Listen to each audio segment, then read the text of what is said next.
EscoNitz, how's it going? Oop.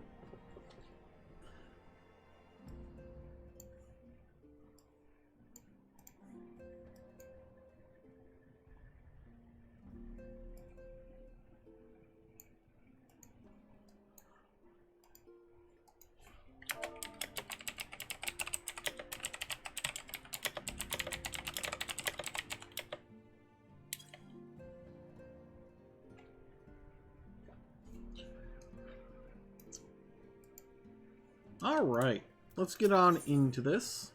Good intentions.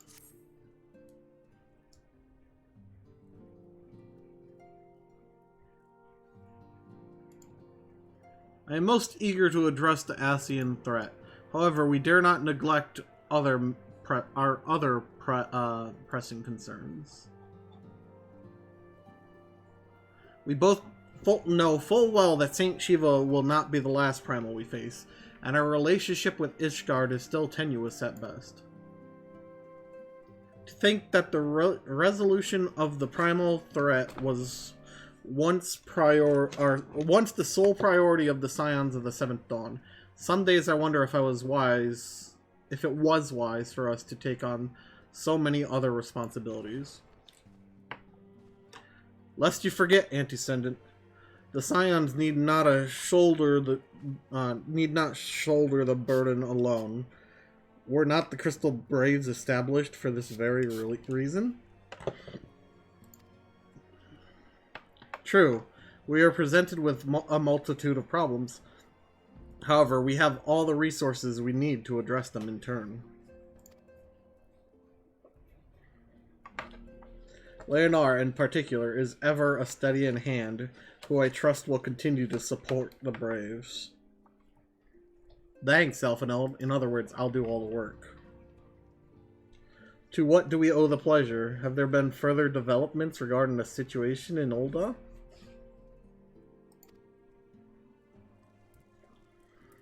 As expected, the Immortal Flames have been struggling to cope with the revelation that one of their highest-ranking officers was a Garlean agent. Suffice it to say, Teleji Adeleji and his monetarist ilk have wasted no time in attempting to turn the situation to their advantage. Coupled with ongoing unrest, the Flames are finding themselves hard-pressed. Plainly, General Raubon needs our help, and I will direct the Crystal Braves to offer what support they can. Sorry, I need to clean my glasses, so it's a little hard to read right now while I'm reading and cleaning. If I'm to stay abreast of the latest developments and issues effective orders, however, I cannot afford to waste time traveling back and forth. Okay. And so, for the foreseeable future, I think it would be best if I were to remain in Ul'dah. Unless you have an objection?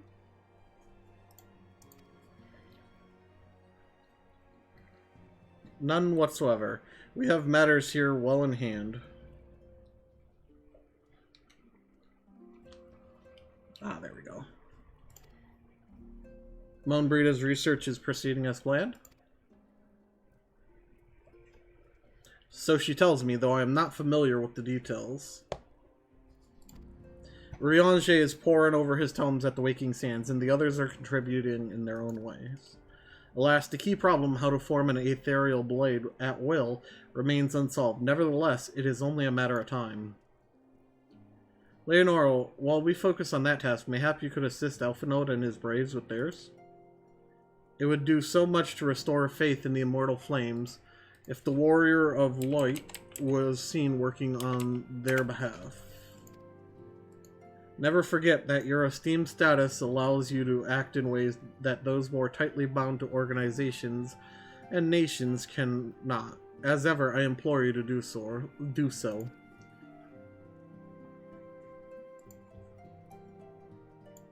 Not that your response was ever in doubt, but I humbly thank you once more for aiding our cause. Now then, there are preparations I must attend to before my departure, such as receiving Riol's latest report.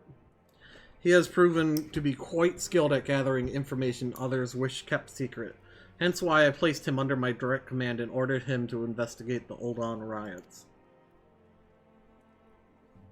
When you are finished here, join me outside. Depending on what he has to say, I may soon have a favor to ask. If there are any developments on our front, I shall inform you at once in the usual fashion. Okay. Why would you change your clothes anyways?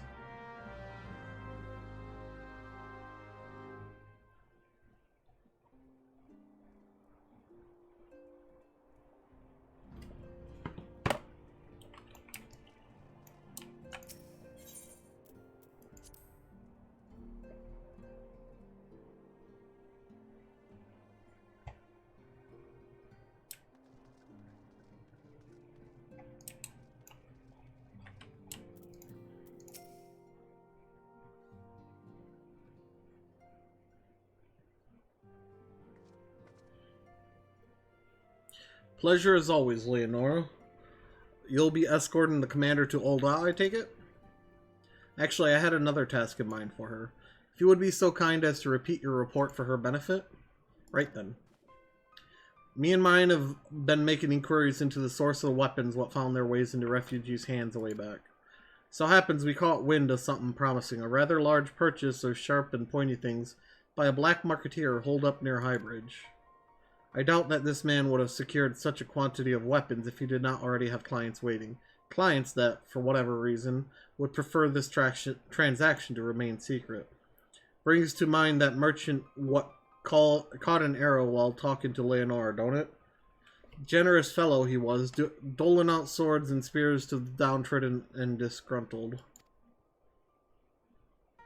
Which isn't to say that these clients have the same mischief in mind, but if you want to be sure, might be prudent to intervene before they collect their goods, savvy?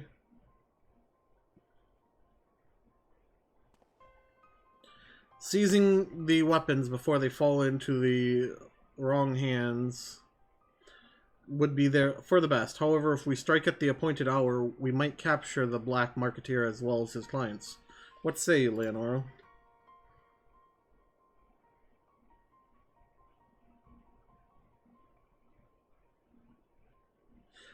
Then it is settled. Rendezvous with Captain Ilberd at Highbridge and intervene when the exchange takes place. Now then, if you would excuse me, for I must leave for Odal. I expect good tidings.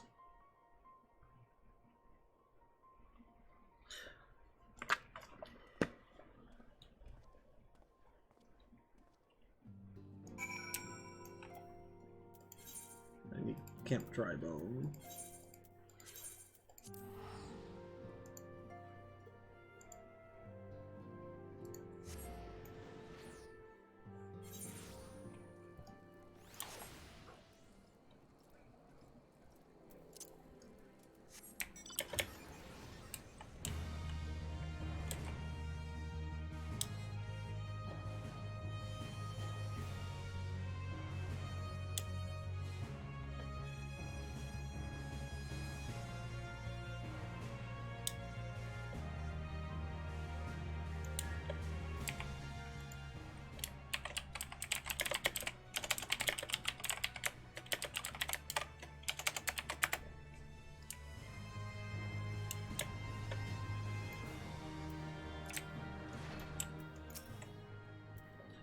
Ah, Leonora, my scouts have been keeping a close eye on the Black Marketeer, and it would seem that his guests have arrived. It would also seem that he has hired more than a few men to stand guard. Common thugs of no consequence, but they nevertheless pose a threat. Even so, I feel compelled to apologize. This is far beneath a woman of your standing, and Commander Leverrier needn't have dispatched you hither.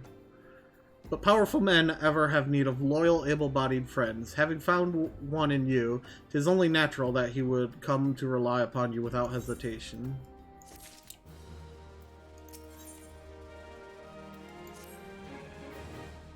Now then, we should make for the burning wall without delay and secure those weapons. The first unit will ensure that the clients do not escape. With me, Leonora.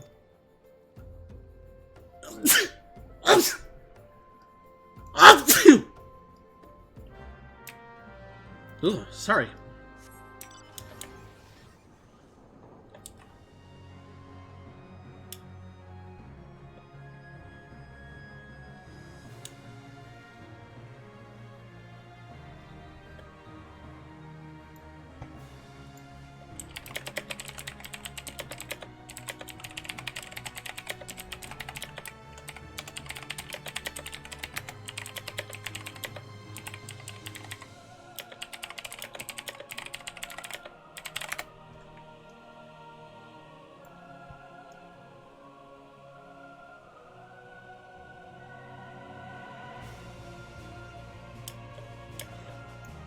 Sorry, I was putting out an announcement, and yeah. I spy the one man, but there are sure to be others. I have a plan. While you approach the sentry and create a distraction, my men and I will slip past and catch the black marketeer unawares. Once you disposed of the thugs, wait for us outside the tunnel entrance. Any questions? Then let us be off. Good luck, my friend.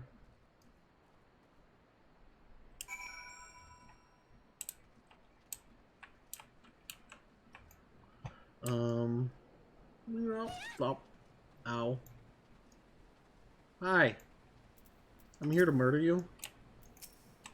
Who goes there? An adventurer? Damn fool, you should have never come here. You're right, you should never have come here.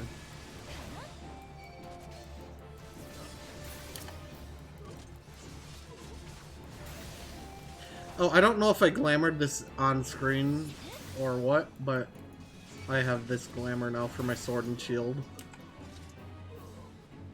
Oh. One more? Ah, there we are. Look at how small you are, I almost missed you.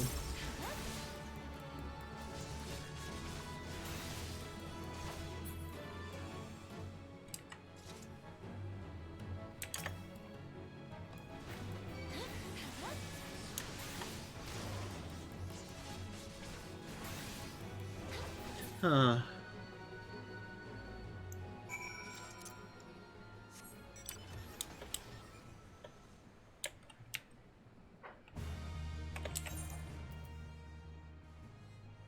There it is.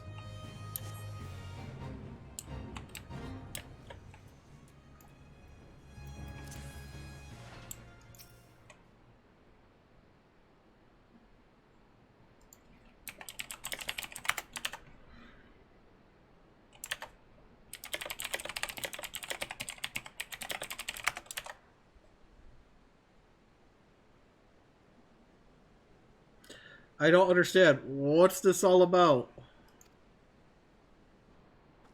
Grah!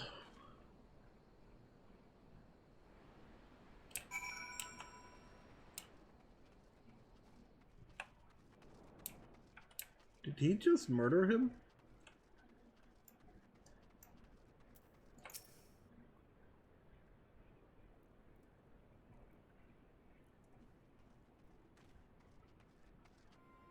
As you can see, this is a fine mess. When I tried to restrain him, he drew a hidden blade and lashed out. But before I could disarm him, one of my subordinates panicked, and this is the result. How foolish of me to underestimate the bastard and to bring in an inexperienced recruit. Commander Levourlier will be most disappointed. Hey, Link Sparrow, thank you very much for the subscription. 5 months. Let's get some love and hype, please, for Link Sparrow.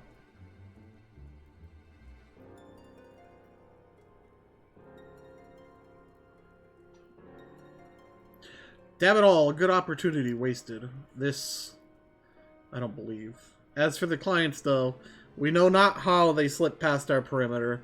At present, the first is currently tracking a party of dusk-white sellswords. We suspect maybe them. Would that we could have enlisted the aid of the Immortal Flames or the Brass Blades. Alas, we're here to aid them.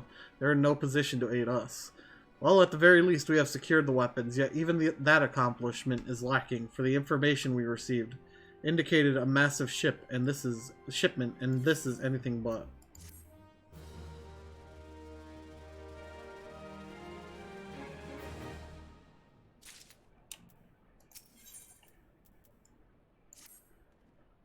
I will join the first in their hunt for the Duskwhite sellswords. If the gods are good, we will catch them before they escape into the Black Shroud.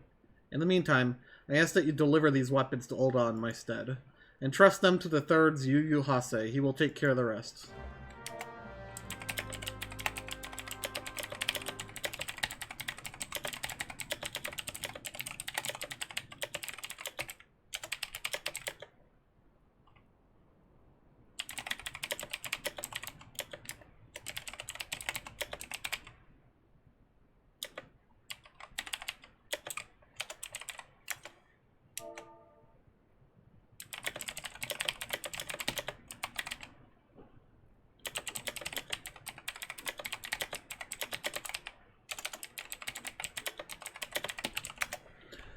Sorry about that.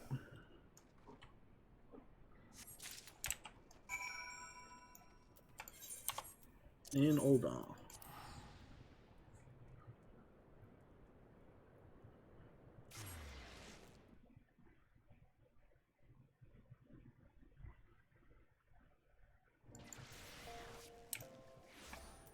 Now where is he?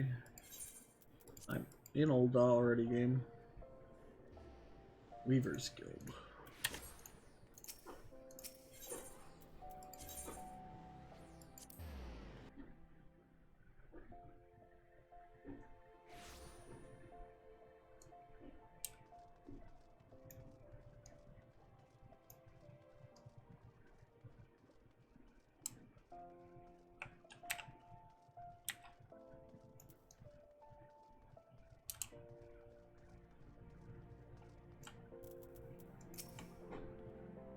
Ah, the Warrior of Light, ever reliable friend to the Crystal Berets. You have my deepest thanks for your assistance in Coerthas. Now what brings you up to us this day?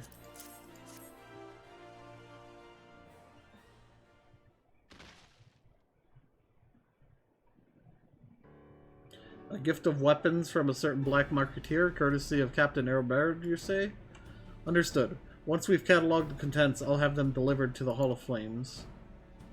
This cannot be everything, can it?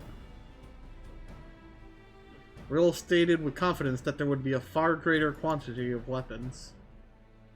A blatant falsehood. Clearly Riol is unfamiliar with the ways of Ul'dah merchants, who ever strive to present themselves as greater than they are. We should be thankful that his information was not completely erroneous, and that we managed to achieve anything of worth at all. It's still something worth celebrating, isn't it, Lieutenant? Besides, we've got more important things to worry about, like fighting those Garleans up front north. There will be no fighting if I have anything to say about it. Our orders are to stand watch, not to seek glory in battle. If you have no further need of us, then I shall take my unit to the ceruleum processing plant.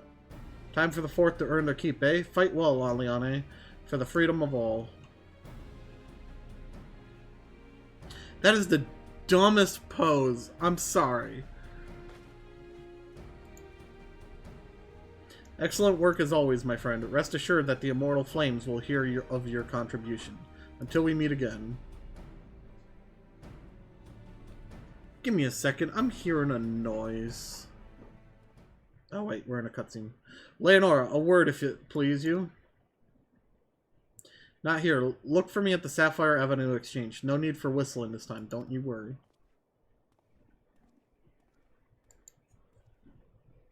Okay. Now we'll be right back.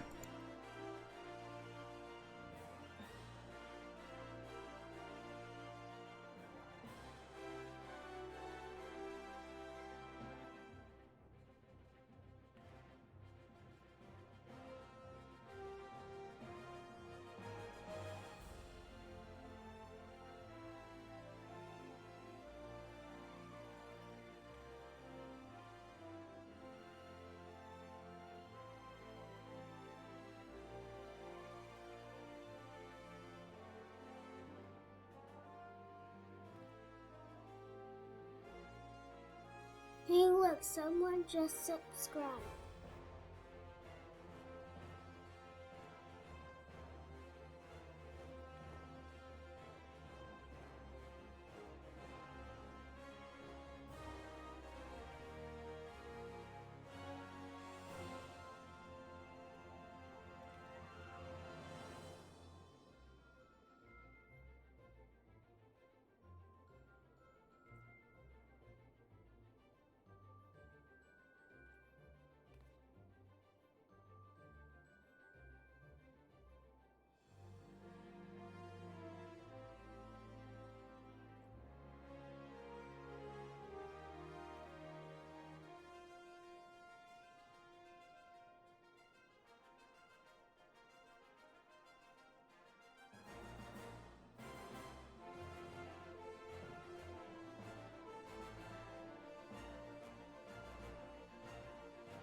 I'm back. Sorry about that.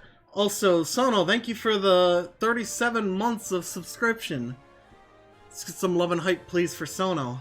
Sorry, I had to BRB because Zelda was apparently clawing at Rydia's door trying to get out.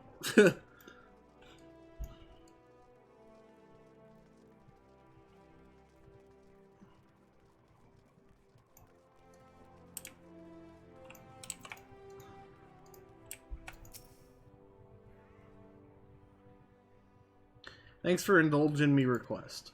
Few places better than a market for privacy, I find. All the hustle and bustle of the commerce means most conversations go unnoticed.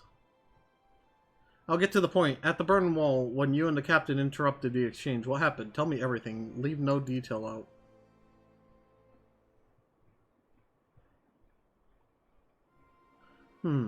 That's not quite how the first told it. These dusk whites they were chasing.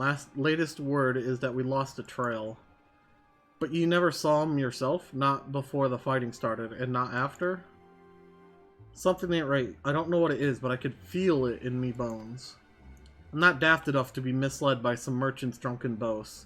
Our information was reliable, goddammit. I know he purchased those weapons. As if I've never deciphered a moneylender's books, or had to follow a transaction back to its source. Did plenty of that back when the Braves were getting started, believe me. The commander wanted assurances that we weren't taking Gil from the wrong sort of benefactors. Of course, these days the money flows like water, and the first and third get the shiniest new toys. Forgive me, friend. I've a lot on me mind these days, and I appreciate you lending an ear. Right then, best get back to it.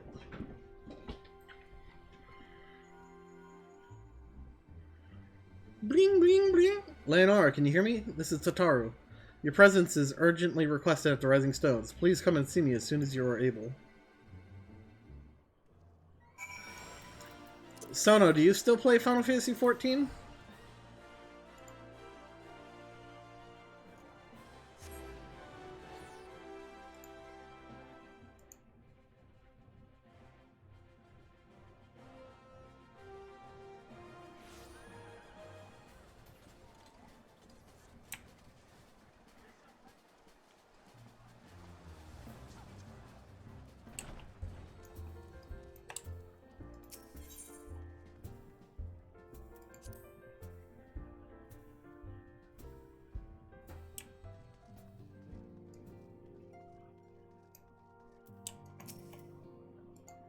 Thank you for coming so quickly, Leonora. We've a guest from Ishgard who wishes to speak with you. A most, determined lady by all indications. Lady?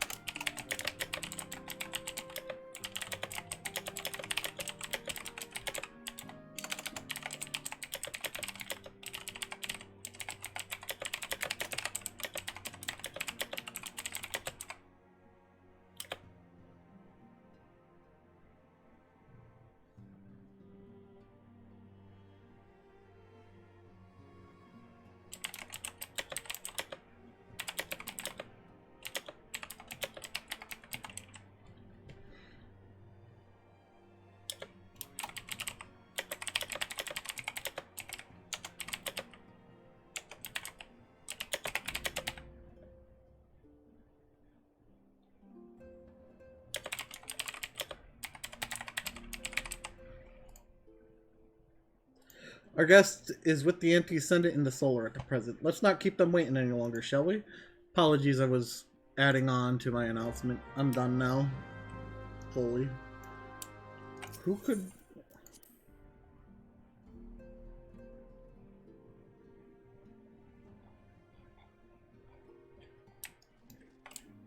Hey, it's Lucia.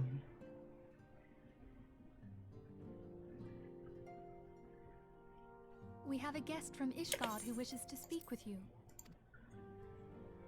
I believe the two of you have met. Yep. We have. I had hoped to speak with Commander Leveilleur as well, but I cannot afford to wait any longer. The Lord Commander sent me hither to request your aid in a matter of grave import. Sounds great. You see now why I had Tataru summon you. Now that we're all assembled, perhaps you would be good enough to elaborate on the nature of the matter which brought you to us. The Observatorium's astrologians have sounded the alarm. Last night, the Dragonstar burned with an intensity not seen in 15 summers. What's that mean? Not since the Dravanians engaged the Empire in the Battle of Silvertear Skies. The northern sky doth burn full bright upon the Wormlord's call. The red behemoth beckoneth, and flame consumeth all. The old Curthan rhyme, aye. The brightening of the Dragonstar is said to accompany the roar of a great worm. The astrologians believe that it was Midgard-Sormr himself who cried out on this occasion.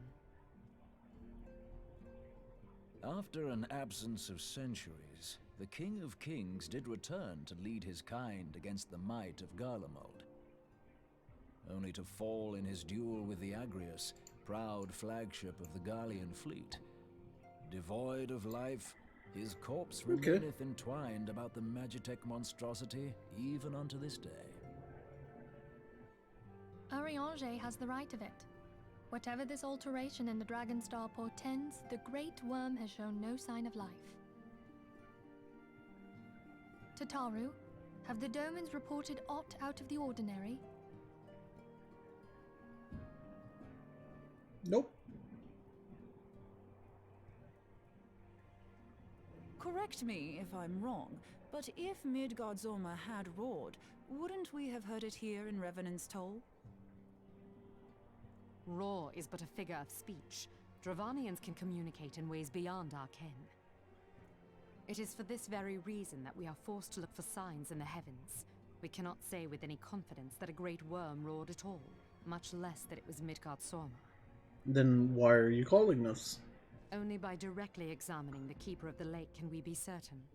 However, it will take too long to gain the Holy See's approval to dispatch the Temple Knights. Therefore, Sir Emric would entrust this task to you. Do you accept? Sure. We knew you would not disappoint us. Now, if you would excuse me, I must return and assist the Lord Commander. We have precious little time to prepare. To prepare for what, pray tell? When a great worm roars, his brethren cannot choose but answer. We prepare for battle.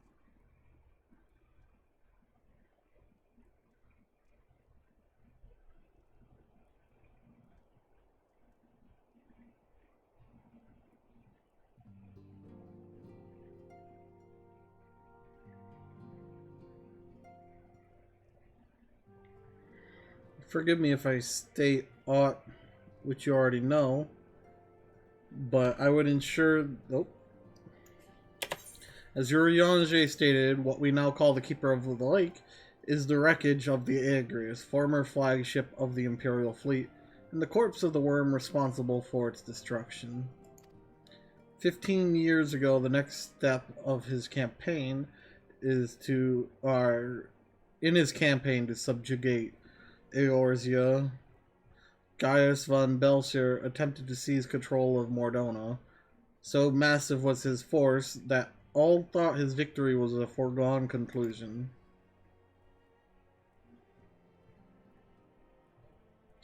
But an unlikely ally came to Eorzea's aid that day.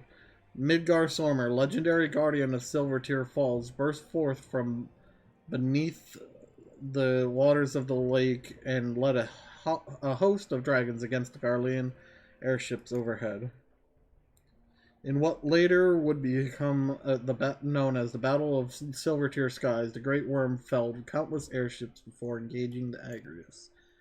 In the ensuing struggle, the flagship's ceruleum engines failed, and it tumbled into the lake below.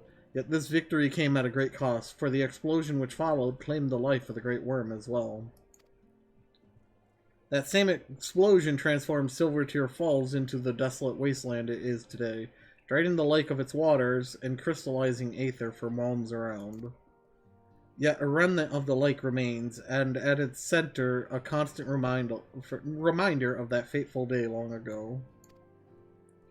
In accordance with Sir Amaric's wishes, our Doman allies have been standing watch over the Keeper of the Lake. It would be wise to speak with them before investigating the wreckage yourself. Be careful, my friend. We know not what dangers await you within.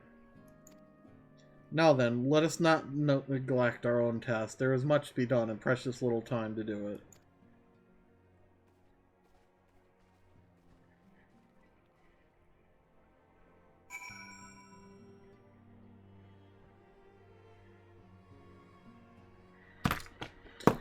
Speak with Doman Watch in Mordona. Okay, I can do that. I still should just teleport out, since it's free.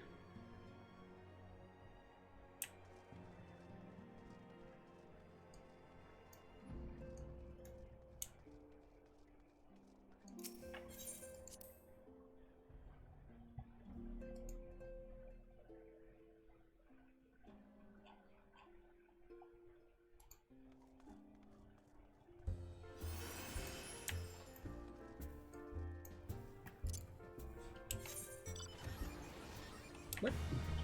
It's not in Mordona.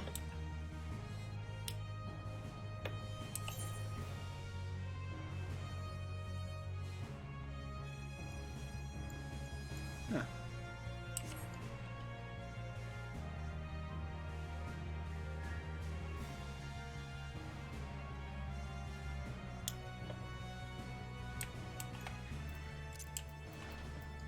Are we really on this quest already? You're in luck, miss. I was about to send word to Revenant's Toll about the Garleans. Of late, I've seen small airships, likely from Castrum Sentry, come and go from the Keeper of the Lake. Though I cannot say for certain at this distance, I believe they may be salvaging something from within the wreckage. The Castrum supply lines have been cut for some time, and I'd wager they're desperately in need of spare parts and other equipment.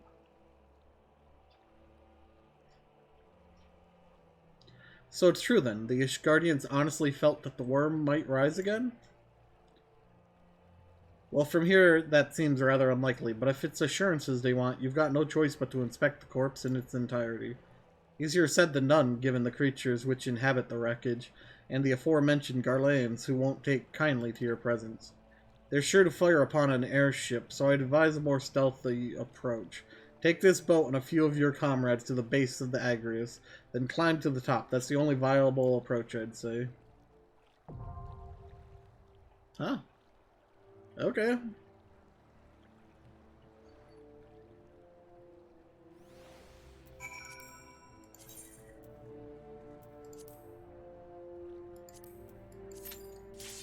Hup. Wow. That queue time!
Okay, well, I don't remember anything about this fight or this dungeon except for the final fight.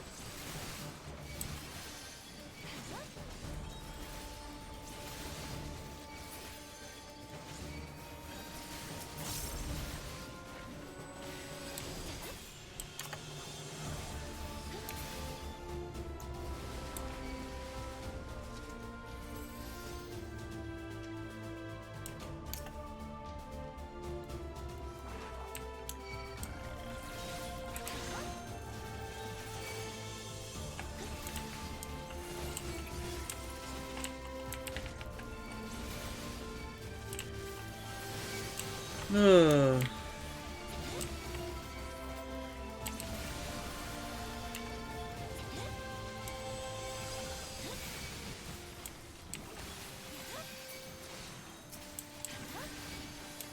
I need to change what potions I have on my hotbar, because these high potions aren't going to do jack shit for me anymore.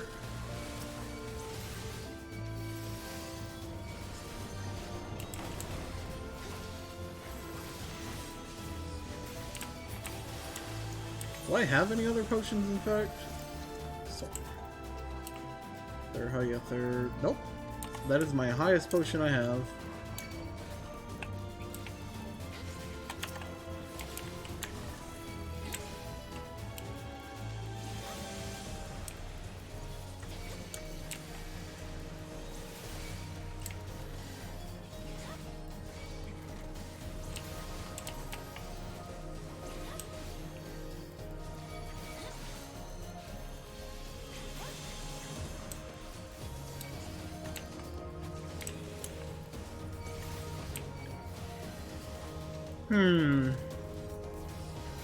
What do we got? Samurai, Black Mage.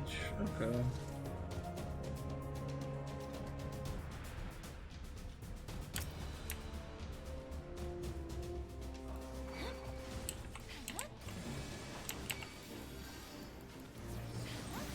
So for this boss, it's gonna drop bombs. We need to push the bombs away from by attacking them.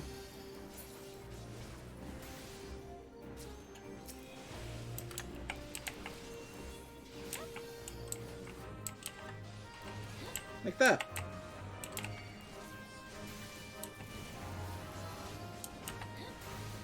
Oh. I need to get out of that when he does that.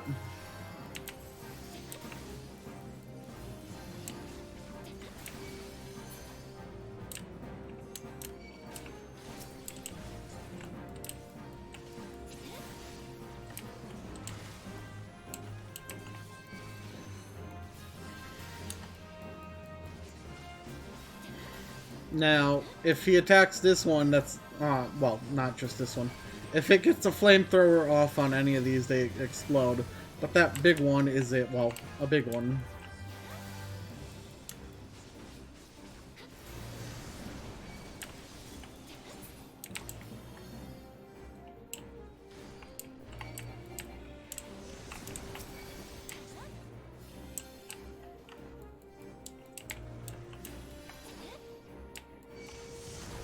Like that.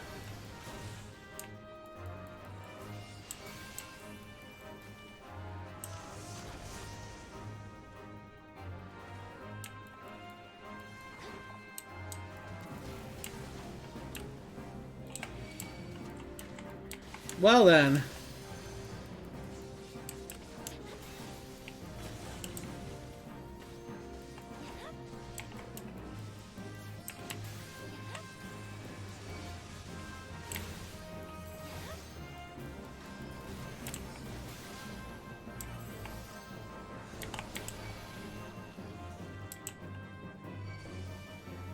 I don't want to be near the Bane tank.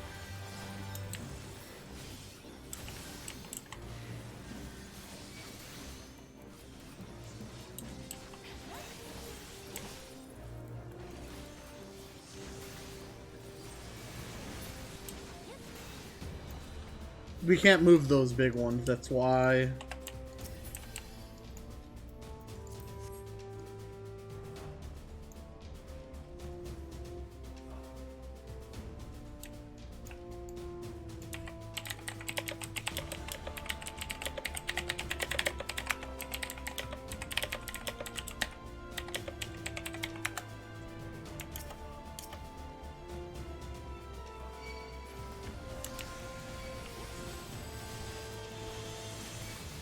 So, for those of you who don't know, Dead by Daylight has gotten into NFT. I will be taking a break from Dead by Daylight due to said reason.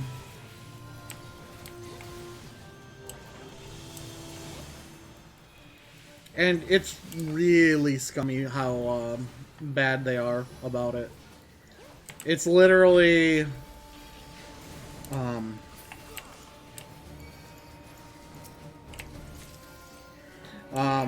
a gacha mechanic with a sweepstake mechanic. So they're releasing 10,000 NFT. There's a certain rarity to each NFT.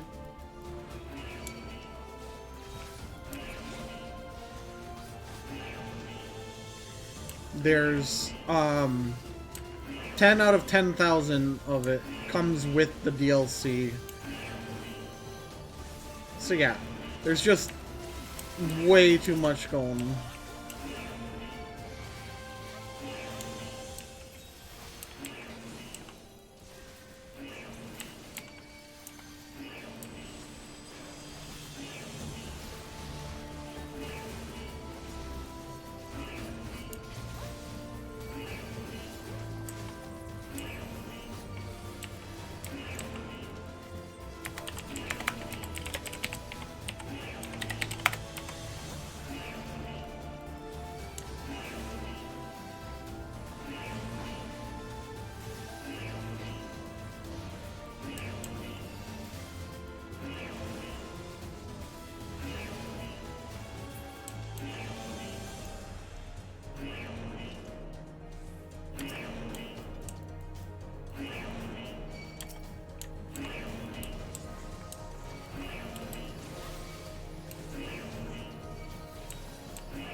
Oh my god.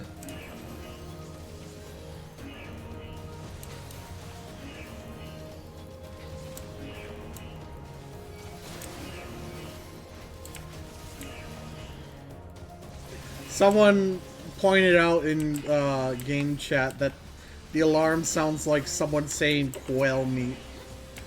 And now I can't unhear it.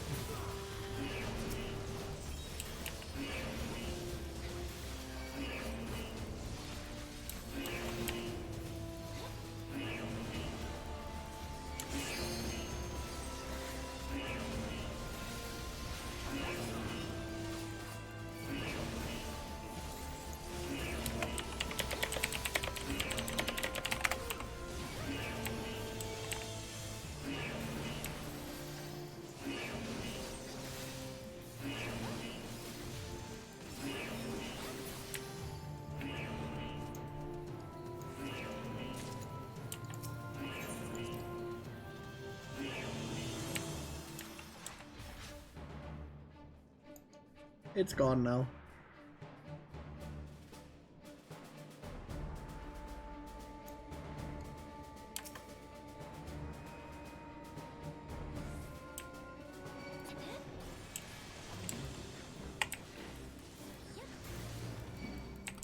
I'm so sad that Warriors or oh, I forgot.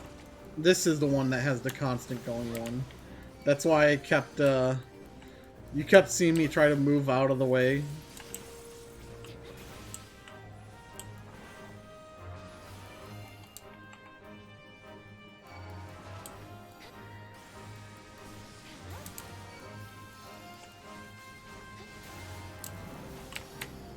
Did it again.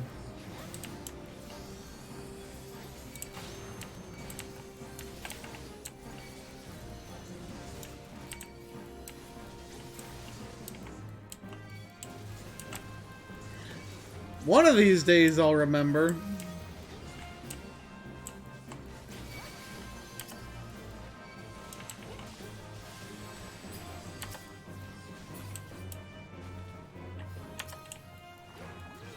Come over here.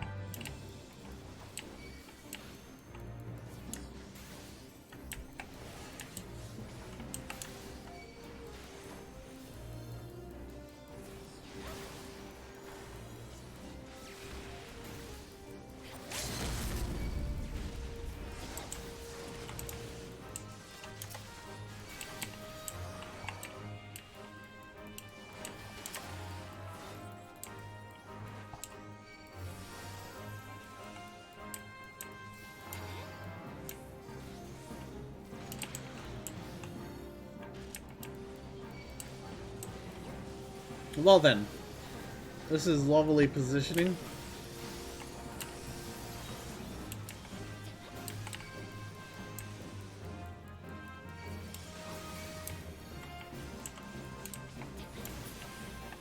There we go.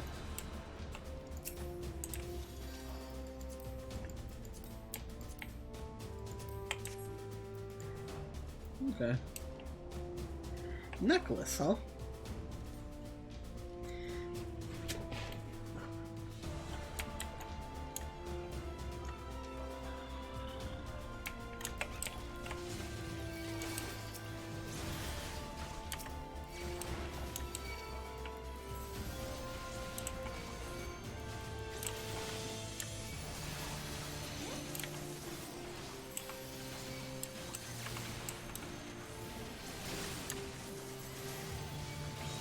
That's a lot of dragonflies.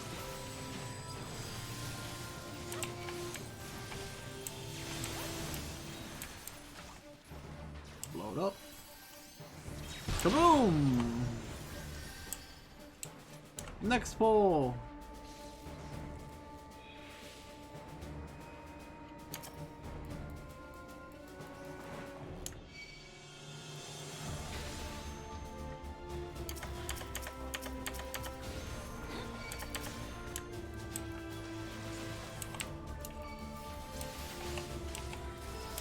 Now, big attacks.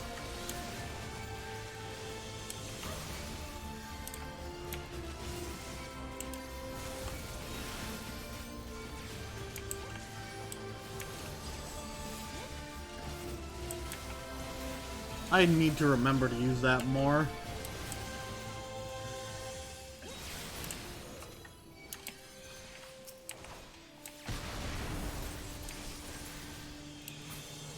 And we've made it to... Oh, quick. That. Yeah, that and that.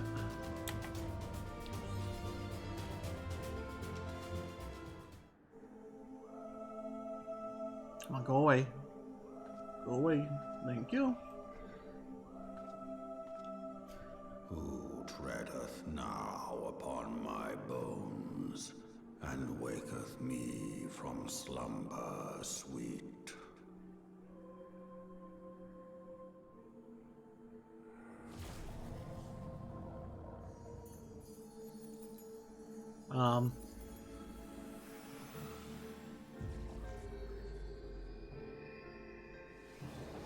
Thou hast forgotten the face of thy Lord. Remember, mortal, and fear me. There we go.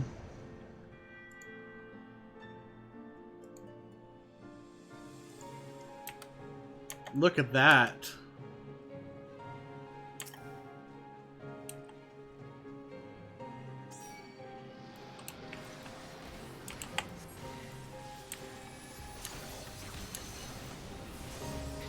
So for this boss, you could see we don't do much damage to it. Well, it's gonna revive these.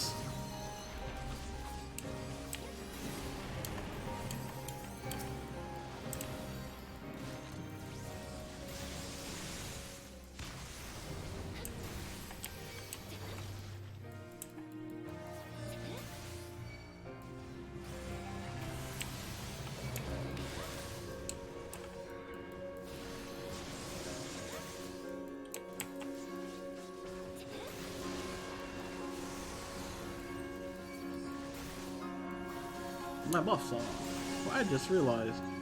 Oh.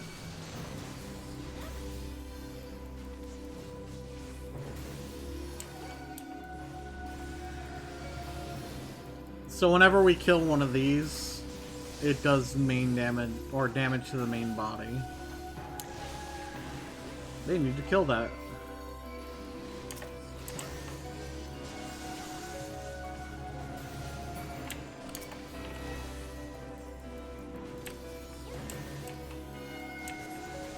Better use it.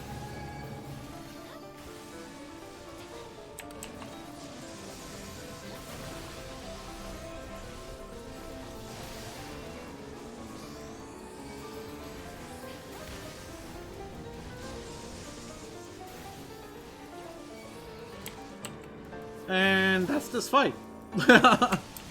That one's gonna revive next. And look at that big chunk of damage we just dealt to him.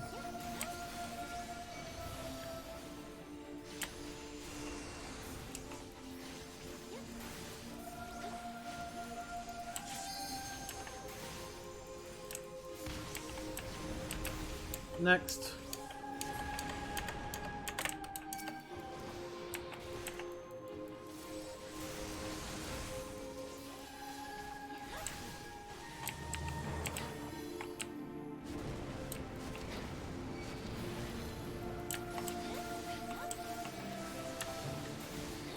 Sheet of ice. Ah, sheep.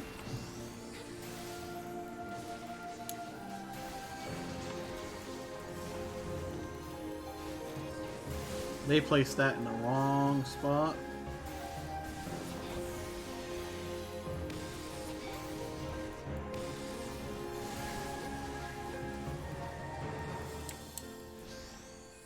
And that would be why.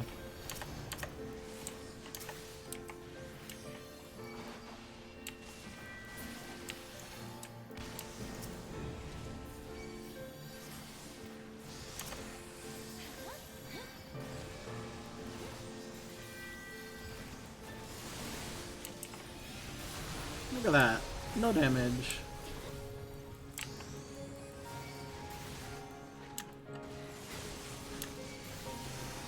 But yeah, that's... it puts up an invincibility barrier.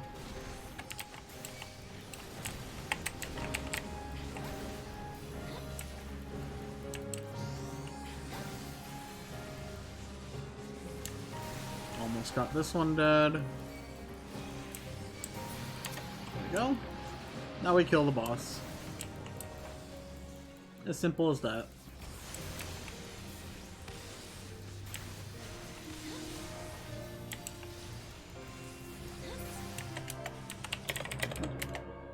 You for the run.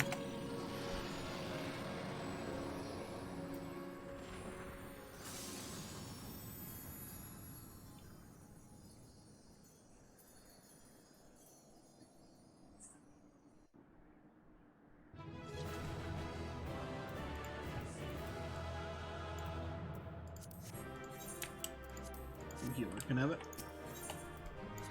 Yay!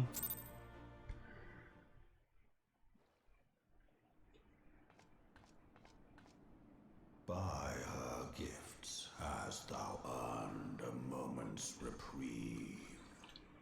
Okay.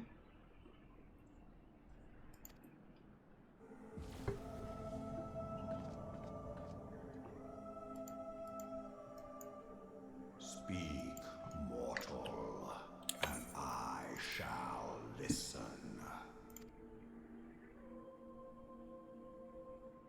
Guided by a star.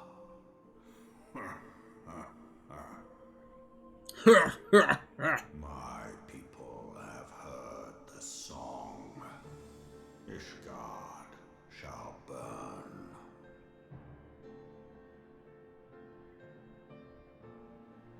Sons must answer for their father's misdeeds. We do not forget. We do not forgive. No, that's humans. 7 children did I sire. One now singeth of retribution. I rise to join in the chorus. Thou art powerless to silence us, mortal. Yet thou shalt not live to labor in vain.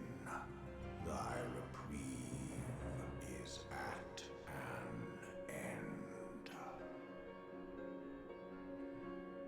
Oh yeah?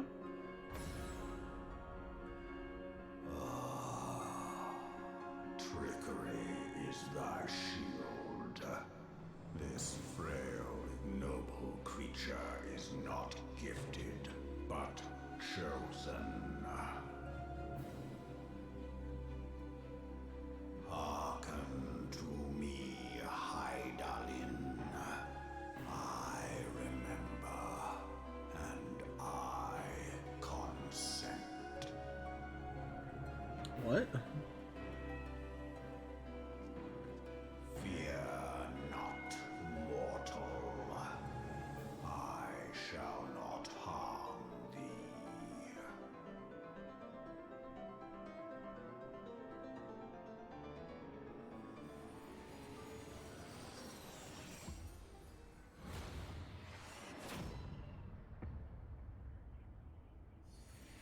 I feel like you just lied.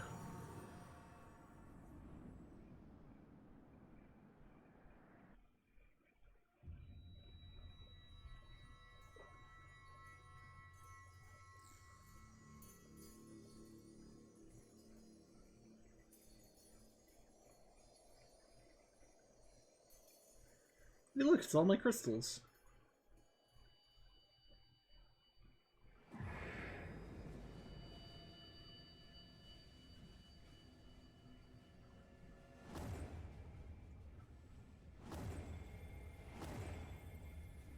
What?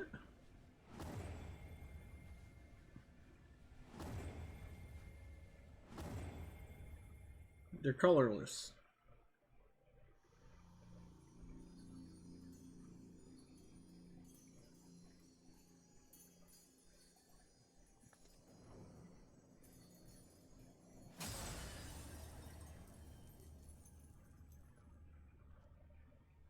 Did I just lose the echo?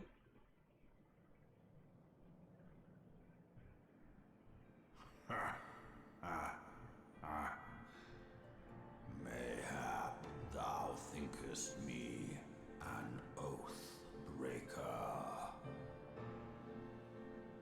Thou art mistaken.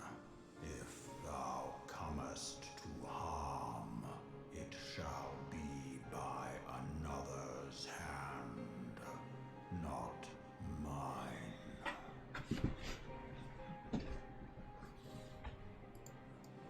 I did but strip thee of thy mistress's feeble blessing. Thou didst profit much by her grace, but no more.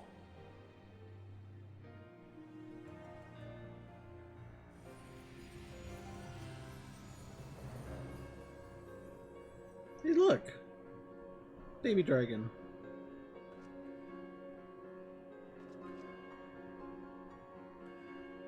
The covenant binds me to thee.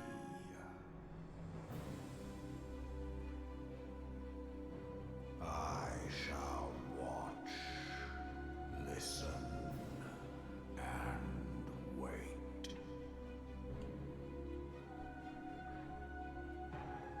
Fight and struggle, if it be thy will. Man hath ever coveted that which lieth beyond his grasp.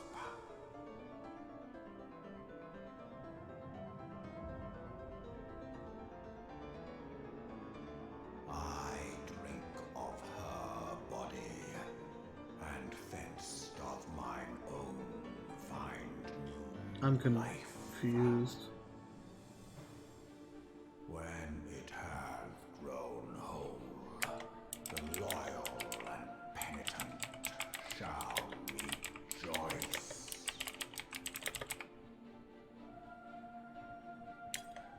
The dragon song heraldeth a beginning and an end.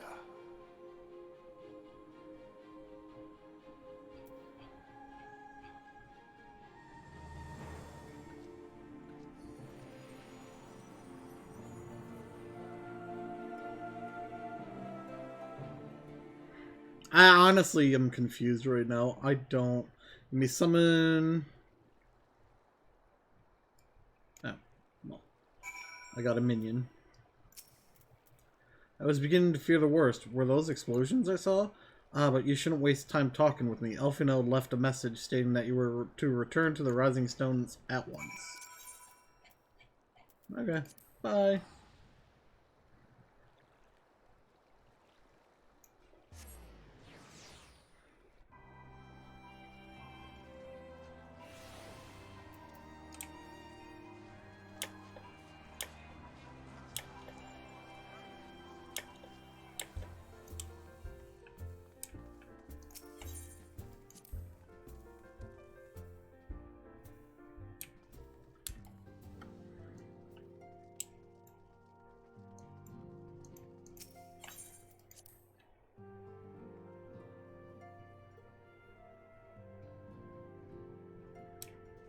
Alfino. Praise the 12 that you are hale and whole. I came as soon as Minfilia informed me of Sir Amaric's request. You have completed your investigation of the Keeper of the Lake, I take it, and I would hear your report.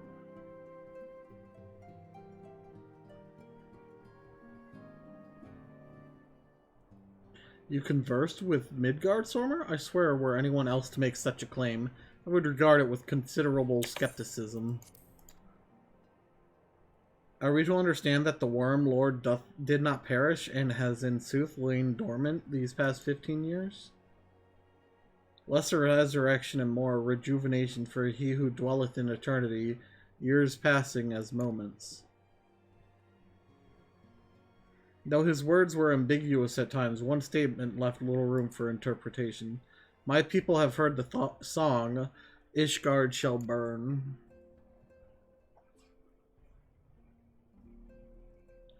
Clearly an attack is imminent. We must share this information with Sir Amaric immediately. However, we dare not divulge your conversation with Midgardsormr in its entirety. To even acknowledge that you heard the voice of a Dravanian is a grave but necessary risk. Lest we forget, men have been executed as heretics for declaring as much. For your own protection and for the sake of our tenuous relations with Ishgard, the truth cannot leave this room.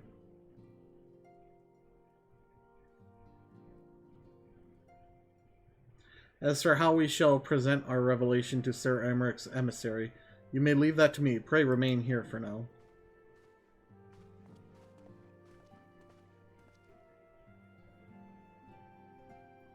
Is there something you are not telling us, Leonora? You seem different somehow. 'Tis almost as if you are missing something. Something important. Oh yeah, he took the blessing away. 12 forfend. Midgardsormr stripped you of the blessing of light? Are you alright? How do you feel? I'm fine. I see.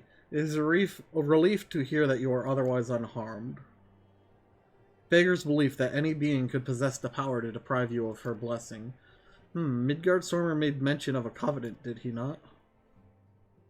One of the ancient myths regarding Silvertear Falls states that when the waters came into existence, so too did the Great Worm. Althik and Nimia, brother Time and sister Fate, decreed that Midgardsormr ever watch over the source, from which all water and magic was said to flow. I wonder, what if this was the covenant of which he spoke, and what 'twas not the gods with whom he treated, but Heidelin herself? Well, if he is watching over you as he claimed, mayhap you will have an opportunity to ask. Let us keep this matter to ourselves. I do not wish to burden our friends needlessly.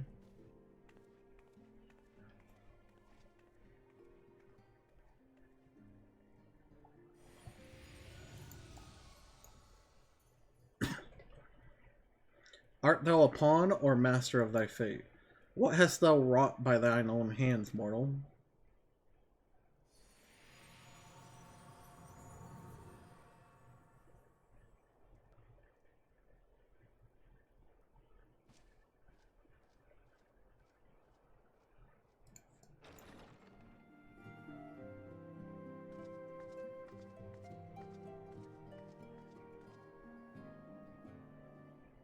My friend, I can scarce believe it. You confronted the Worm Lord and lived to tell the tale.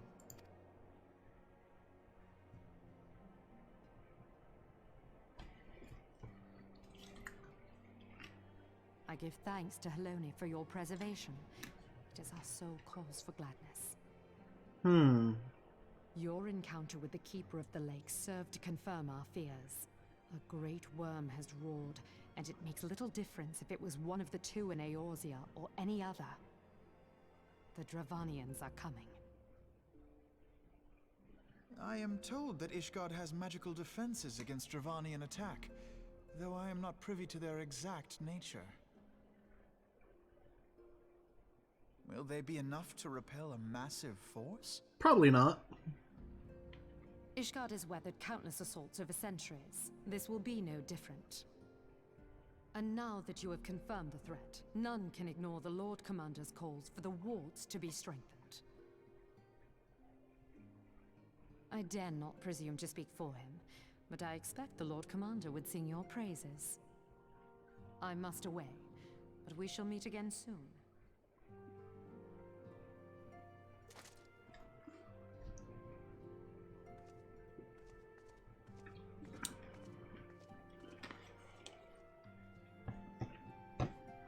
Nod. Countless assaults weathered, and this will be no different? Why am I not convinced?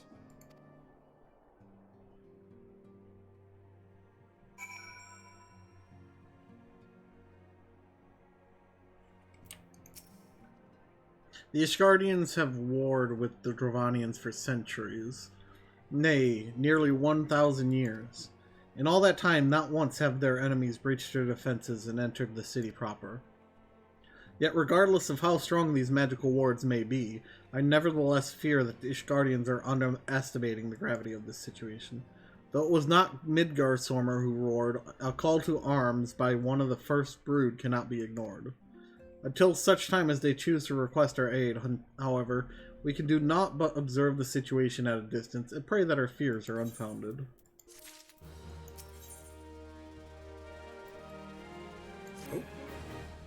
Ere I forget, I believe Monbrita has requested a gathering of the Scions.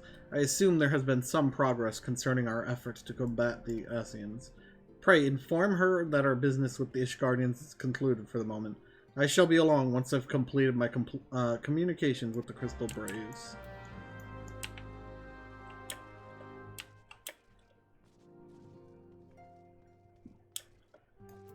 Hey look, it's the guy I beat up.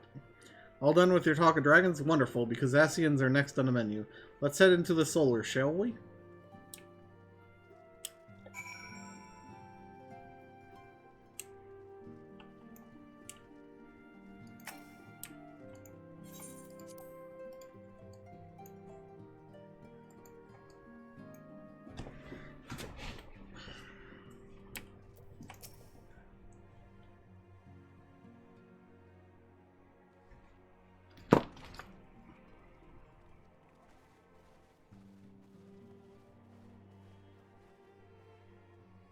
Now that everything's calmed down a bit, relatively speaking I mean, I thought it might be a good time to share our progress on the weapon. I believe we're on the verge of a breakthrough. Okay. Well, don't keep us all in suspense.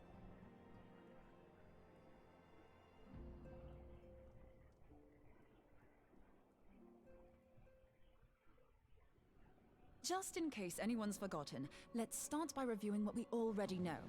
So, an Ascian is an immortal because its soul doesn't return to the ethereal realm when its host is defeated. Instead, it flees to the place that lies between our world and the void.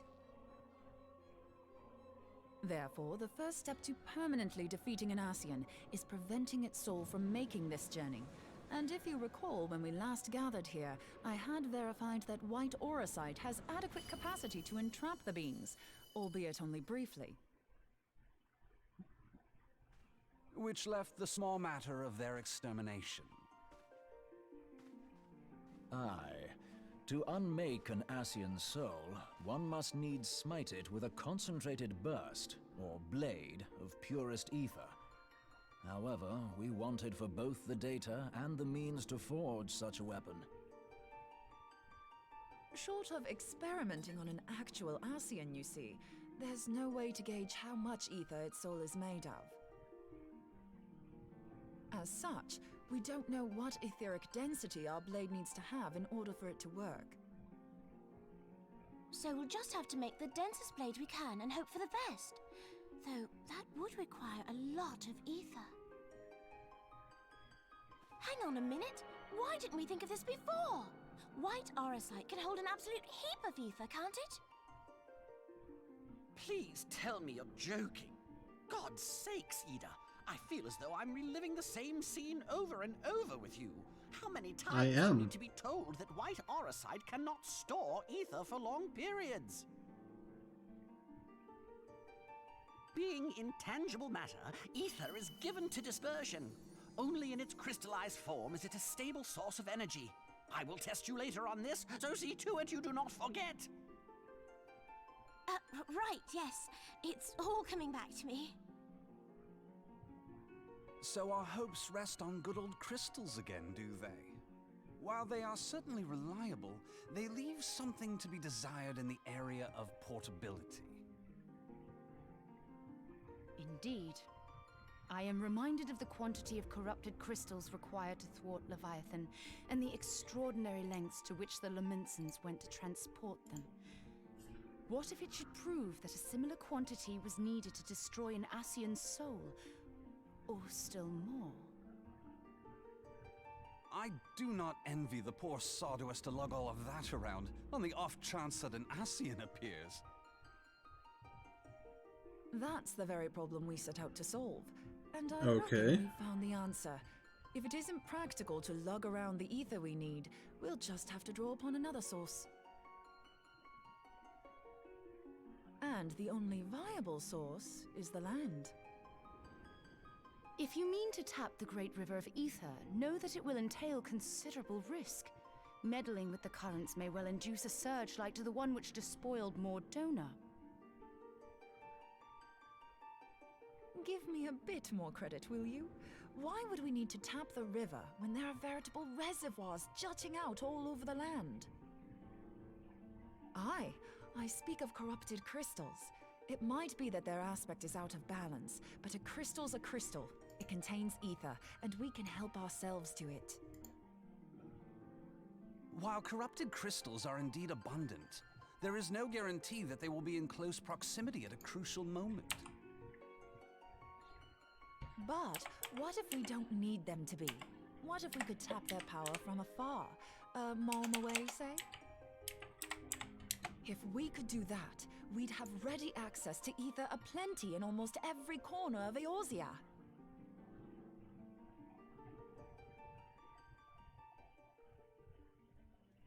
I've yet to put my theories to the proof, but I've got a good feeling about this. If no one has any objections, I'd like to see where this avenue leads. If you think it worth your while, you have my blessing. But tell us, what are your theories? I, for one, am most eager to understand the process, however vaguely. I thought you might say that. But thing is, the profusion of corrupted crystals in Mordona makes it something of a high-risk testing ground. If anything goes awry with the siphon, it would be better if it didn't happen within spitting distance of quite so much ether. Ideally, I need an isolated specimen. Does anyone know where I can find one? May I suggest northern Thanalan? There you will find corrupted crystals of middling size, standing a reasonable distance apart. Ideal for your needs, I should have thought. Oh, and if you do elect to visit the place, I should be much obliged if you would assist me in another matter while you are in the area. Has something happened? Okay. Movement has been observed at Castrum Meridianum. During Operation Archon, the Alliance dealt the stronghold a heavy blow. Its facilities were extensively damaged, and its garrison reduced to a fraction of its former strength. Not long after our forces withdrew, however, their ranks were replenished by reinforcements from Castrum's sentry. They now seek to rebuild, and to this end they have their sights set upon the ceruleum processing plant.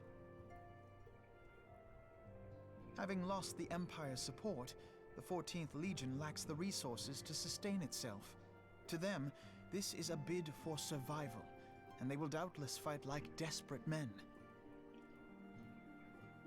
Though I have dispatched the Crystal Braves, I fear their strength alone may not suffice to stay the Imperial assault. I would request the Scion's aid in the defensive effort.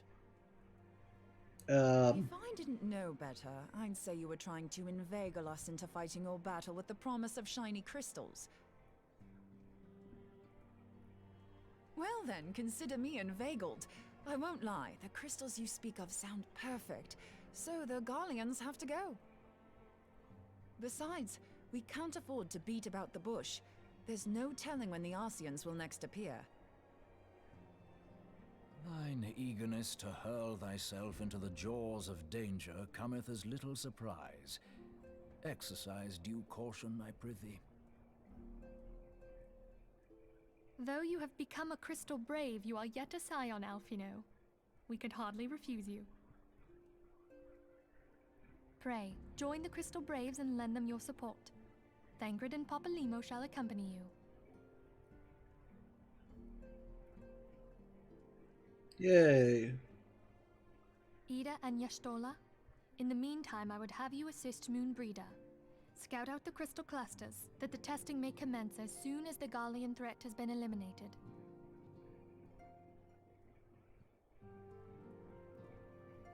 If it please you, I shall continue mine own experiments on white orosite. Thank you, Urianger. Everyone, pray see to your preparations and depart as soon as you're able. Go well, and be safe.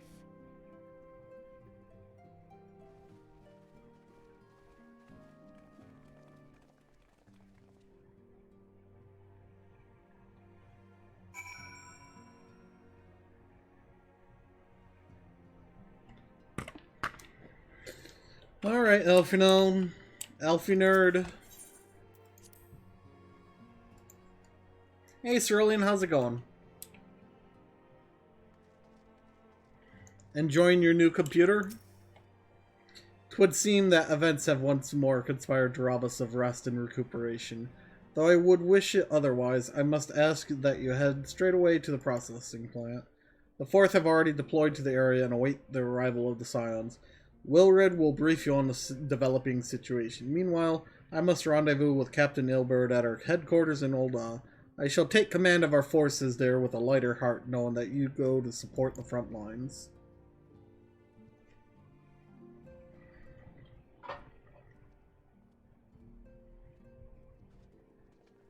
Your duties take you to northern Thanalan, do they not?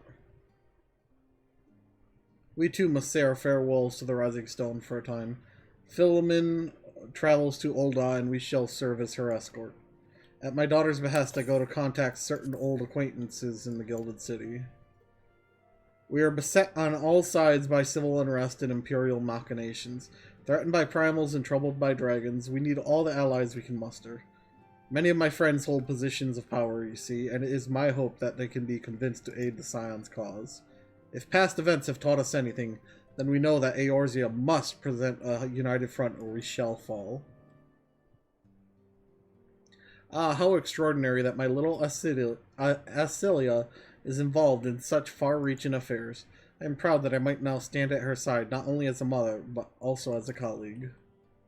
A colleague with influential connections, but I fear that Ul'dah has become a place of danger, even for one so familiar with her streets. Bah, woe betide the blackguard that so much as glares in your direction, milady.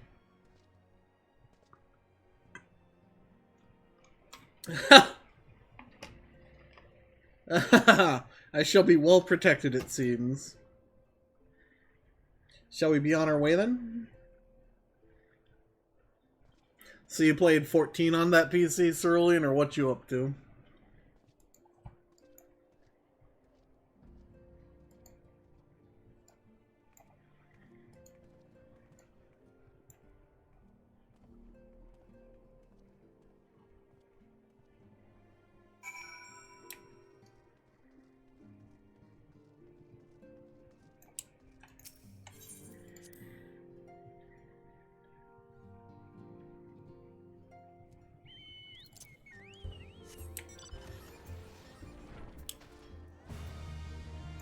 Oh, wait.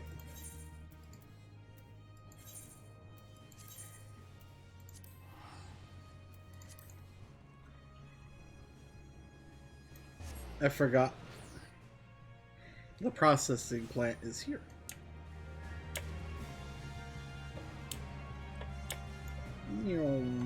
Hey, Wilred.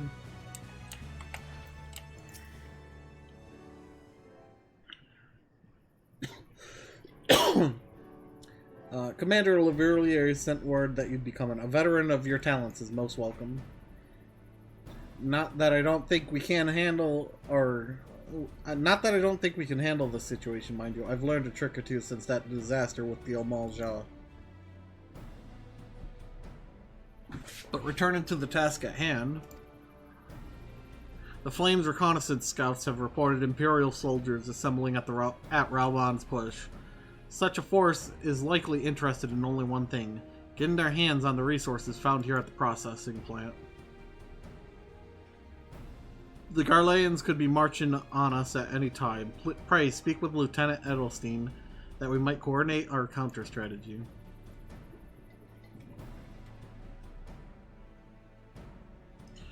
In the meantime, I will inform the others that you have arrived. No doubt it will be welcome tidings. One moment.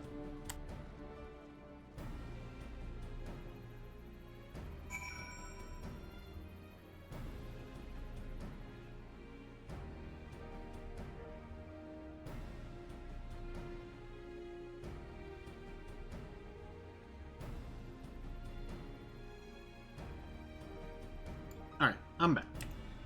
I had Zelda getting ready to pounce. Private Escorian, my soldiers yet tell tales of your deeds during Operation Archon.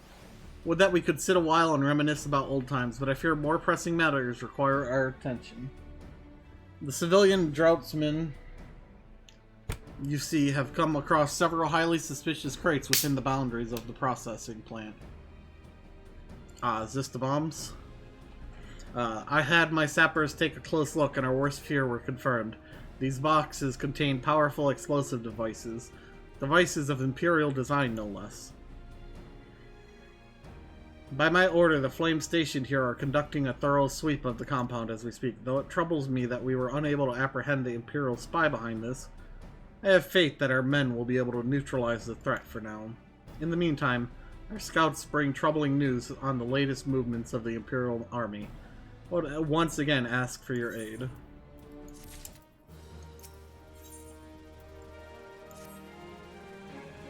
We've been keeping a close eye on that Garlean garrison, and twould seem the Imperials have finally begun to mobilize. According to the reconnaissance report that just came in, the squads seen leaving the castrum are too few in number to effectively take and hold our position. They will likely mount a swift assault and focus on the acquisition of resources. I have, of course, also shared the report with the Crystal Braves. They've decided to take to the field and to meet this assault head-on. I've apprised your fellow scions of the situation and heartened to know that they will be joining the effort. Pray report to Lieutenant Aliane and lend your much welcome strength to the counteroffensive. Cerulean, do you play on, or you made, which server did you make your new character on? Did you make it on Excalibur, or did you join Brynhilder?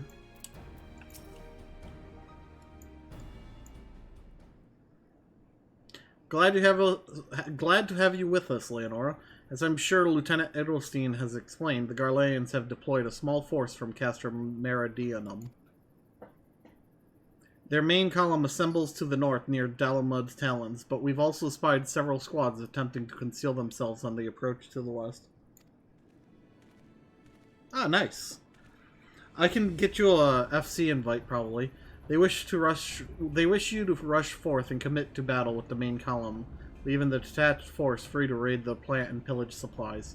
Not much of a strategy, but these are desperate men. Captain Ilberd.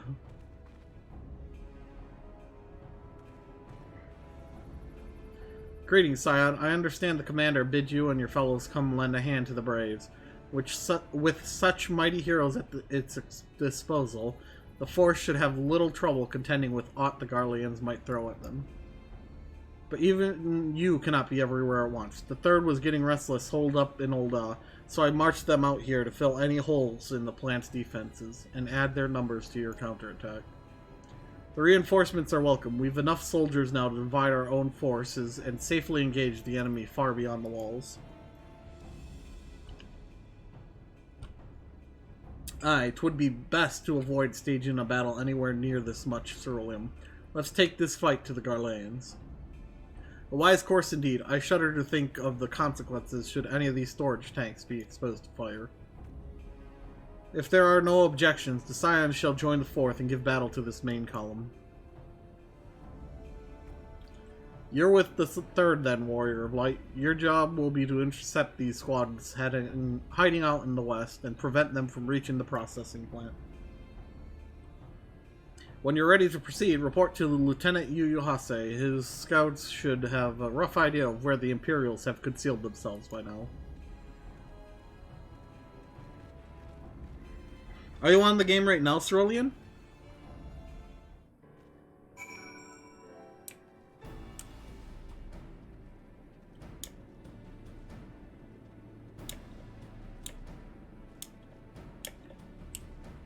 What's your...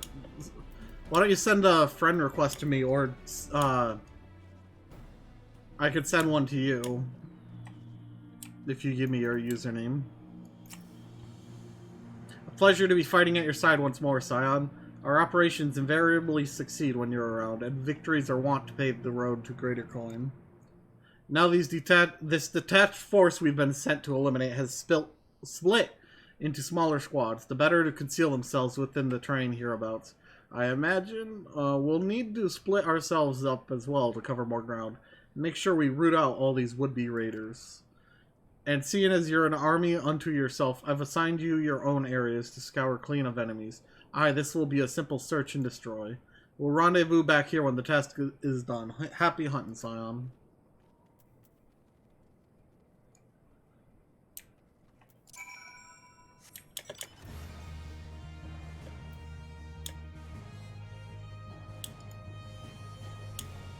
I forget his name.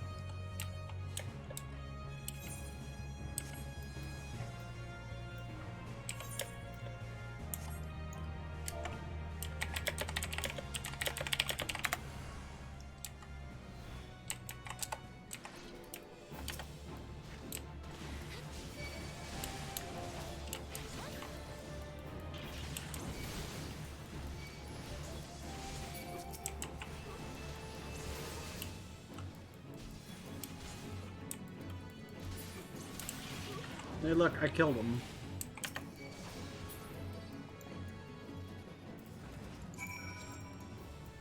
Social. Player search. Search conditions. Last name. Breeze.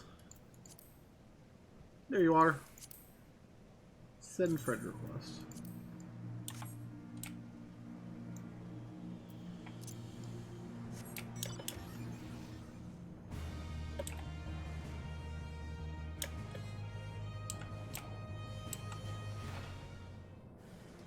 Hostile presence?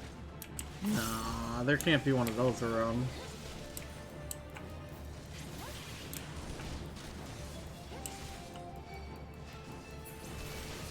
If there was a hostile presence, I'd be at risk.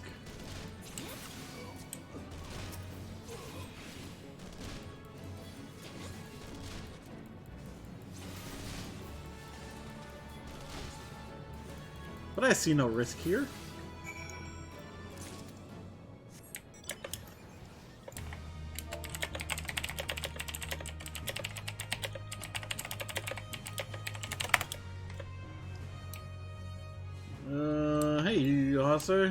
I murdered them. You seem grim, Scion. I'll take that to mean that between us, more than a few Garleans won't be making it back to the castrum. These Imperials, though, they certainly made us earn our pay. I would be a happy man if I never had to tussle with another of those Magitech horrors. It's time we bid this war-torn land farewell. I will contact the Fourth and let Lieutenant Aliane know the west is now clear. I would appreciate it if you would do the same when you report to Lieutenant Edelstein.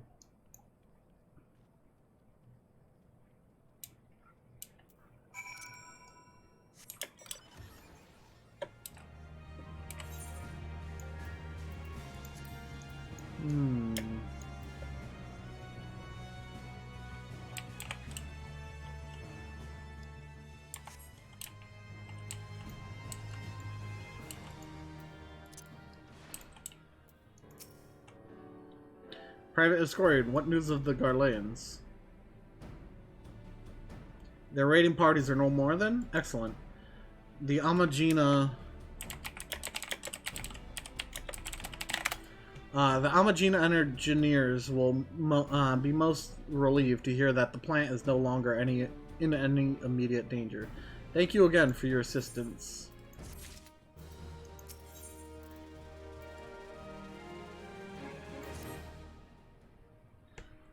You must be anxious for word of your fellows. Lieutenant Aliane has reported a sound victory over the main column, informs me that the Scions have already turned their attention to other duties.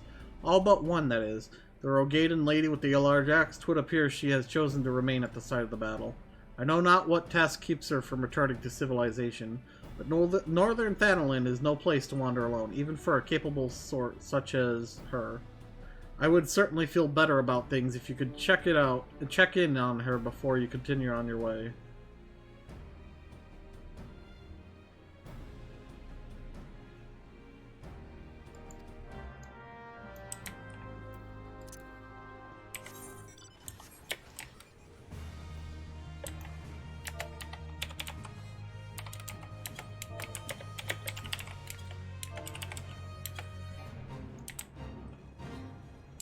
Come on, Burrito.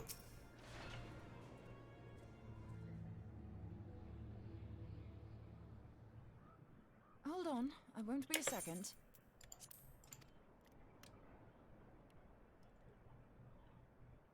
The beast seemed peckish, so I gave it a taste of my axe.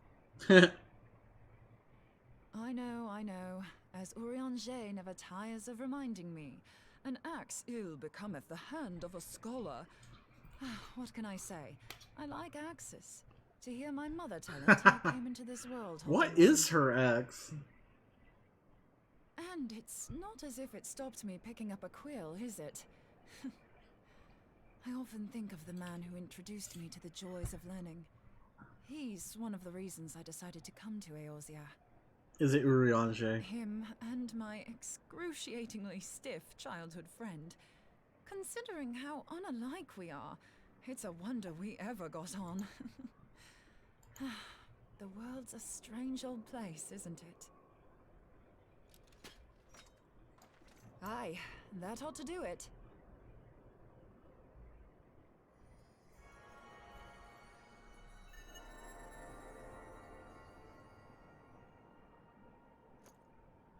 So far, so good. At these concentrations, it shouldn't matter too much if something goes awry. Just enough ether to make it interesting. Did you see that? The way the crystal glowed? The siphon works, I'm happy to say. With a few refinements, it should satisfy our appetite for ether, which just leaves the small matter of forging our blade. I'm not sure how to go about it just yet, but I swear to find a way. I'll put a blade in your hands if it's the last thing I do.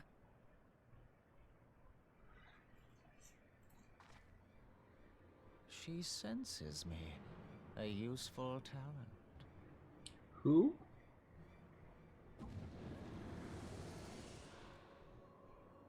Hanassian, are they onto us? By your brand, I see you are an Archon of Sharlayan, keeper of knowledge, seeker of truth, meddler. Oh, so that marks an Archon. Okay. I don't know what the hell's you're saying, but I don't much like your tone.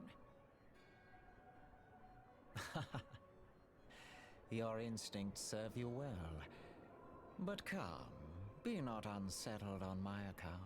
That lovely brow was not made for frowns. But I waste my breath. Let me direct my words to one who understands them. We meet at last, warrior of light. I am Nabriales. And you have long been a thorn in my side. I suffered the overweening presence of La Habrea that men might host the power of gods, only for you to undo my hard work.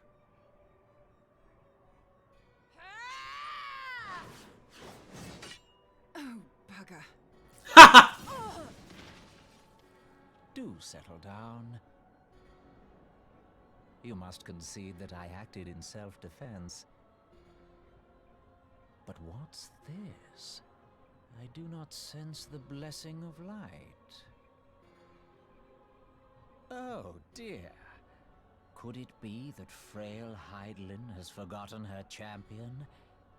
This I did not foresee. Okay. Sure. Now Oh, is the it time did it again. to claim the staff. With it in my grasp, I shall rise above them all and take my place at Lord Zodiac's right hand. Hey, Moonbreeder, are you okay? What did that bastard want with us?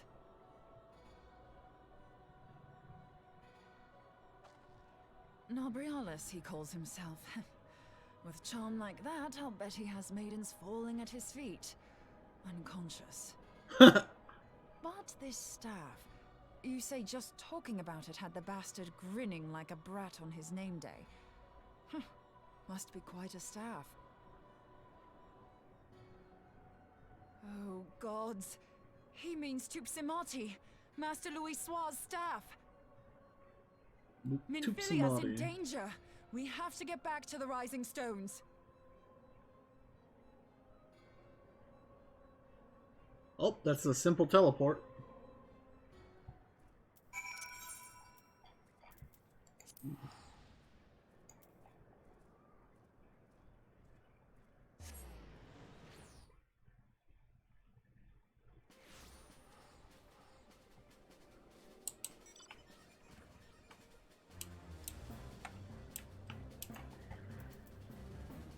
Minfilia!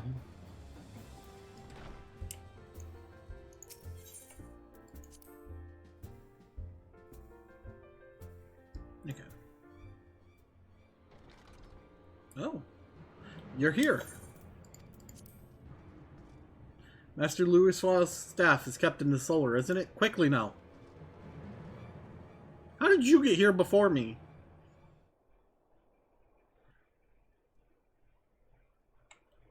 Oh, this is definitely going to be voiced. Up the staff. You too.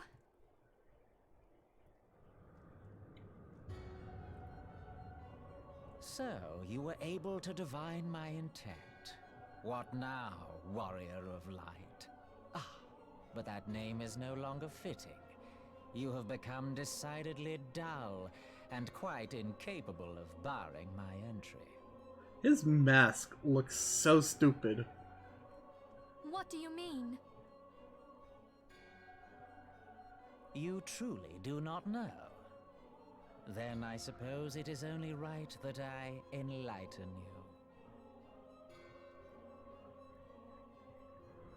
The blessing of light kept you and your fellow meddlers safe. It was that which prevented my kind from entering your domain. My kind, I say, though it had no power over the likes of Elidibus and La Habrea.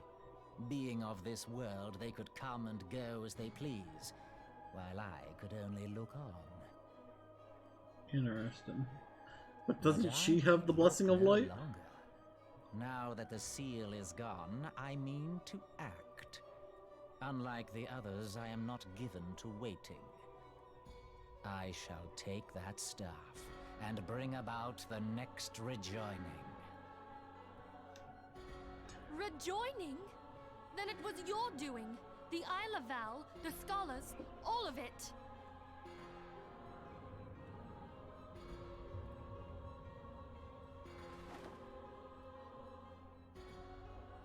You will not harm her!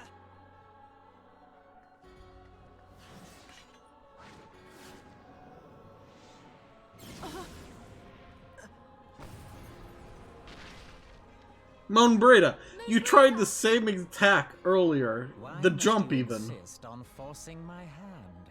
Did you learn nothing from our last meeting? Ah, but I forget. My words fall upon deaf ears. The staff is but a broken relic, a memorial to the departed. What possible use could you have for it?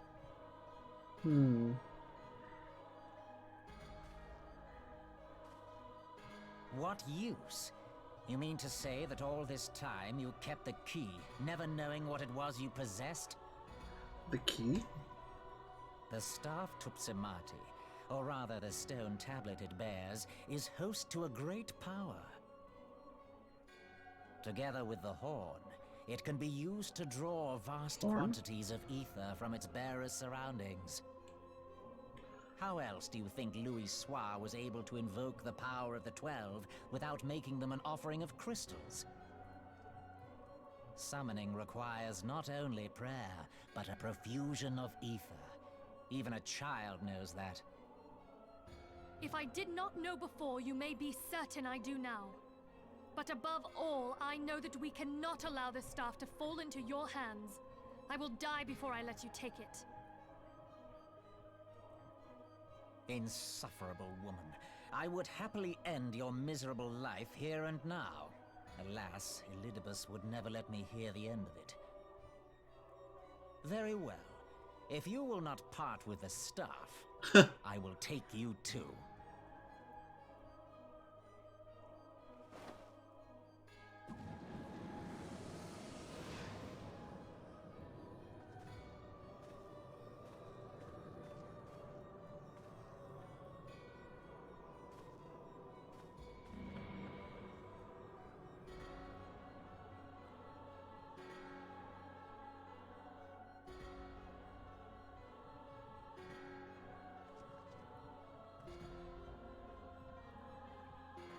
After them!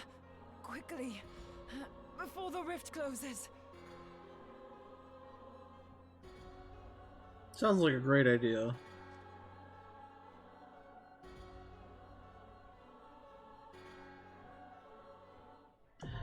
Shouldn't we call for help? You know, just shout, "Help!"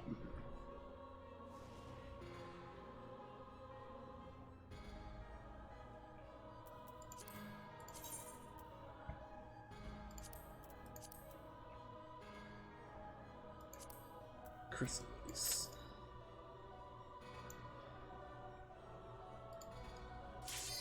Oh wow, that was fast.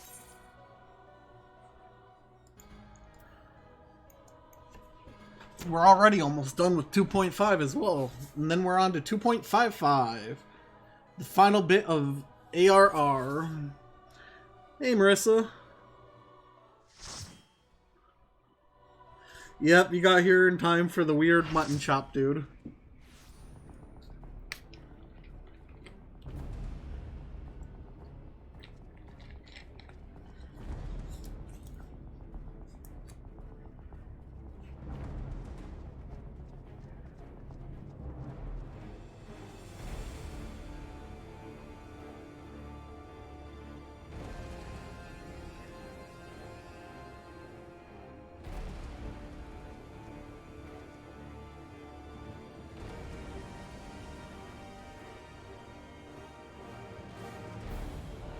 God, can you be any creepier?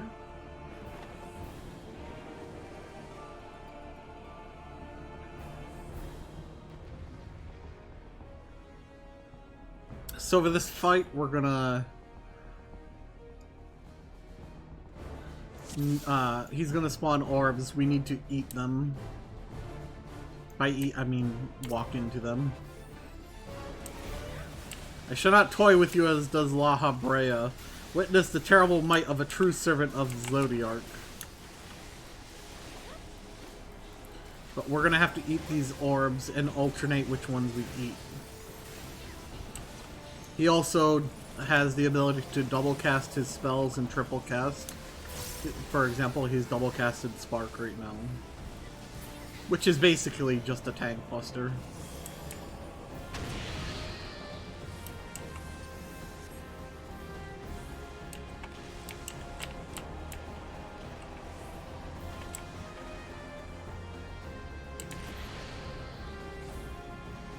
Eat one of the blue ones, now we need a red one. Woo! Well, you know what? I'll take the extra damage. Nope! Oh, crap. He ate one. I think he ate couple. Let's do that. This is gonna hurt. Okay. Thankfully, I have my tank ability. I'm a tank!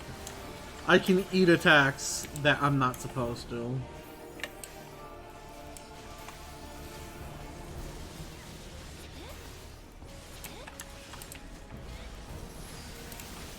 I lowered the damage of that double for him. Oh. Never mind, he overwrit mine.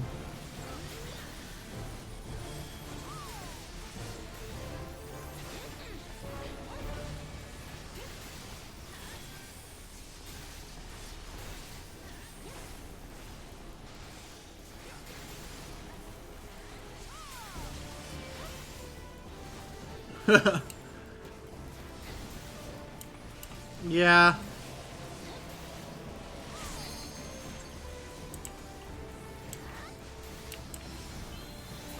Oh, the tank died.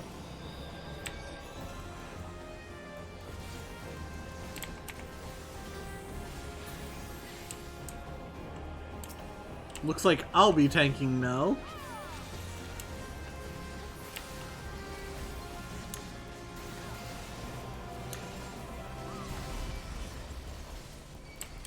Here comes the triple, speaking of.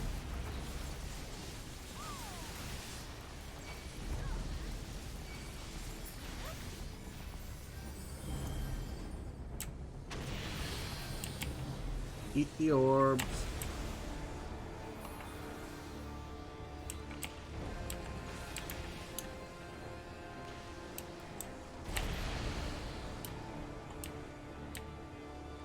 No!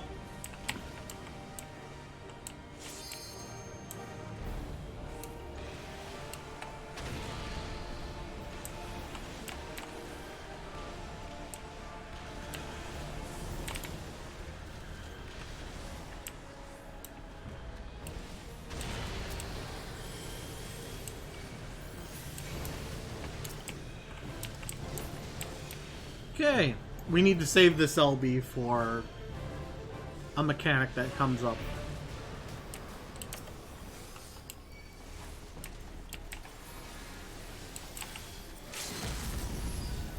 No!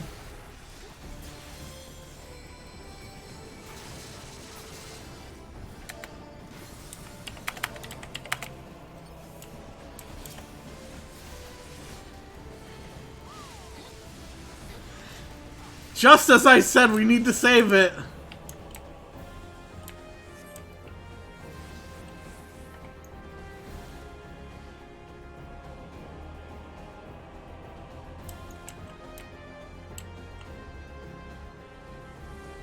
I threw this on, so now this is 2 minutes long.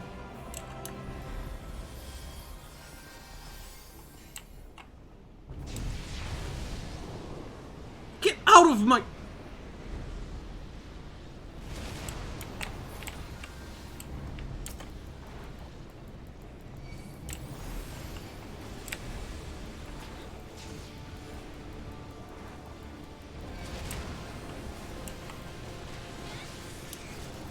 I can't get to it! I can't get to it!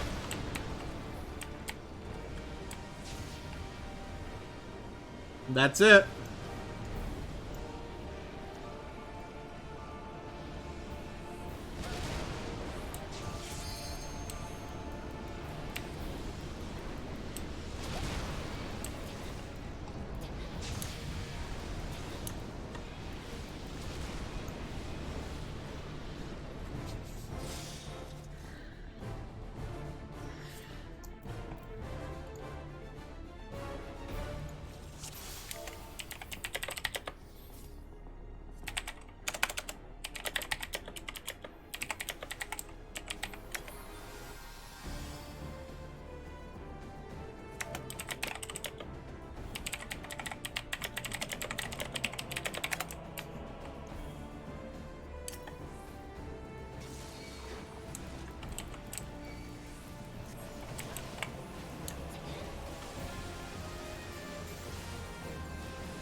Oops. I hit the wrong key.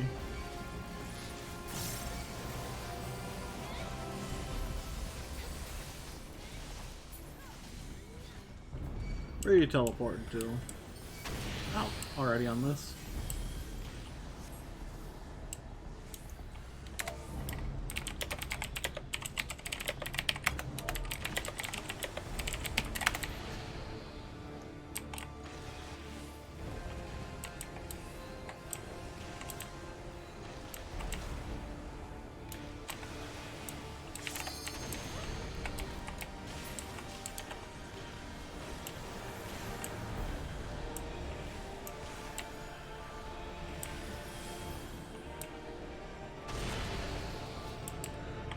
This might hurt.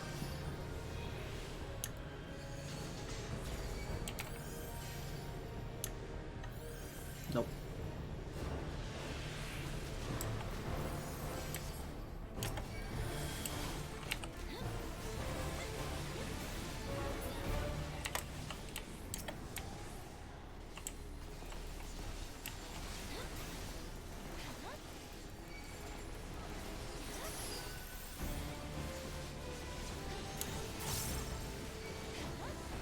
Here comes the double.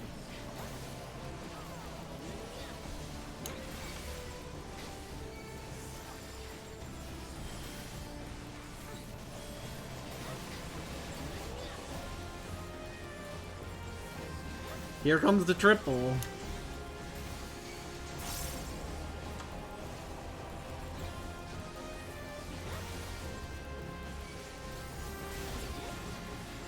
Ooh, that hurt.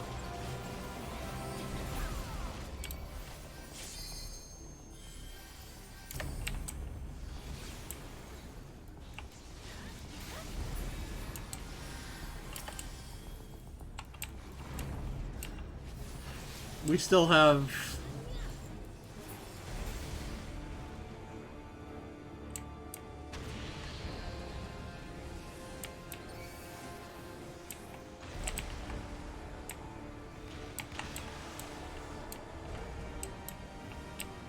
Oop.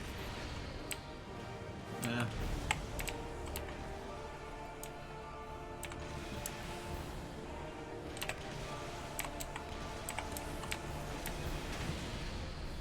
I'll eat multiple of the same one. I don't care.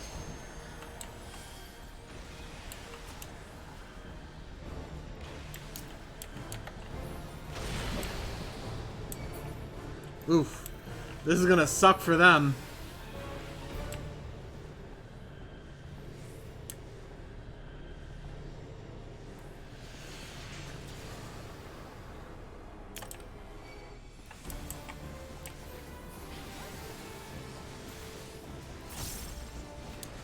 Please. No one be dumb enough to use the LB this time.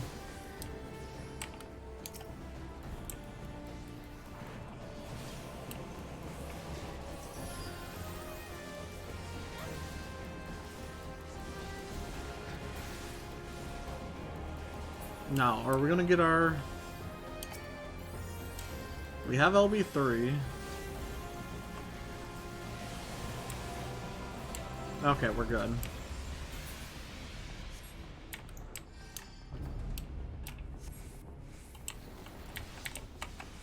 Got them both. Nice.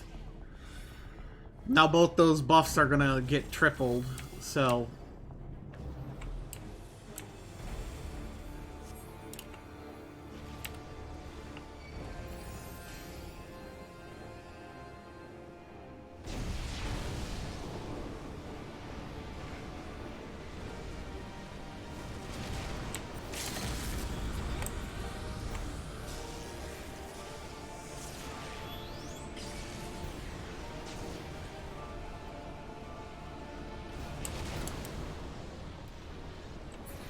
He went to the... Ooh, okay, we're good. I was about to say, he went to the wrong one! Shit! Aww. And now my buffs wear.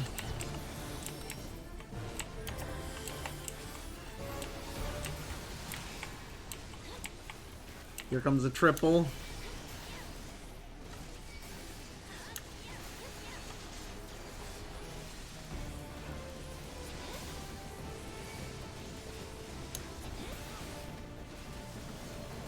Let's just hallowed ground so I don't die.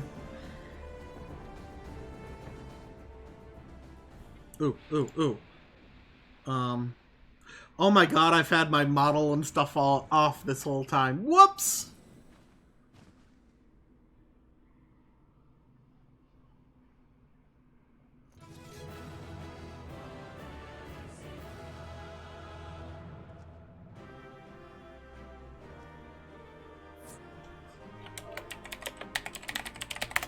Thank you, everyone. I'm gonna give it to you.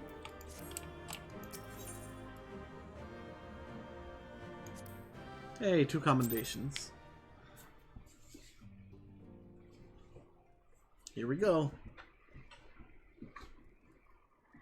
Hey, it's Stoop Samadhi. You're safe.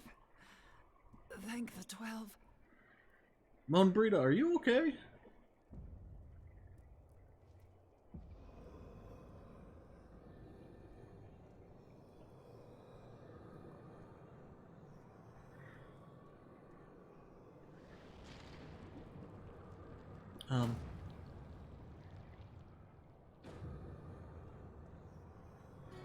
You may have bested me this day, but what of the next? What of all the days to come?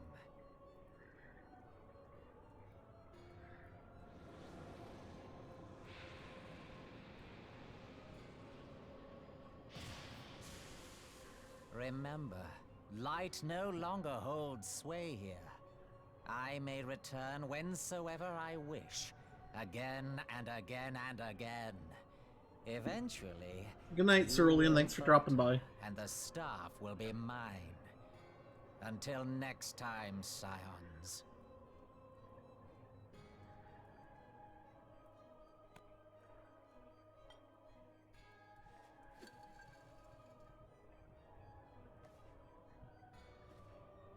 Use it!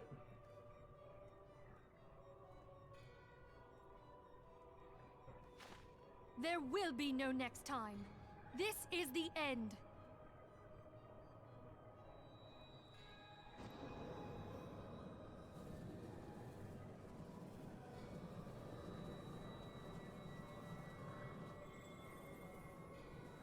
Cool. It can float on its own.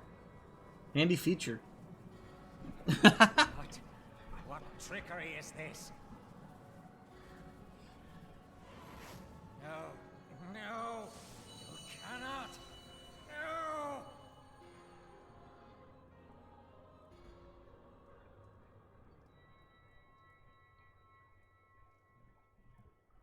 Use Tube Samadhi to gather ether. Quickly, before he breaks free.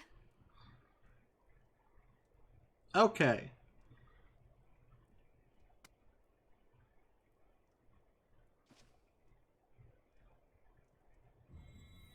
I wonder, is that symbol a scroll? Call to mind the time you struck down La Habrea with the Blade of Light.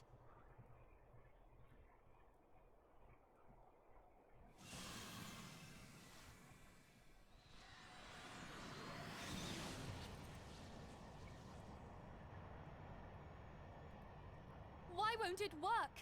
Is it because we lack the blessing of light? Damn it. So much ether. And it still isn't enough. Fools! No mortal prison can contain me. I shall make you pay for your insolence.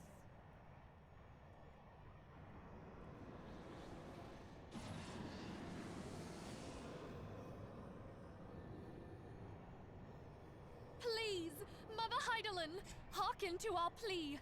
Lend us your divine light. Doesn't Minfilia still Why have can the you echo? Not hear us? Do our words no longer reach you?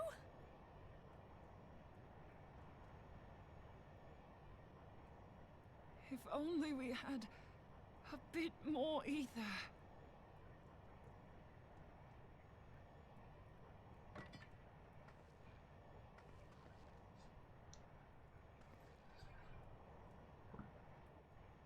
Moonbreeder, what are you doing? Master Louis Soir, I understand now. the choice you made. In death, there is life. Farewell, Urianger. You damned old coot.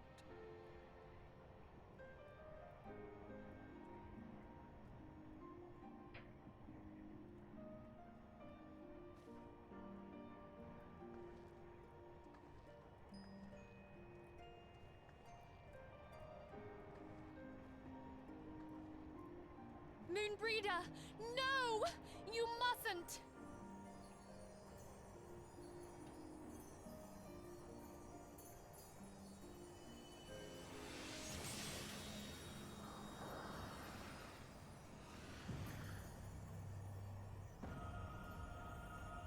What?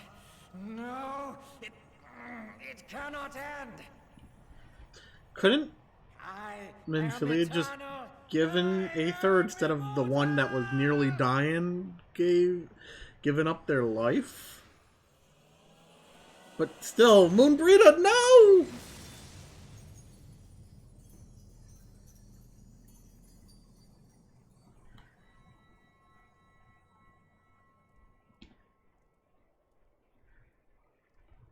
Moonbreeder.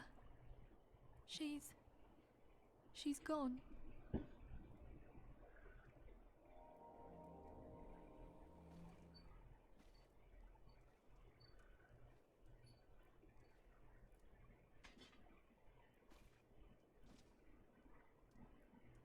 Wait.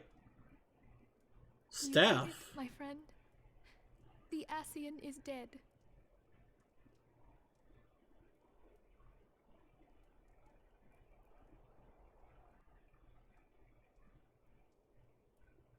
This device is a legacy of Moonbreeder's toils and sacrifice. I shall hold on to it for safekeeping. Minfilia, are you all right? I am. Oh, we were surveying northern Thanalan when we received the distress call. We returned as swiftly as we were able. It seems you have everything in hand, however. Not really. What happened here? Where is Moonbreeder? She's gone.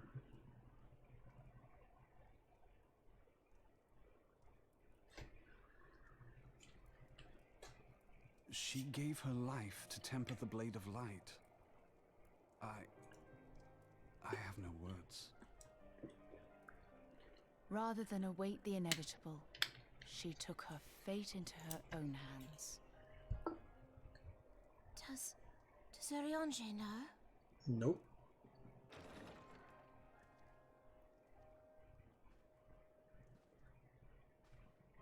Although he may My know. friend, there is something I must tell you.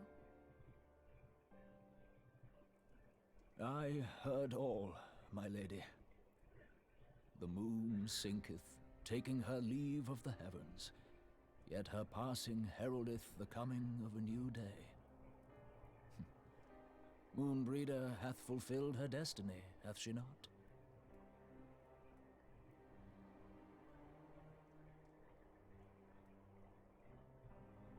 Poor Rui. Long ago, far across the seas in the Charlayan motherland, Moonbreeder and I did study under the sage tutelage of Master Louis Soir. Full oft did he impress upon us that knowledge existeth to serve the greater good. This sentiment, however, was contrary to the nation's policy of neutrality, which censured intercedence in the affairs of foreign lands.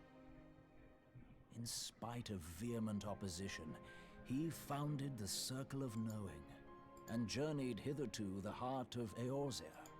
Through his noble sacrifice was the realm spared its doom. Yet this great soul, whom all should rightly have honored, was branded a pariah in his own land. His peers did accuse him of forsaking his duty as a man of learning, and of meddling in the course of history. When he left Charlayan behind, Master Louis Soir gave no word to signal his intent to Moonbreeder. Close as they were, as master and disciple, she was deeply wounded by the sudden exclusion from his confidence. Above all, however, she was confused. Try as she might, she could ill comprehend her master's motive. The slanders that were heaped upon him after his passing served only to inflame the turmoil within her. Poor Moonbreeder. Years upon end, she knew not what to believe. Torn as she was twixt the man whom she revered and the man who forsook her and his duty both. The Louis Soir I knew would never forsake his duty, much less one of his own. This I know full well, my lady. 'Twas not for want of love that Master Louis Soir hid his intent. He but desired that Moonbreeder discover her own path, free of the shadow of his influence. Long did I contemplate revealing the truth to her, and long did I hold my peace. After all, was it not Master Louis Soir's wish that she come to the truth unaided? Poor Urianger. I told myself it was, and resolved to let her suffer. Knowingly did I deny my friend the comfort she craved. And now she hath gone to her rest, with doubt still in her heart.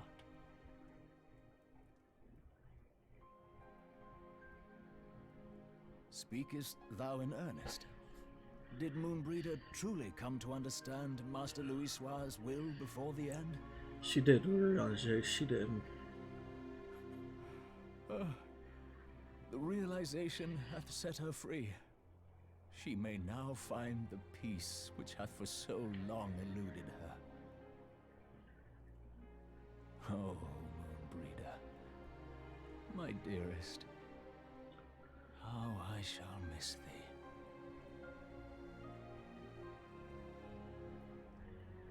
Moonbreeder gave her life that we might possess the means to defeat the Ascians.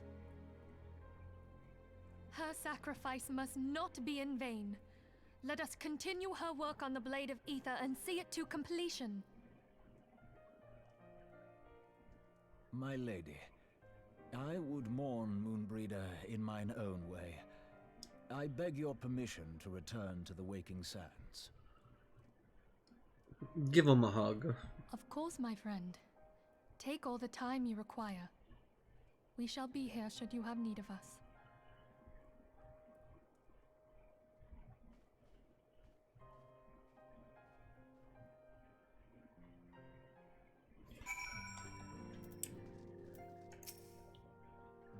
Ugh.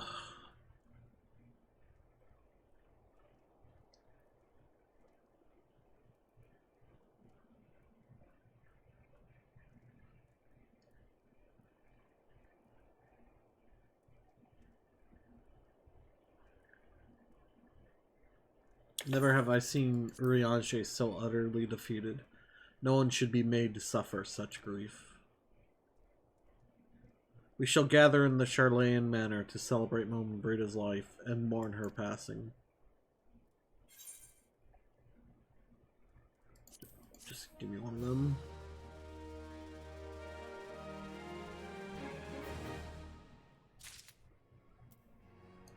In memory of Moonbreeder. As Moonbreeder was a native of Charlayan, I feel it only fitting that we gather before the Mark of the Scholar. Are you familiar with the stone? 'Tis a monument found at Rathfrost and sacred to Thaliok, guardian deity of the City of Learning. There shall we pray for our dear friend's soul and bid her a peaceful return to the light of the Mother Crystal.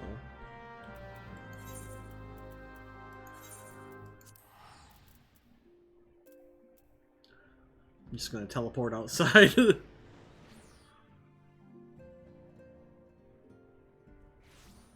Hey look, someone just subscribed. Hey, Zero! 25 months! How you been, Zero?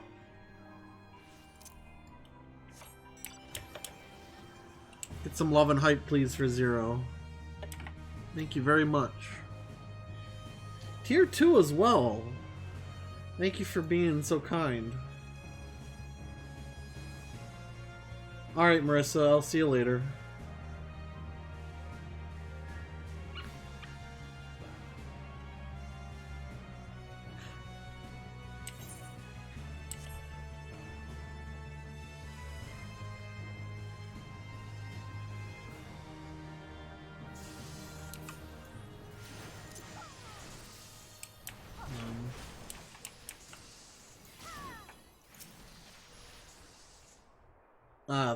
Addicted to VR chat. It was a scroll.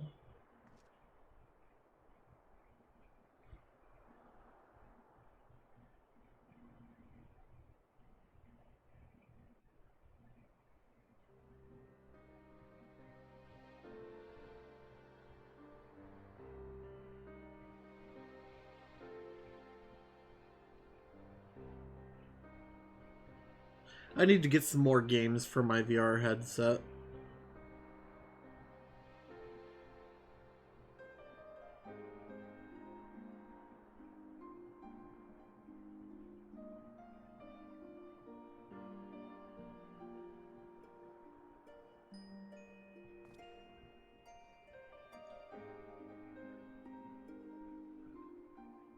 Forgive me, Moonbreeder. Had I been quicker or wiser, but I was not, and you paid the price. But you would not suffer us to wallow in our sorrow, would you? You would tell us to pick ourselves up and get on with it. And so we shall. We shall defend this realm and her people to the last.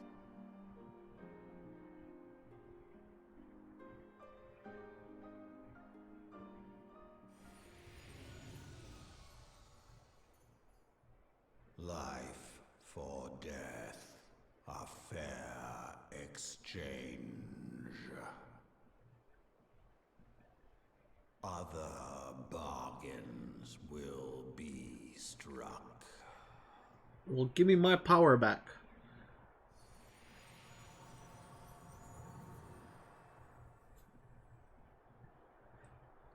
Do you have an interest in Final Fantasy XIV Zero, by the way?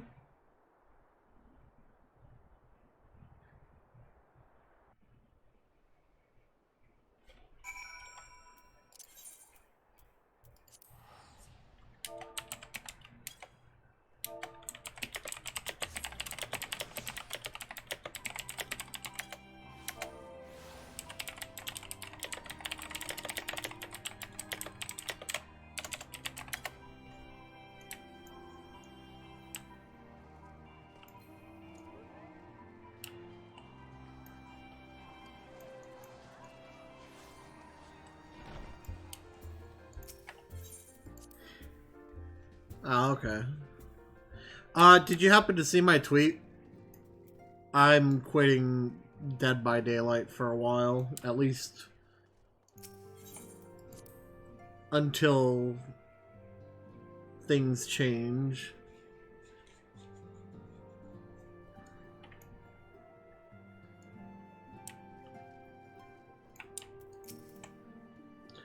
Though we have said our farewells, the pall of sadness has diminished but little. Forgive me, as antecedent, 'tis my job to be the pillar of strength for all others to lean upon. Yet I also believe the grief we feel now is precious in its own way, and not to be lightly swept aside. Do you not agree, Leonora?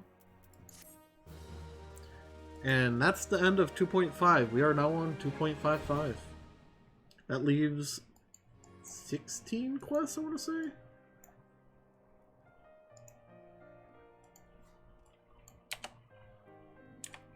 Oh, no! 'Tis is it a dagger?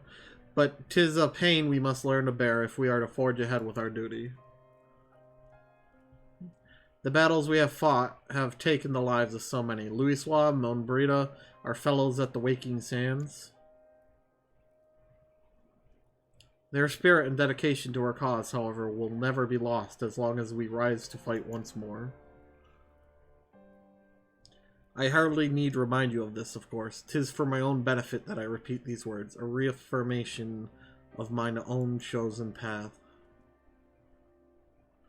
If I do not rebuild the foundation of my resolve, I am like to collapse in a fit of weeping. My apologies again, Leonora. There is no other to whom I could display such weakness.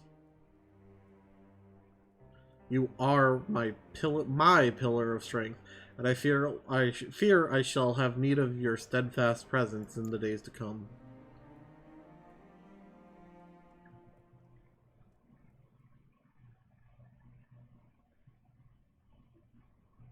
A victory won, a comrade lost. To honor the fallen, to live and forge on, ever on, towards the light of a new day.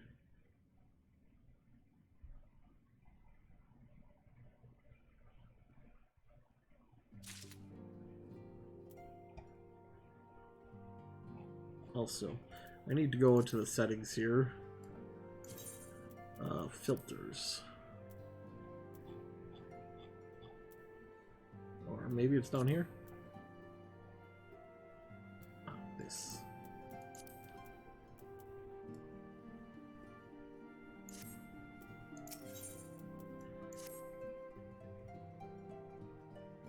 No problem, Zero. Have you a moment, Leonora? I bid Ida wish a word with you. I believe that Ida wished a word with you. I should consider it a personal favor if you would lend a sympathetic ear to her troubles. She has not been herself since Moonbreeda's passing, and my heart aches to see her so downcast.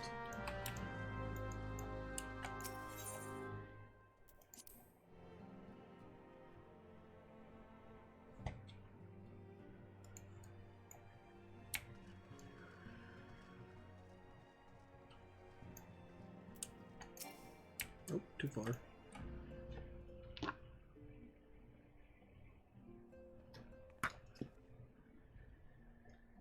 Hey, it's Leonora! Great! Oh, it's no use. I'm trying to stay positive, but it's just hard, you know. The thing is, I know Moan would tell me off if she saw me moping around like this, which is why I decided to cheer myself up by getting her a special flower. I placed an order for a moon daisy with Rowena a little while ago, and it's ready to be picked up. The trouble is, I find Rowena a bit difficult at the best of times, and well, this isn't one of them. I know it's silly, but I just can't face it at the moment, so I was wondering, do you think you could maybe collect it for me? I have the coin to pay for the flower right here. Thank you so much. I'll be waiting for you, and the daisy, at Wrathfrost. Aww.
What can I do for you today, adventurer? Eldritch trinket to trade?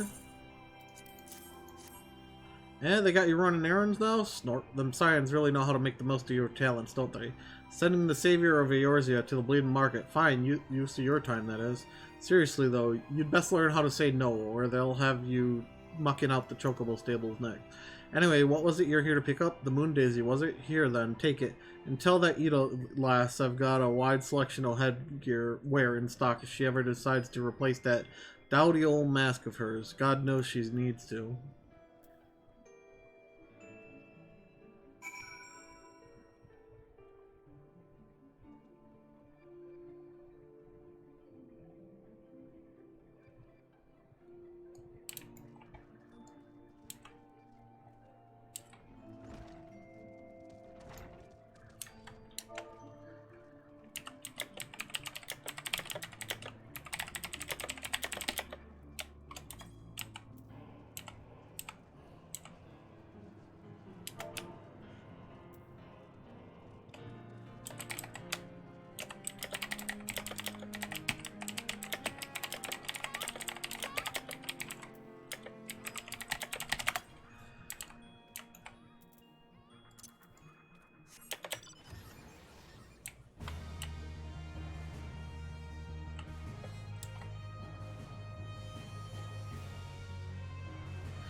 Ugh. Now we gotta go turn this flower, or leave the flower basically at Moanbreeda's grave.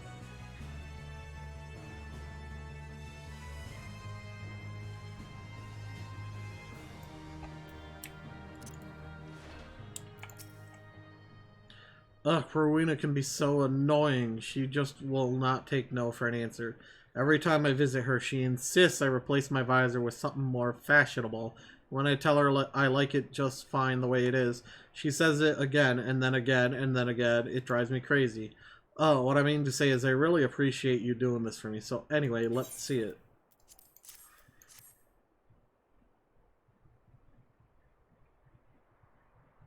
Moanbreeda loved these things, you know. I hope that somewhere, somehow, she knows I'm still thinking of her.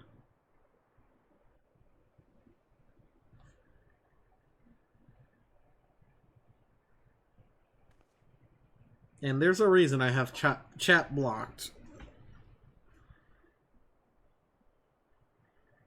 I'll never forget you, Moon. None of us will.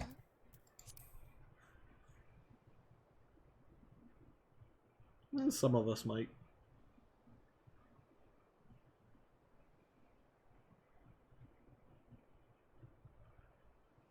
The song riseth to a crescendo. What's that mean?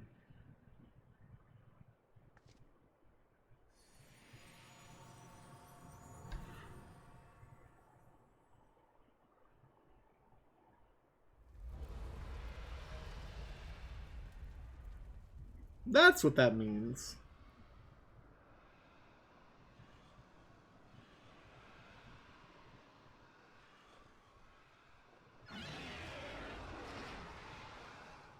Is that what I think it is? Yep. Hello, can you hear me? We have received grave tidings from Ishgard. Pray return to the Rising Stones at once. Sure.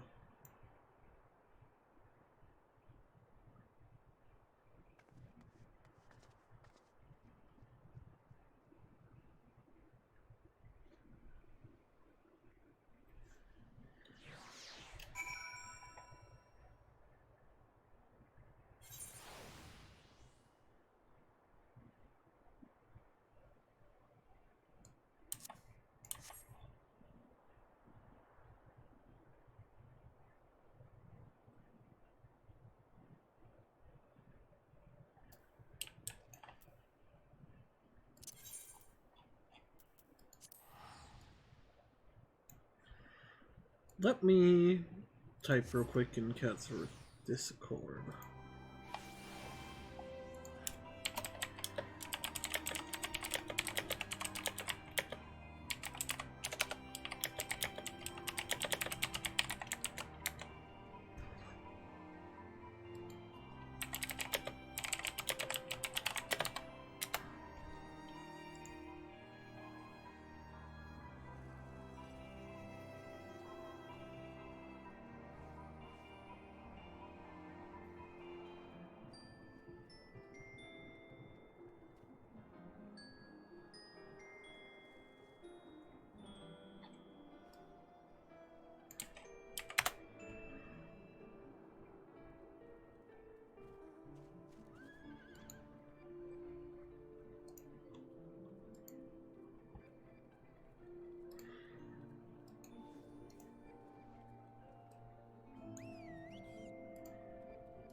Alright. Elfinal, my apologies for the interruption. I was deeply saddened to learn of Moan Brida's passing. Her loss will be sorely felt. Alas, recent developments in Ishgard leave us little time to mourn. The envoy from Coerthis will soon arrive, and we must hasten to hear her report.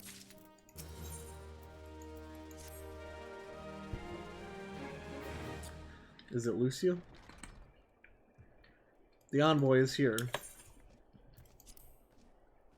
Yep.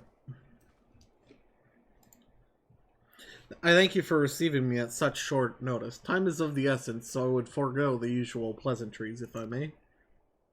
Certainly. You come with news of the Dravanians?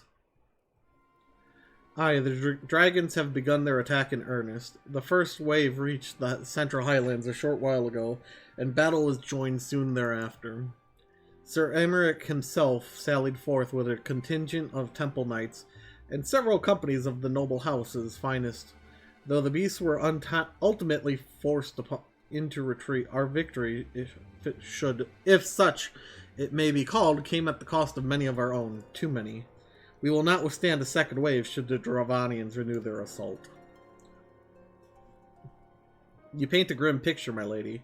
It is reinforcements you seek, then? We do. Though it pricks our pride, it is plain we cannot protect Ishgard with our ranks, thus thinned by the Horde. Sir Aymeric would meet with you to discuss the possibility of enlisting your aid. Very well, I shall depart for Coerthis at once. I must warn you, however, that the involvement of the Crystal Braves is by no means assured. Our commitment to quelling the unrest in Ul'dah must take precedence. It is with such contingencies in mind that I must make another request. The Scions of the Seventh Dawn are known for sharing close ties with all three of the Grand Companies of Eorzea. Would you consent to plead our case to their leaders? Though I will gladly appeal to the Grand Companies on your behalf, I dare not promise a favorable reply. You need say no more. Considering our past dealings with the Eorzean Alliance, I can well imagine how our plea will be received.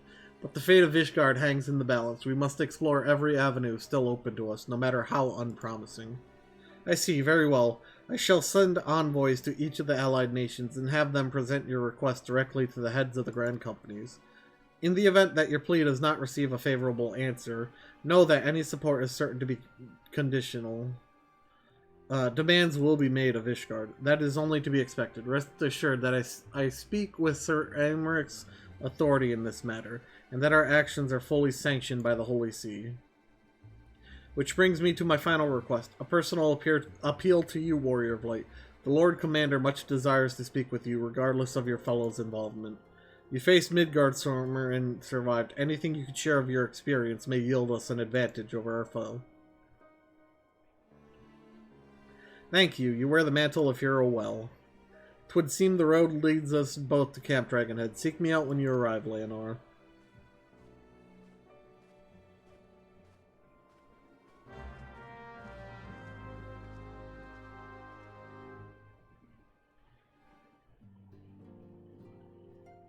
Oh?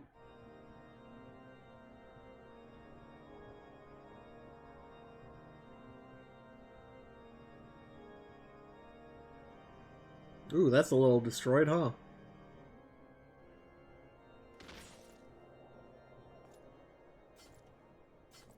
What?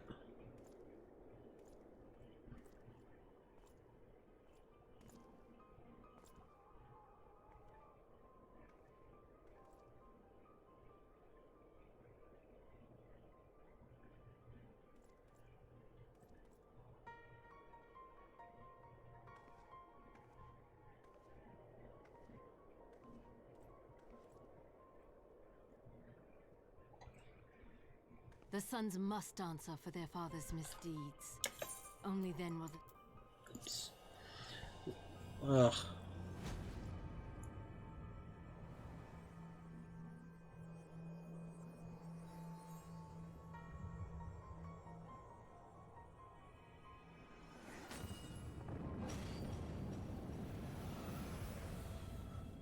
Oh. What did she just do? Brothers and sisters of the heavens, we raise our voices and join you in the chorus. The sinner's feeble magics are undone. Come, claim your retribution.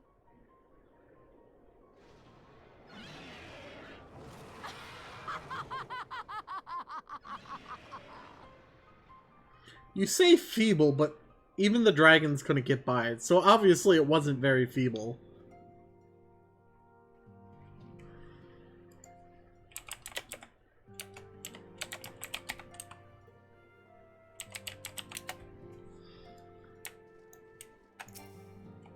Camp Dragonhead. I'll just teleport there.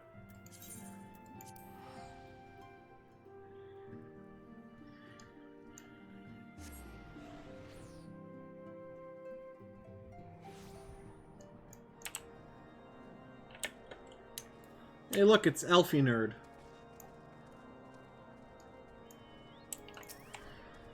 It seems I was the swifter, Leonora. You too, however, have arrived with time to spare, for our host has yet to make an appearance. The murmurings about camp tell of some manner of trouble at the gates of judgment. In the Lord Commander's absence, I suggest we visit the place and find out what is afoot.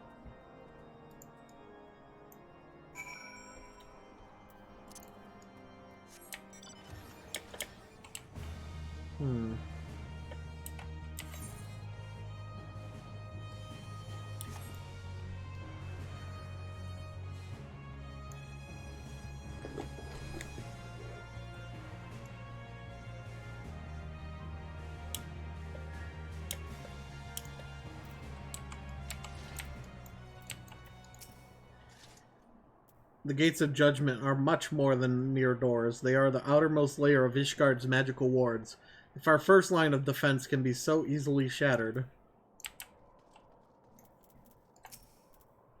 When I laid eyes upon Lady Iceheart, I felt the marrow freeze within my bones.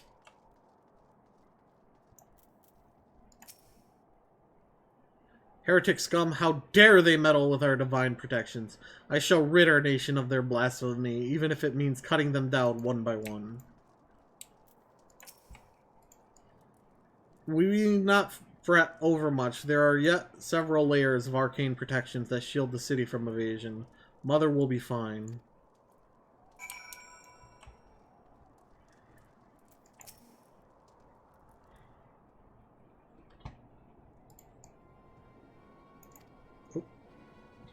Whoops. Twould seem... My apologies. We chanced to hear that there had been trouble at the gates and thought it prudent to investigate the cause.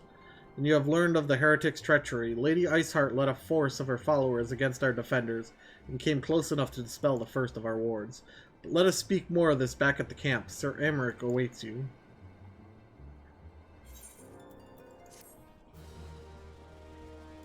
Elfie Nerd.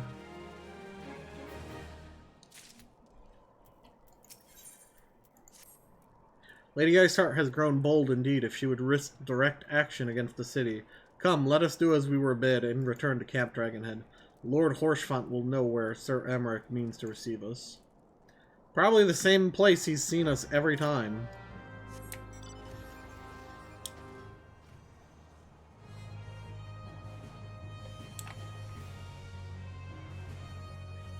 The worms roar.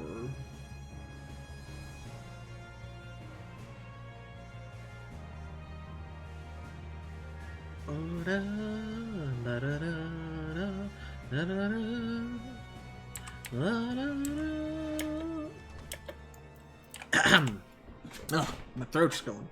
'Tis reassuring indeed to behold the countenance of a friend when one's homeland teeters upon the very brink of disaster. Though a single misstep could send us plunging into the abyss, your heroic presence stokes the flame of courage within my heart. Ah, but you did not come to Dragonhead to listen to my prattling. The Lord Commander has arrived, and would treat with you in the intercessory. Like I said, same place as before. Alphinaud just walks away without saying nothing.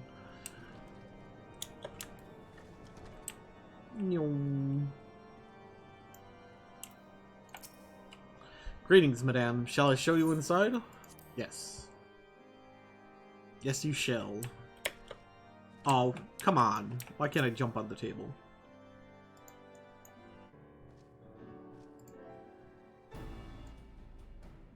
I thank you for coming with such haste, and apologize for my absence. Suffice it to say, Lady Iceheart and her heretics have much to answer for. Yes, but we are recently returned from the gates of judgment ourselves. Given the circumstances, we quite understand if you would prefer to postpone our appointed audience.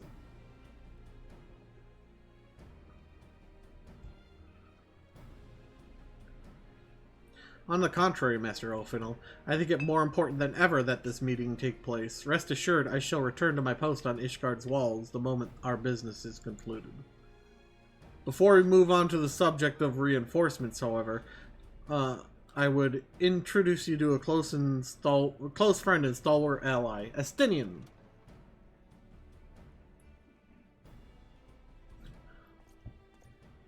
That's not... Oh.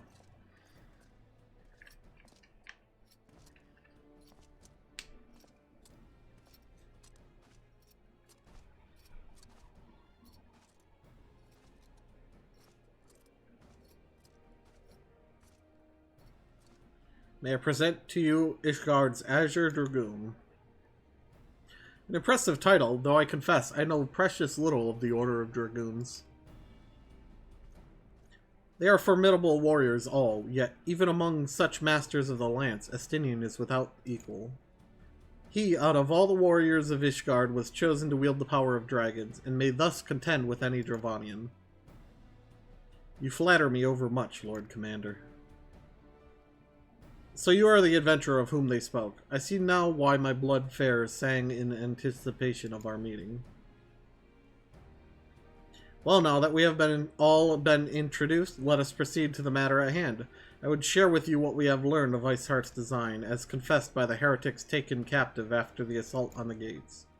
'Twould seem that Lady Iceheart and the Dravanians share a common goal, the reclamation of Nidhogg's stolen eye. Nidhogg, one of the 7 great worms. His name features prominently in your nation's history. Though once defeated by the hero Haldroth, the beast is said to have terrorized Coerthas since Ishgard's founding.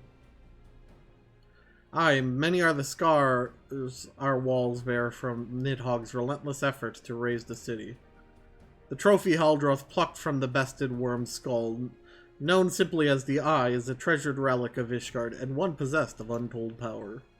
Should it ever be returned in Nidhogg, the dread creature would be restored to the height of his strength, and though no wall or ward we could erect, would be stout enough to deny him. My vengeful son hath waged war against Ishgard for 1,000 years. No mortal mind could comprehend the depths of his rancor. The Eye itself is secreted deep within the vault. It is kept under heavy guard, surrounded at all times by men and women who have proven their loyalty to this holy see. But though stout walls and sharp blades may suffice to discourage the heretics, the dragons are another matter. There are individuals within the Dravanian horde whom an entire company of knights would labor to repel, to say nothing of Nidhogg himself. Nor does age rob them of their strength. Through the endless march of years, the dragons endure, patient, calculating, inexorable. You must understand, these creatures do not share our perception of time. And that is especially true of the great worms. They who spend centuries in slumber only to wake and resume their campaign as if mere hours had passed. It has been 20 years since Nidhogg last darkened our skies. 20 years for him to gather his strength, and for us to bolster our defenses. And now, just as he seems primed to return, the heretics strike at the gates. You believe that Lady Iceheart is in league with the creature, then? Of that we cannot be certain. Though we know the heretics covet the Eye, we have been unable to determine their plans for it. Such questions aside, we must needs address the ragged hole their mistress has seen fit to rend in Ishgard's protection. 'Tis a weakness the Dravanians are not like to leave untested. So it would seem. You have described your plight in admirable detail, Lord Commander. Yet I cannot help but wonder at your candor. Why share such sensitive information with us? I shall speak plain. Ishgard has need of allies, and I would have you bolster our front lines in readiness for the coming battle against the dragons. This much I expected. Unlike our arrangement concerning the Keeper of Lake, however, only you stand to benefit from our assistance in this matter. I fail to see why we should intervene in a conflict which concerns only Ishgard and Dravania. When the Eorzean Alliance requested Ishgard's assistance during Operation Archon, you refused us.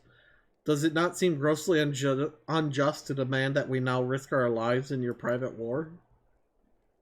I make no attempt to defend my country's conduct. I only ask that you consider what would follow were Ishgard to fall. Having razed our city to the ground, the Horde would have little cause to linger, and most would return to their lairs in Dravania. Soon thereafter, the ruins of Coerthis would be buried in snow, and the land would become the sole province of beasts and beastmen.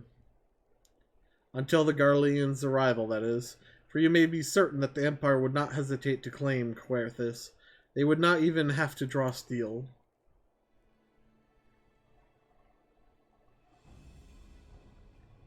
An imperial province sharing a border with Mordona? 7 hells. Very well. We will assist you in repelling the dragons. The roar of a great worm may have shaken the firmament, but we of Eorzea will not abandon our Ishgardian brothers to face the coming horde alone. Nor did I ever think you would. Now, upon the matter of the roar... Allow me, Sir Emmerich. Through the power of the Eye, I have become the vessel of Nidhogg's strength. His essence has stolen into my very blood.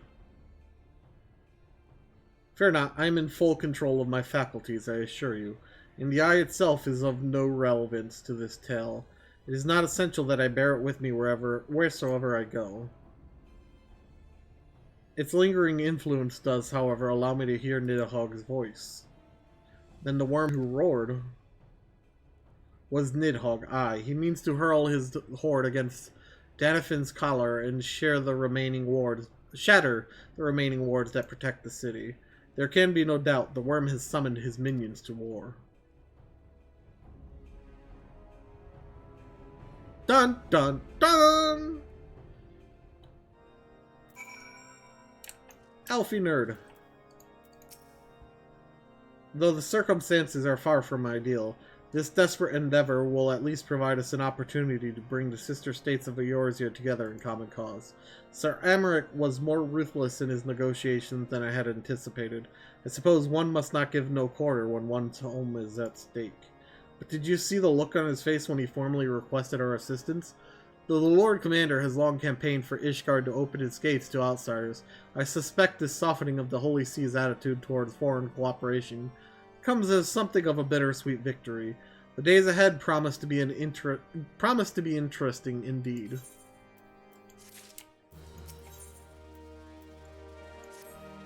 If we are to aid the Ishgardians in this war of theirs, preparation will have to be made, and soon.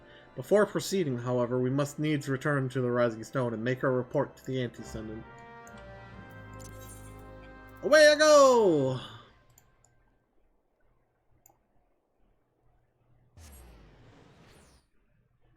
We should be coming up on another trial soon. Let me just do that. So I don't accidentally queue into the crystals.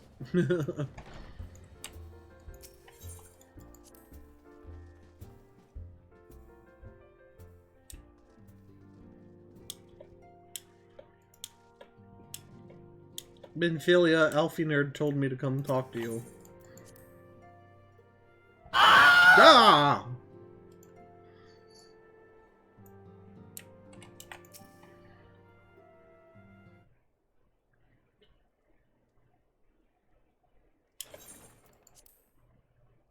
This might be a talking, this might not.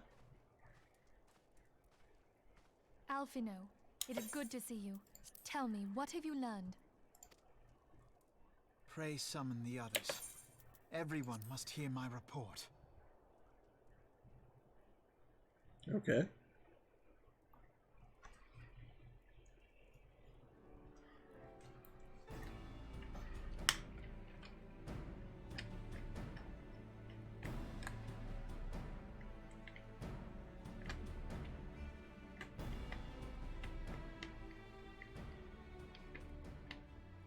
So this was all but a taste of what's to come. Indeed. The main host advances upon Ishgard as we speak. I'm trying to see what that is on his hood. Have been nullified. Shorn of its wards, the city will bear the full force of Nidhogg's fury. All those people. Alphino is right. The Dravanians cannot be allowed to prevail. If Ishgard falls, all of Eorzea will suffer the consequences. Yep. Then you agree that we have no choice but to intervene.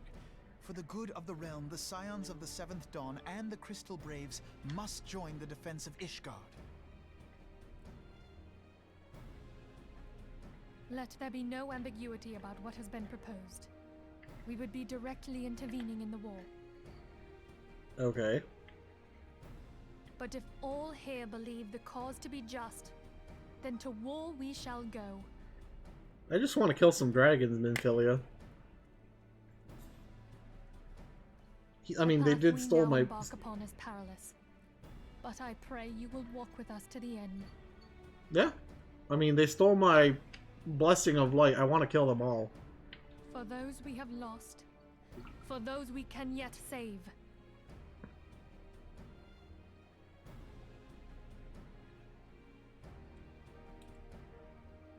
Then it is settled. I shall inform the Council of our intentions and request that they contribute their own forces to the defense of Ishgard.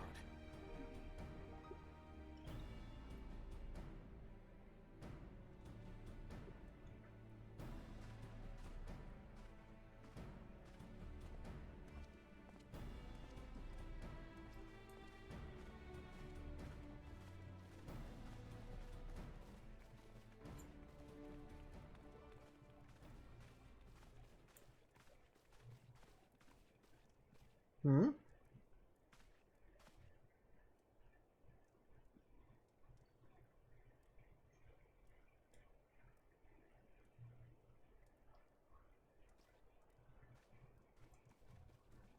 What was that about?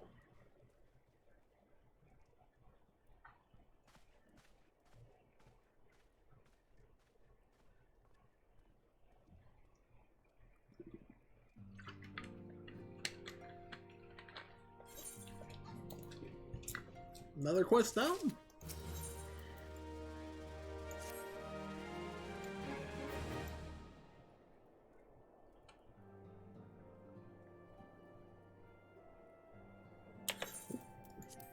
Should the members of the Alliance agree to pledge Grand Company soldiers to Ishgard's cause, our comrades will be on hand to act as intermediaries for the duration of the conflict.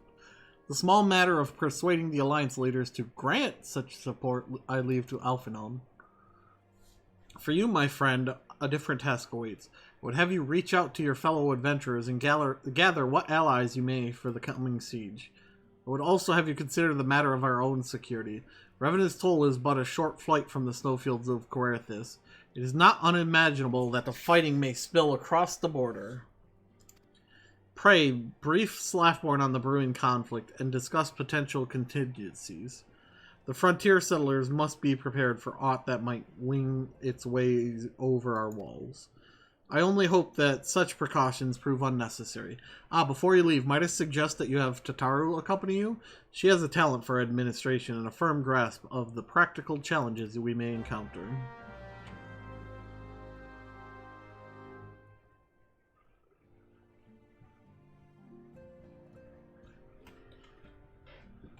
Okay. Tataru!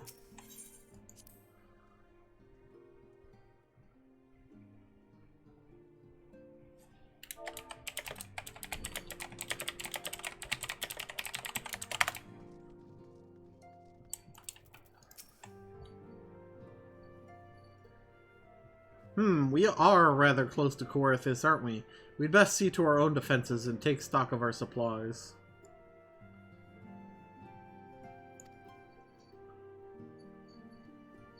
Oh, and we'll also need to have beds and bandages laid out just in case. A good receptionist is ready for any eventuality. Let's go, Leonora. I have 101 things to discuss with Slaffborn.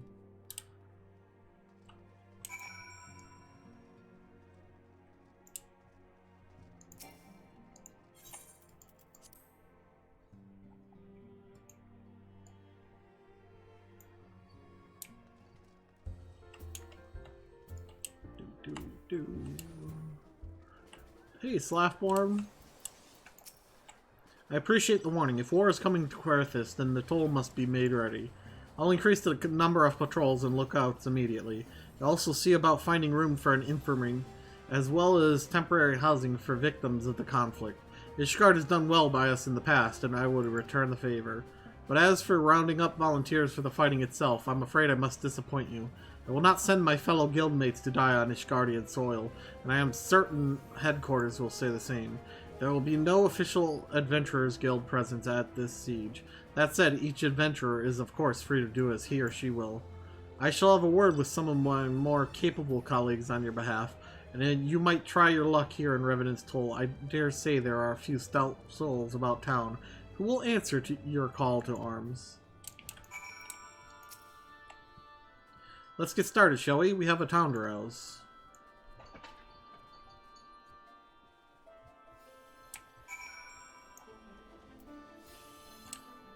Fight dragons? Fuck that shit.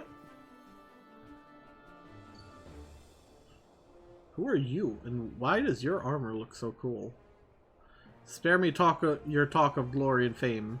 I'm not in the habit of volunteering for lost causes. I've survived this long by trusting my instincts, and my instincts tell me to stay well away from Ishgard. Okay, bye, lady.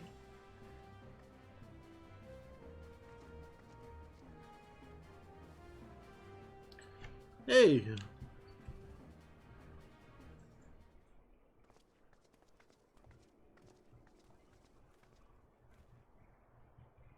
Ishgard sounds like she's in a right mess, but that ain't what I wanted to talk to you about. I need you to cast your mind back to that scuffle at the Empire out by the processing plant. A lad from Little Alamigo by the name of Wilred was there with the Fourth that day, and I want to know if you've seen him since. Have ye? Gods damn it, I feared as much. No one's bloody seen him. It's like the ground opened up and swallowed him whole. But that ain't all. Around the time Wilred stopped turning up for duty, them black market weapons went missing from our vault in Ul'dah. So now, of course, half the braves suspect the lad of making off with the goods. Folk like to believe our company's a disciplined fighting force, but as you and me both know, it's no more than a motley collection of mercenaries, adventurers, and Grand Company veterans. The only thing that as binds us together is some vague oath about fighting for the freedom of all. That and the steady pay. Now, compared to most others in this crew, Wilred's a fresh-faced novice, a bleeding whelp amongst the wolves. But that boy's got passion. When he talked about being a guardian of Eorzea, he bloody well meant it. A lad like him wouldn't rob us blind and bugger off like that. He ain't the type.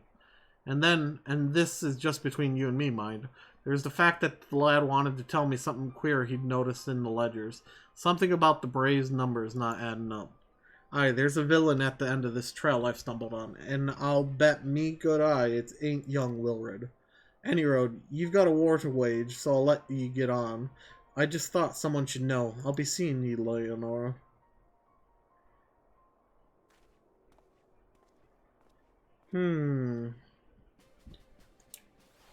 Well, no.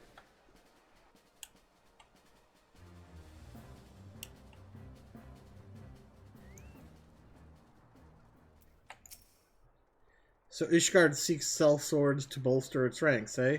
Though I'm not sure I like the sound of the siege, those nobles will surely be generous with their rewards. But I have pledged myself to guard Revenant's Toll. Modest work though it is, I'm loath to break the terms of my contract. What to do, what to do. That one's up, so, up.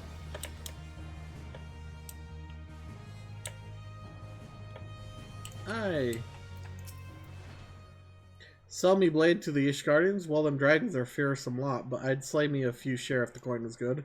I've worked for one of them knights before, you know. Watched me like a bloody hawk, you did. Still, I'd put up with worse for that. Worse than that for a heavy purse. Yeah. And boom.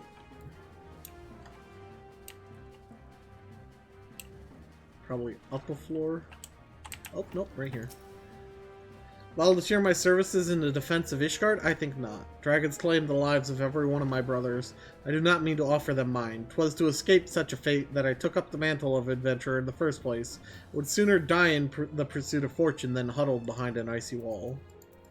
Also, I just realized something. I forgot to change my minion. Speak with Tataru. Tataru! Pretty much everyone said fuck off.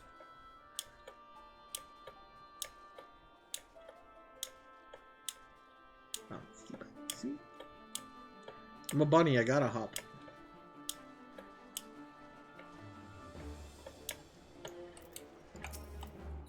There you are, Leonora. So, did you sway any hearts? 1 or 2, eh? Well, added to mine, that makes 3 or 4, not including Slaffborn's friends. We won't have the largest company in the army, but I'd say 1 Revenant's Toll veteran is worth a dozen clanking knights at least.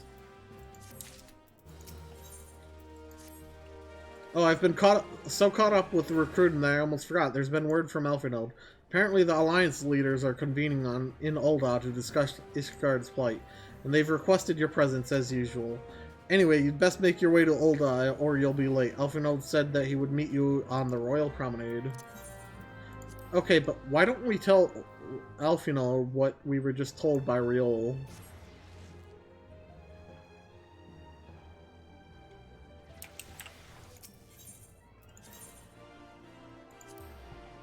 Right? Like, I'm not the only one thinking that, right?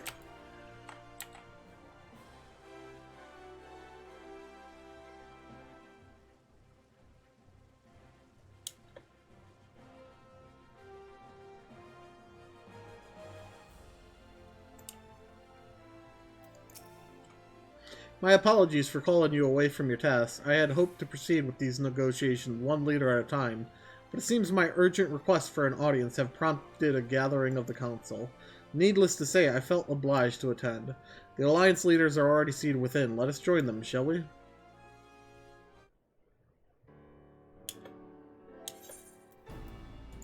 This is definitely going to be voiced.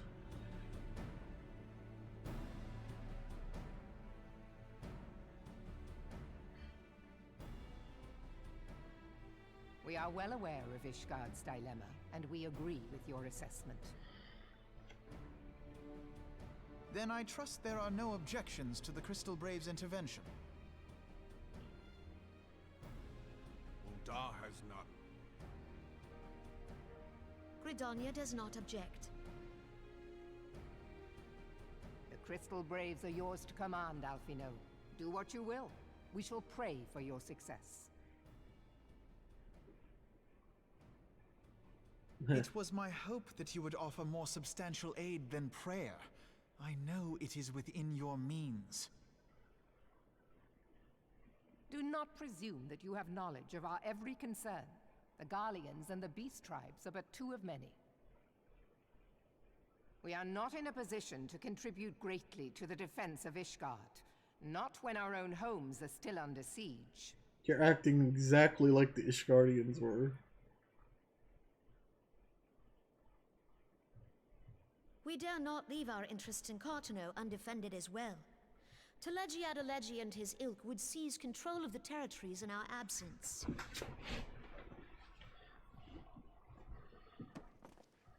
The enemy is at their gates, and you would cower behind yours? Ugh, Alfinode. No one is cowering, boy. We will offer what support we can. Aye, support. A handful of men and no more. Would that we could commit more than a token force to this cause. Yet there are others to whom you might turn. The free companies ever want for work. Free companies, FCs. Yes, the free companies.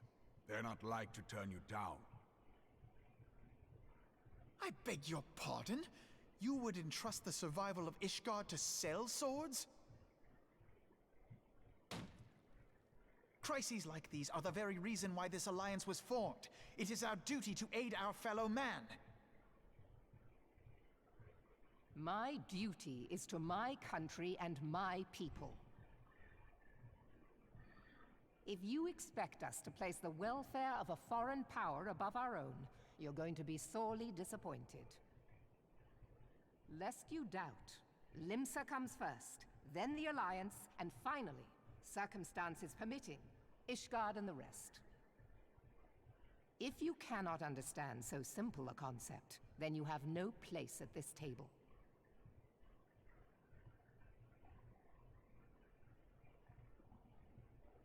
Forgive me, Admiral. I was careless in my choice of words.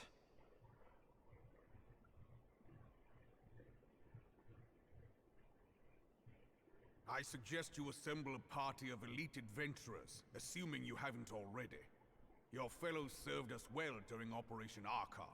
I dare say they will do so again. Sure.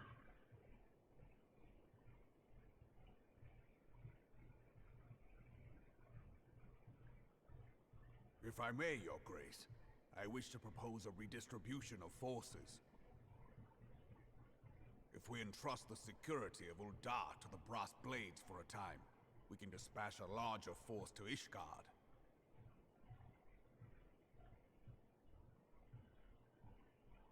Your Grace?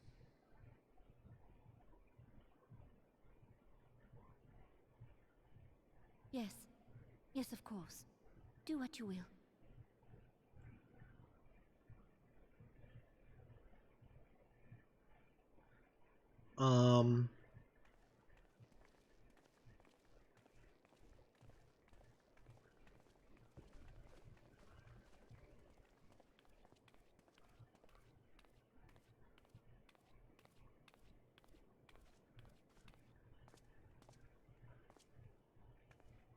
Is Her Grace not feeling well?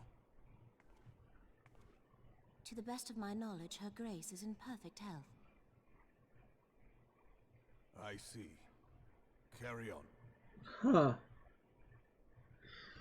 We all know. But it's surprising that she didn't tell Rauban of her plans.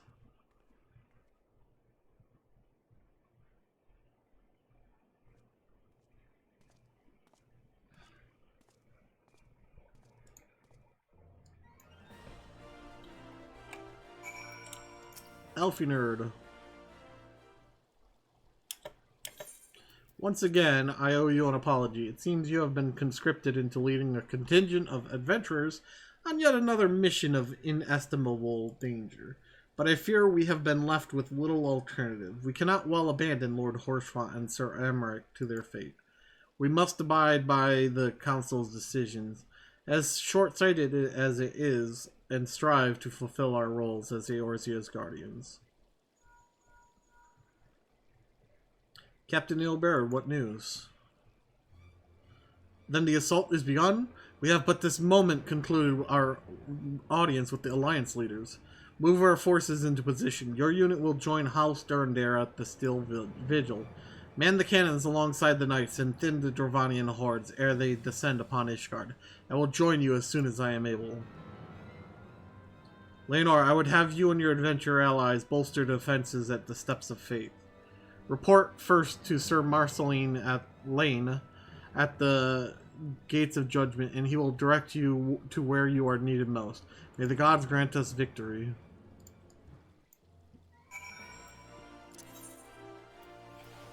Camp Dragon him.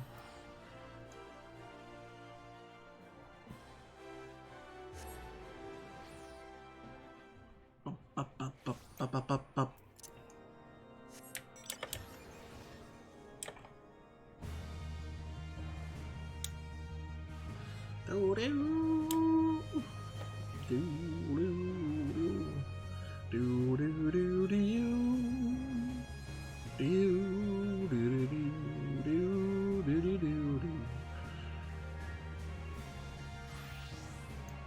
Hey, you are the appointed captain of the Sellsword contingent? Then welcome. There is no shortage of blade work to be done. As we speak, Dravanian skirmishing parties are harrying positions across the Central Highlands. I've assigned the Crystal Braves and your fellow adventurers to contain these scattered attacks, and for the present, I would have you join them. This is, of course, merely a precursor to the assault on Ishgard proper.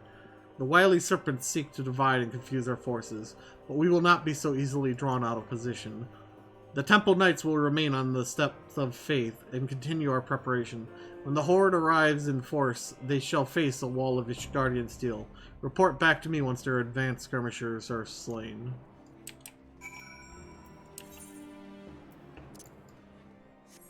Oh, I don't remember this part.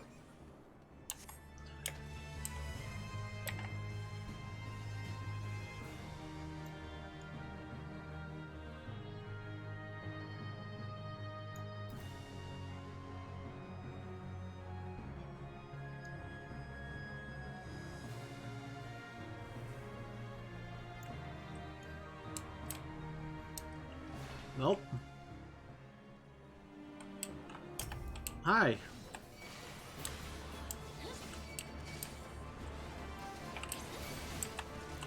Take this. That's a lot of dead Crystal Braves. Well, only 2 dead Crystal Braves, but to be fair, that's a lot considering the Crystal Braves aren't that big. Oh, there's more.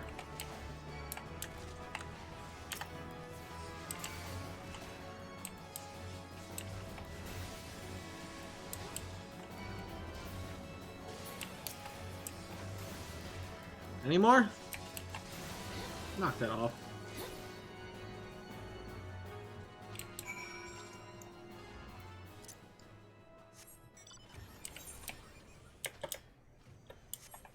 Isn't there anyone else around that can do fighting?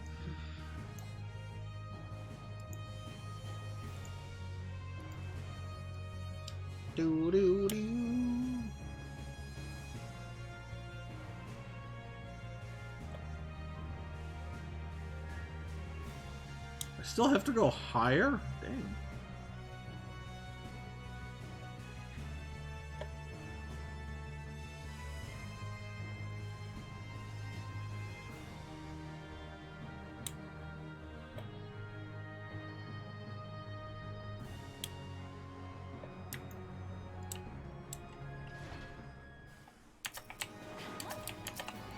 Scout.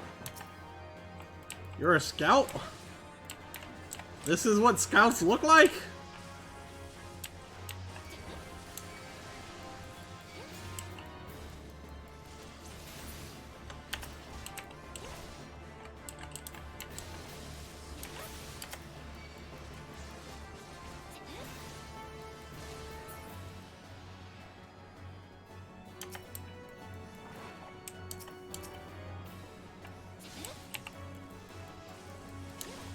Aha!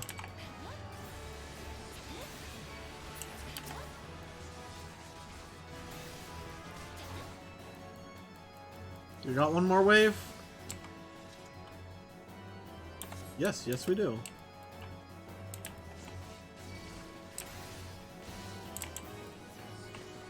Nope. Wrong button. Let's see. We should have a dungeon coming up in a quest or two. Or not a dungeon, a trial.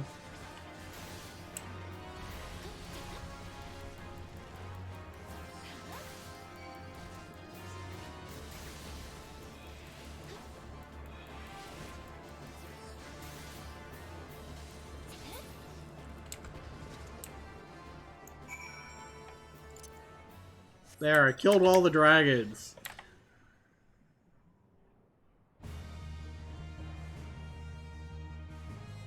Because apparently, you know, 20 adventurers and crystal braves and all that crap aren't enough.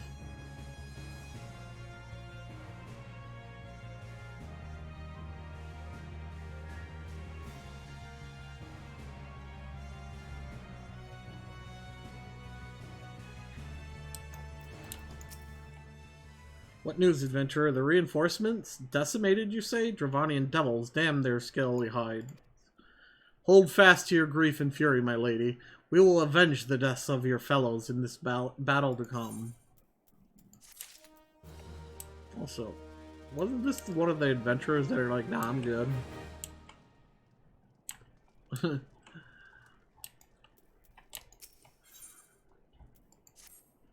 Oh, this is the quest.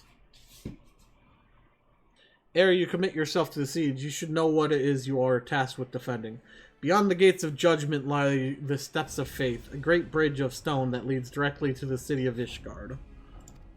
More than simply a means to cross the Sea of Clouds, the bridge serves as a foundation for the arcane wards that form the barrier we call Danafin's Collar. Alas, in dispelling the barrier's outermost layer, that thrice-damned witch Iceheart stripped the bridge of its protection, and thus are the dragons now able to land unhindered upon the steps of faith. Should the Dravanians succeed in destroying the remainder of the wards, the winged devils will be free to swarm within the city itself. Needless to say, we cannot suffer that to happen.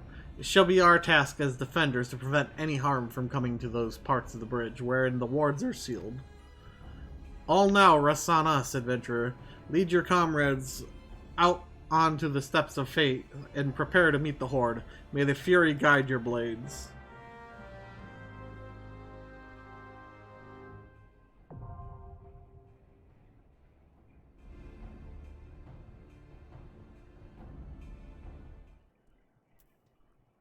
Here we go.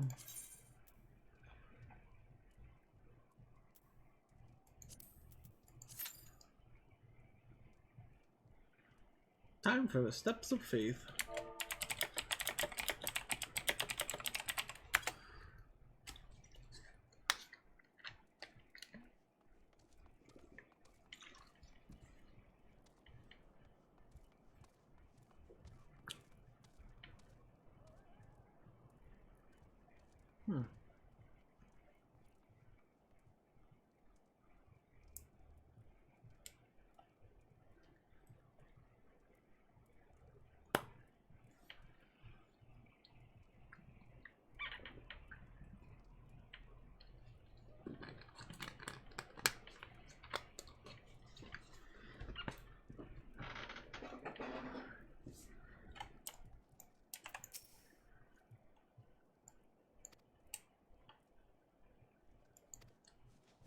Ah.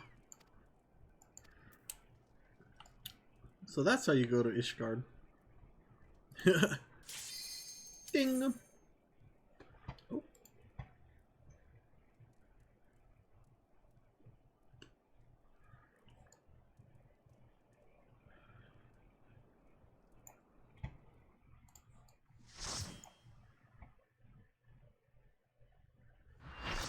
Full party!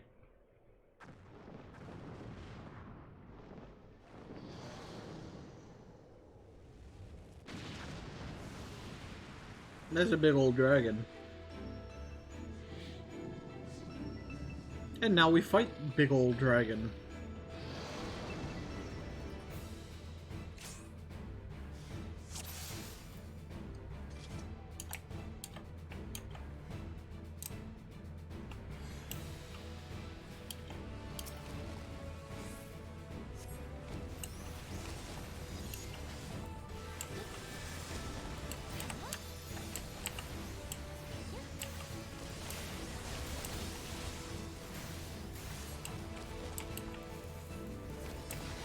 Oh, okay. The other tank's not doing their job.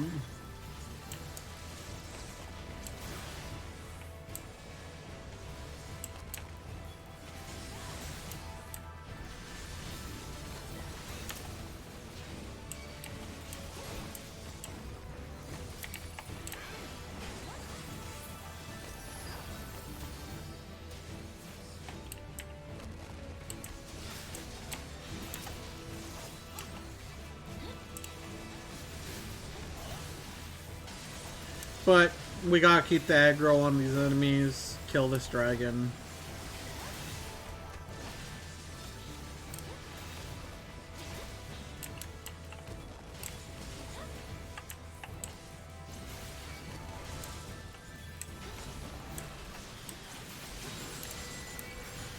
Oh, hey.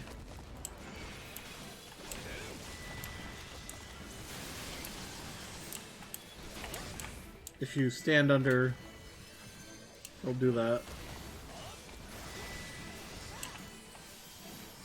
So don't get stepped on.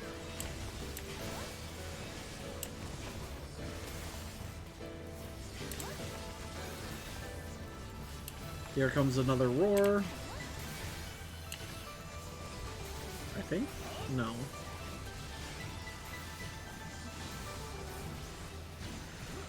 I mean, after this says nope.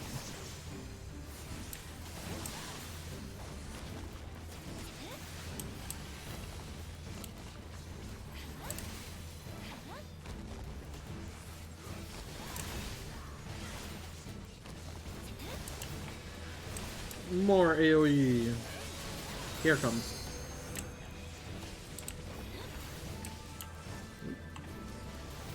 Now it'll body slam the wall, I think, 2 times?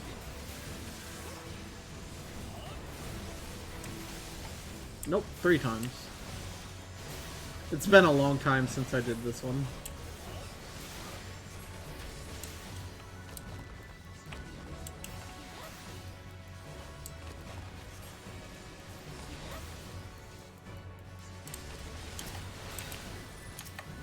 Okay.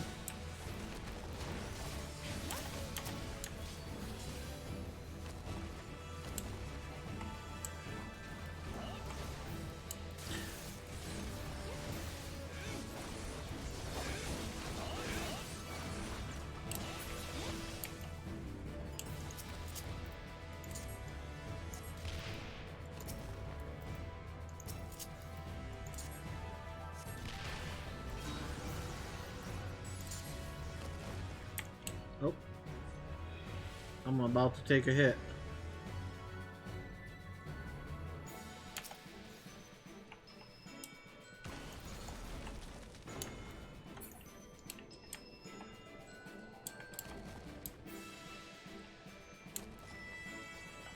I got the man count.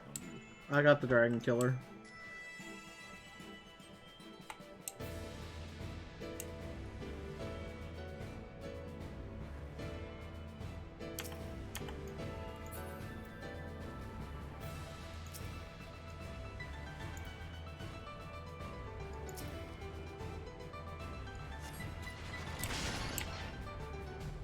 And you fire that, and then watch the health.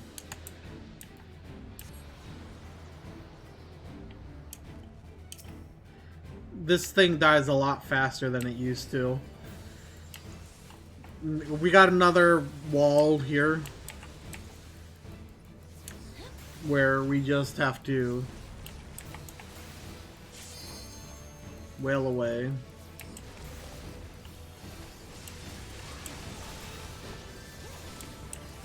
It'll break the wall, but it's not going to make it. There's another tower there where we need to chain it instead.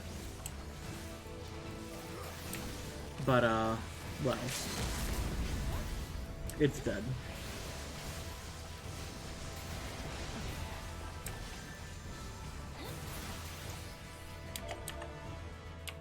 Thank you.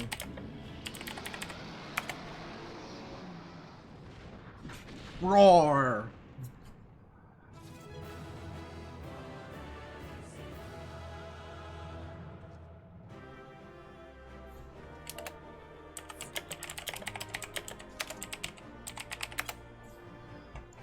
Nope. Fastest way.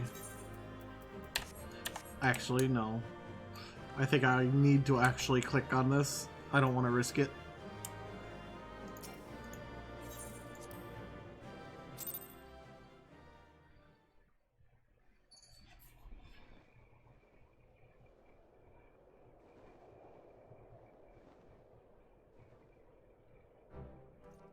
The dragons, they are withdrawn! Victory is ours!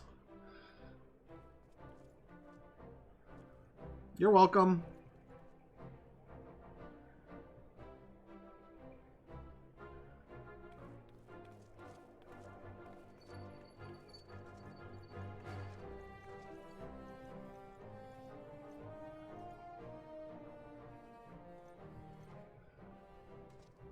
One of Nidhogg's greatest champions slain. The Horde will not soon recover from this blow.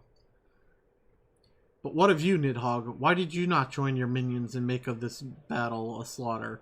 Have you grown so fond of the stench of your lair? Mayhap you prefer to have your allies fight your battles for you? You have a girl to do your bidding now, do you not? No matter, I shall slay Iceheart and all the rest. But I yearn to spill the blood of a great worm. Nidhogg, and only your death will sate my lance.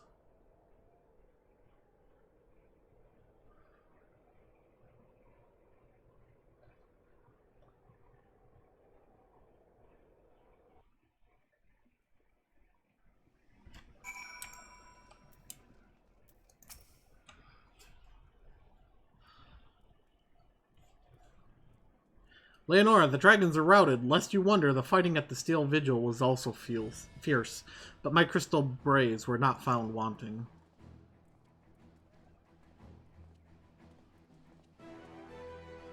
Commander Leonora, true to your word, you arrived to aid us in our hour of need. On behalf of the Holy See and the people of Ishgard, I offer you my humble thanks.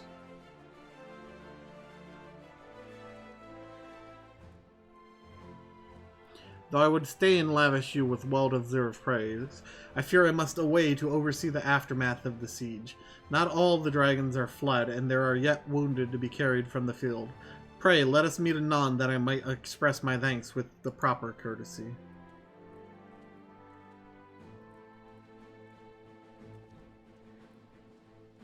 I too would offer my thanks, Leonora. Through your deeds, we have achieved a victory of singular importance. With the Dravanian horde thus weakened and scattered, the threat to Ishgard has been greatly diminished, and mayhap equally significant, the Holy See must now recognize the necessity of cooperation with foreign powers. Long have they barred their gate against the outside world, but I am confident that the day will soon come when Ishgard proclaims itself a member of the Eorzean Alliance once more. Much have we sacrificed in our struggles against dragons and primals, the Ascians and the Empire, but step by unfaltering step we march ever nearer to our goal. And as ever, the journey is made with you in the van. The victory you have won this day gives us greater hope for the morrow. 'Tis a hope that shall sustain us in the days to come, and bear us past the many evils that yet seek to hinder our progress. Yes, we have done well, my friend, and I, for one, would take a moment to savor the enormity of our achievement. The demands of duty, however, allow me little time for levity. I must accompany Captain Ilberod back to Ul'dah and reassign those braves whose squads suffered the heavy losses. You, my friend, have earned a rest at Rising Stones. Pray, return to Revenant's Toll and share your tale with Minfilia in person. A rest of what, 2 seconds?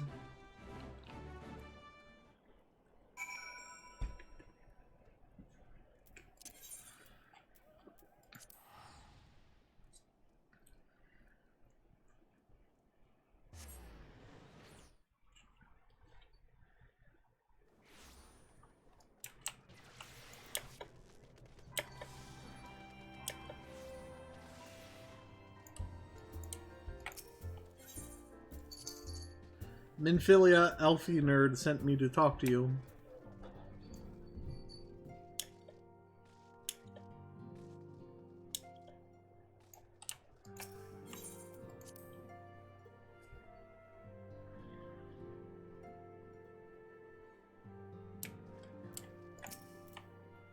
Leonora, welcome back. Alphanerd sent word of the siege, and of course of the role you played in ending it. Your deeds never cease to amaze me, Leonora. Thank you.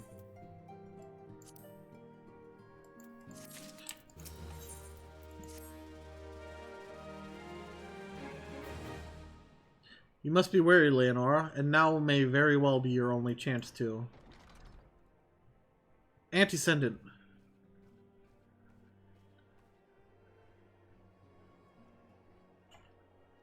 Hi. A messenger from Ul'dah arrived with a missive for you.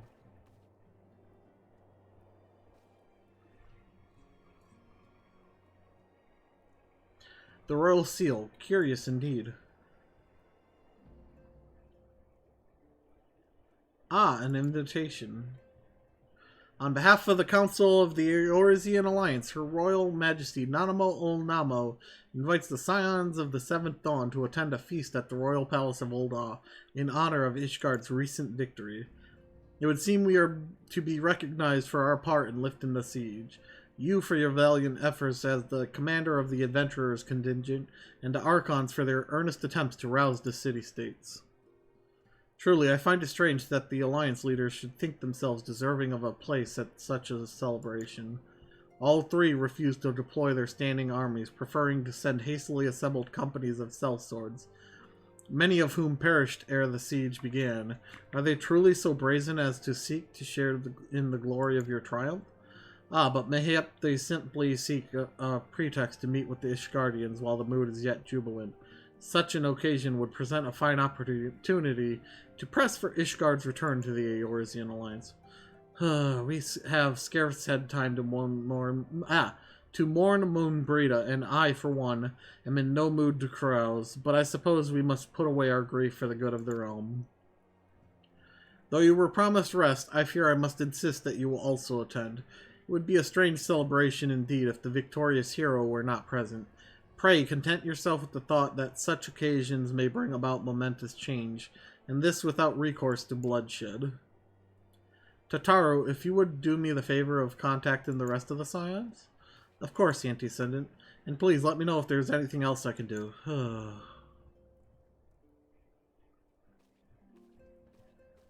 Aw, does Tataru want to join? Curious, I have never known Tataru to sigh at such requests. Could aught be amiss?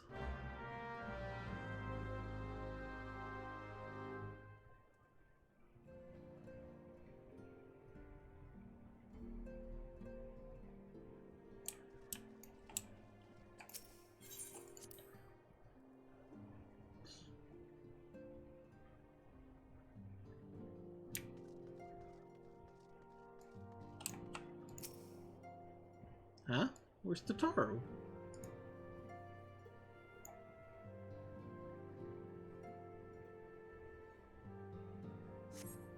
Tataru is conspicuous by her absence. Fill him in, where's Tataru?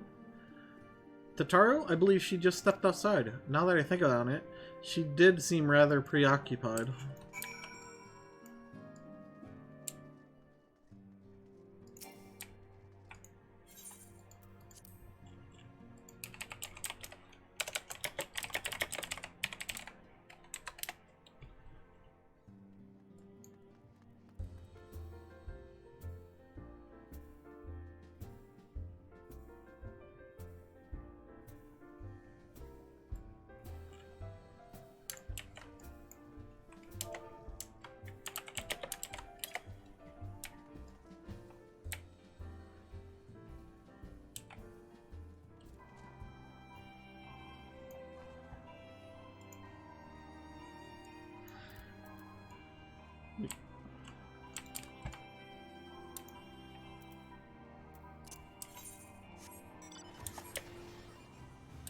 There she is.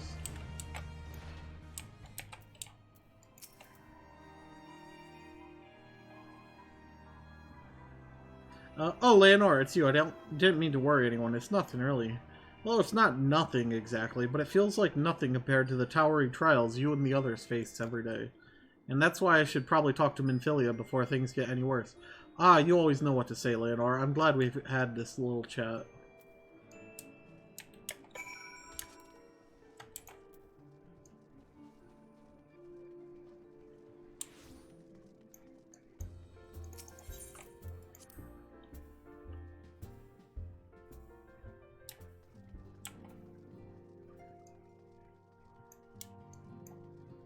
Okay.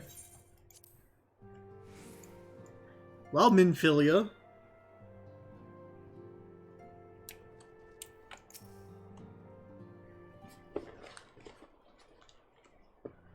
Yes, Tataru, you have my undivided attention. I've been hesitant to broach the subject, what with all the recent excitement, but Leonora made me realize that there's no time like the present, and time is what I'm here to ask you for. I'm not sure I understand. If you wish to be excused from your duties for a time, then you have certainly earned the rest. but I suspect that lying abed is far from your intent. You know me too well, Antecedent. There is, in fact, something I've been wanting to try my hand at. Along with the adventurers in the Crystal Braves, the Scions are constantly being thrown into dangerous battles and deadly predicaments. Even Hoary Boulder and Coltonet have been promoted from guard duty to fill our need for competent warriors. And it seems only right that I, too, should acquire the power to defend myself, and others, more importantly. When I return, I shall be both your receptionist and your bodyguard.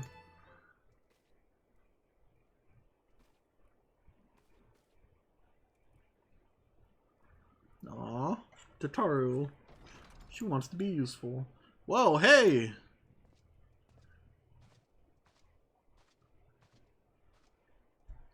That's the first time I've almost been knocked to the ground by a Lalafell. I've never seen Miss Tataru so determined. Has aught befell with which I might help, Antecedent? Ah, not at present, thank you. Was there something you would have asked of me? Oh yes, pray excuse my distraction. An adventurer who was to join us for escort duty was injured while out on patrol.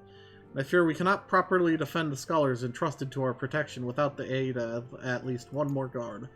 Therefore, I humbly request that another adventurer, of the capable kind, of course, be assigned to our party.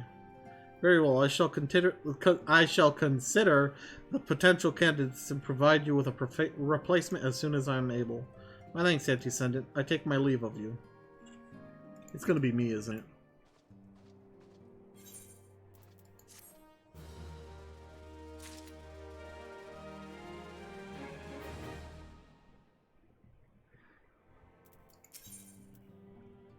Wait. There's two? I wonder, do you perchance recall the commitment I made to furnish Hoary Boulder with a capable adventurer? Well, I'm sorry to say that I have as yet been unable to do so. Now I realize that you are rather more than a capable adventurer, and that escort duty is frankly beneath a woman of your talents, but I have no one else to turn to at present. Might you be willing to forego rest and assist us in this matter? Generous to a fault. I thank you, Leonora. Now it seems only fair that I explain the important task in question. For some time our order has employed a handful of scholars to travel around Eorzea, taking etheric readings that we might better understand the impact of primal summonings. Naturally, it behooves us to ensure our employees' safety, and so we asked the adventurers in our service to serve as escorts. Hoary Boulder and Coltonet were to act as two such escorts, as was a third adventurer. Alas, due to injury, said adventurer is not presently fit for duty, hence my need to impose upon your goodwill. Truly you are a pillar of strength, Leonora.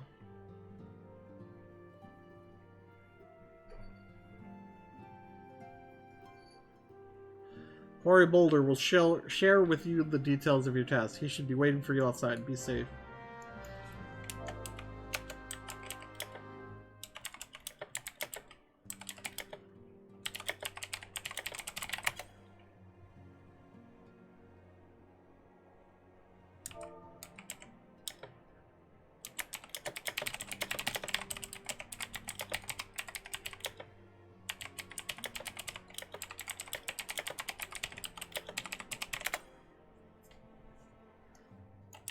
Next. The power to defend oneself. Tataru has ever been full of surprises. Now that I think on it, I do recall Ryanje mentioning that she had developed an interest in Arcanima. Mayhaps she hopes to gain admittance to the Arcanist Guild in Limbs of Laminsa? Yes, that will be the way of it. Would you be so kind as to journey to the guild and see that all is well? It is doubtless unwarranted, but surely I am not alone in my concern for her safety.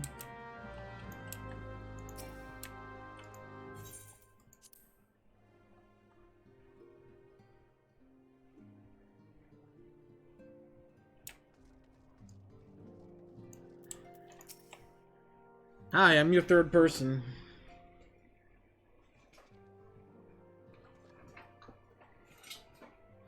Ah, Leonora, is it true that you agreed to lend us a hand?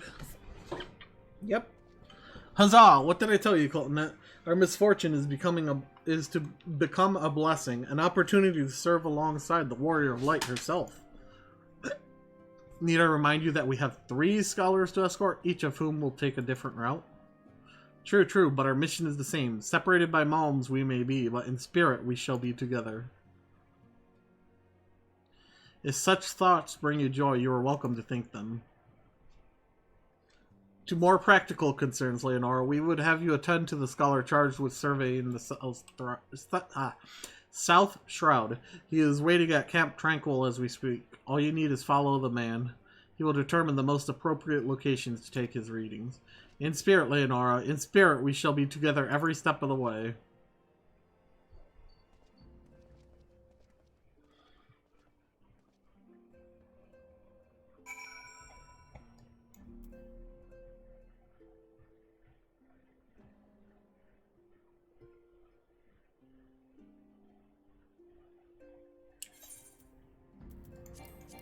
Nope.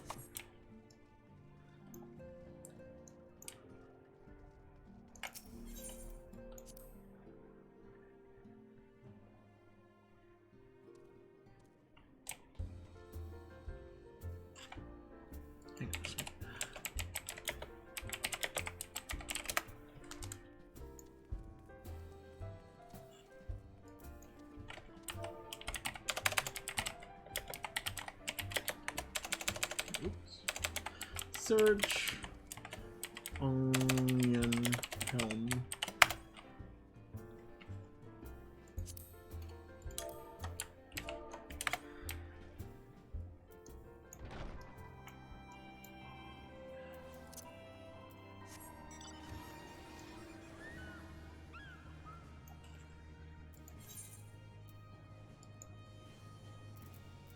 Let's get them done.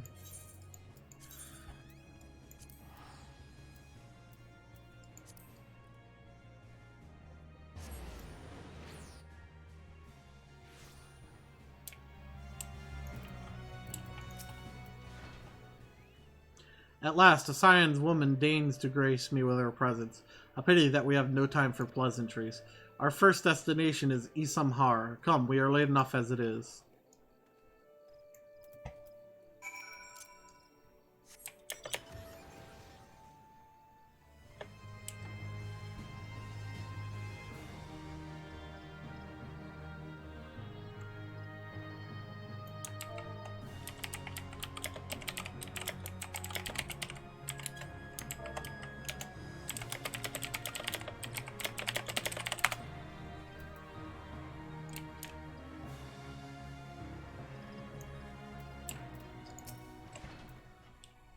Yes, this location should suffice. Once I finish calibrating my instruments, I will require but a moment to take the necessary measurements. I trust I need not explain that my work can suffer no interruptions. Then please stand at an appropriate distance and keep watch for wild beasts.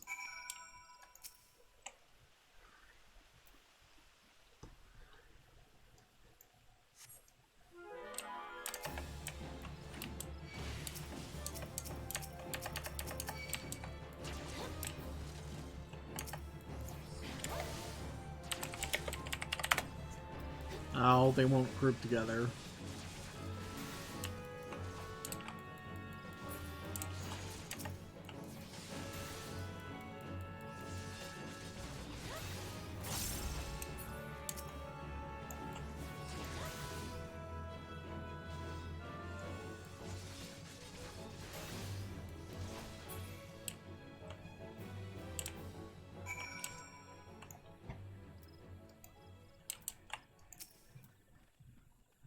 I see we have both completed our respective tasks.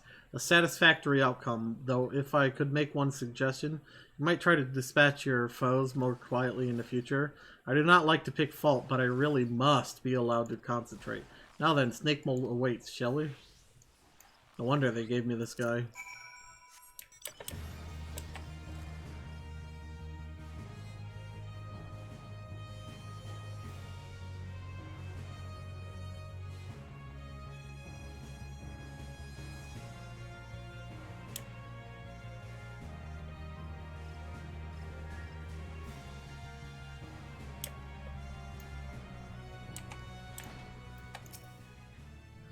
Right about here, yes, as before, I would ask that you keep an eye out for dangerous beasts as I work.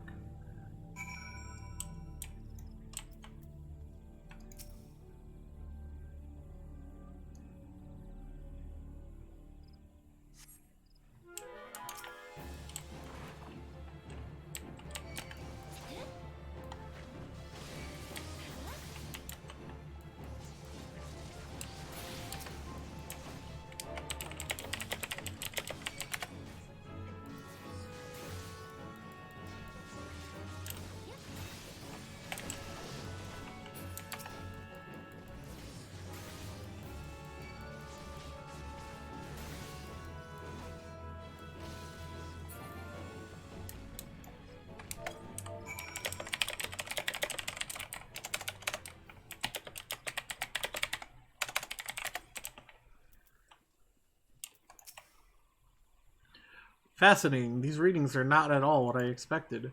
Though perhaps that should come as no surprise. I am not given to superstition, but there is a queer, almost blasphemous air hereabouts. Let us quit this place and return to Roots Lake. We have one more site to survey.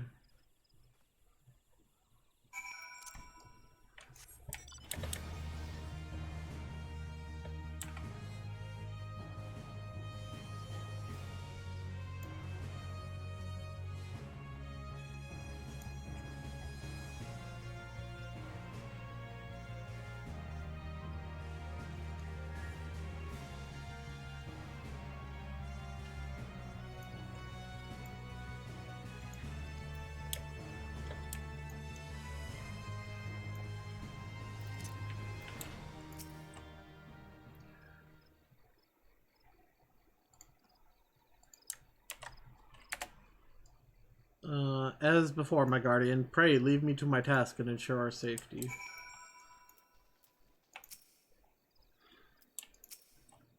Oh, he's on my shoulder.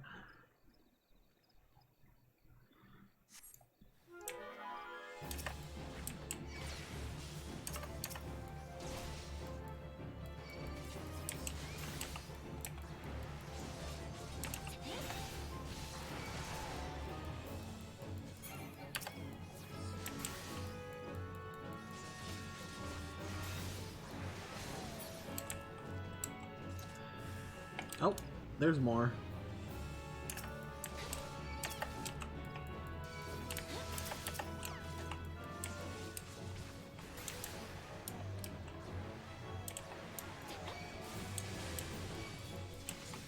That thing will die before the rest of them, so I'm not worried about it.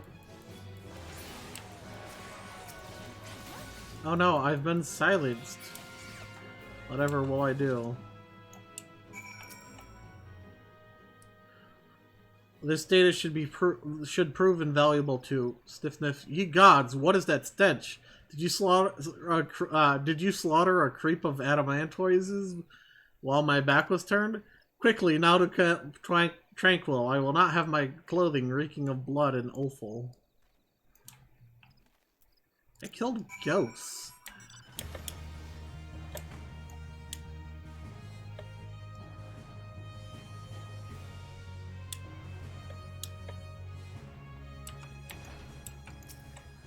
How did ghosts have a stench?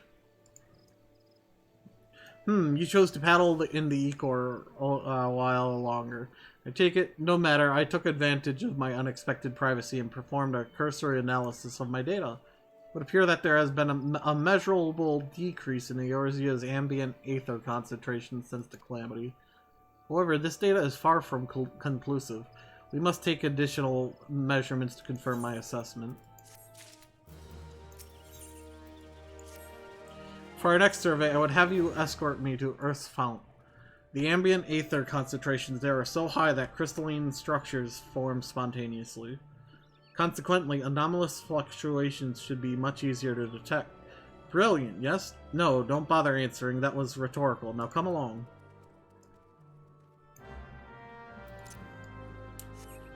Oh, move too fast.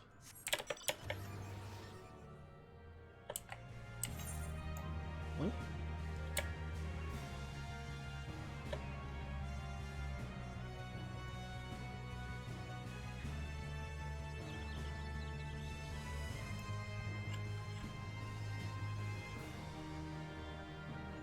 Oh, I can't go around it that way. Thanks, game.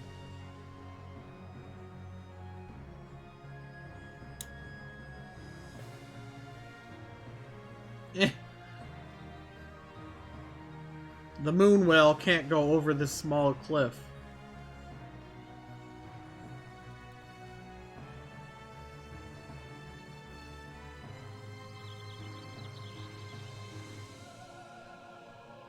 Was helping someone in FC chat, for those wondering why I was typing earlier. They were asking about how to do adventures with your... Really? Get out of here.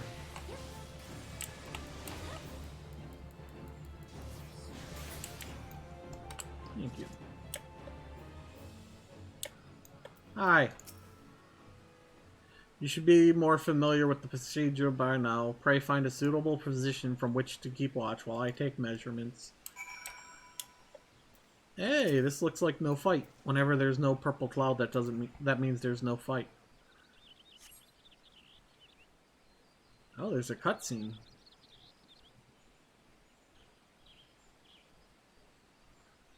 Yes, quite high, yet still markedly lower than the historical measurements taken near the end of the 6th Astral Era.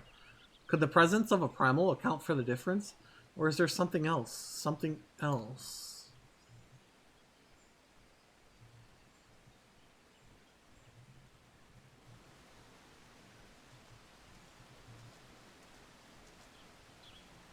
Something else. Scion, come here! I need you!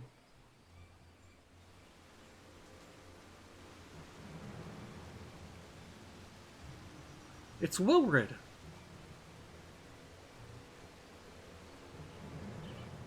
Fear not, my friends. Help has arrived.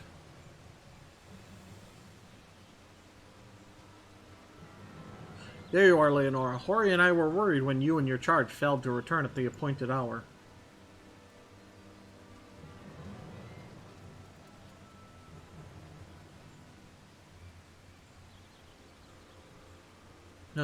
Gutted like a hog, but not by one. No, these wounds were made by a blade. Doesn't look like he put up much of a fight either. Nary a mark on his sword or his shield. I've heard nothing of any Crystal Brave operations in this area. What cause had Wilred to come here? What should we do? We will see to the scholar's protection, Leonora. I and the boy's remains. You should return to the Rising Stones. The Antecedent will want to know what happened here. And so do I.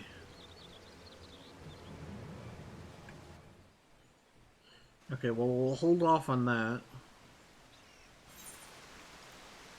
Because we got Tataru.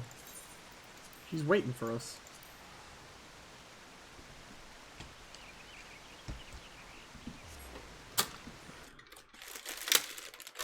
I need some cookies.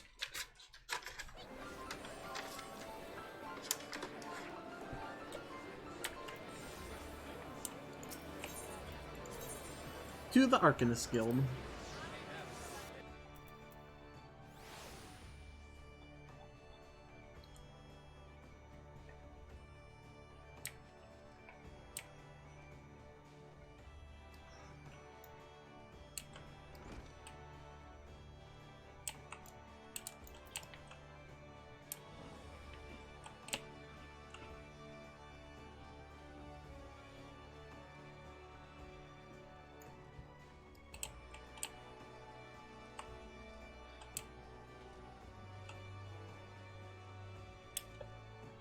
Tataru! Look how adorable she looks. Leonora, what are you doing here? I didn't mean for her to worry. That's the last thing I wanted. Putting an end to such worries is precisely the reason I'm here, don't you see? I, Tataru, shall become a great and powerful arcanist. And now, at Mistress Thubiangeim's behest, I must go and complete a special training exercise. Until we meet again.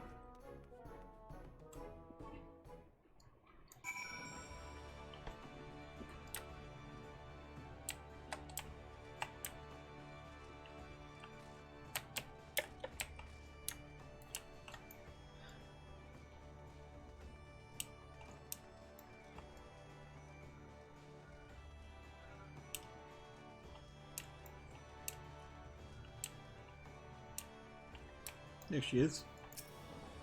Greetings and welcome to the Arcanist Guild. Do you require assistance?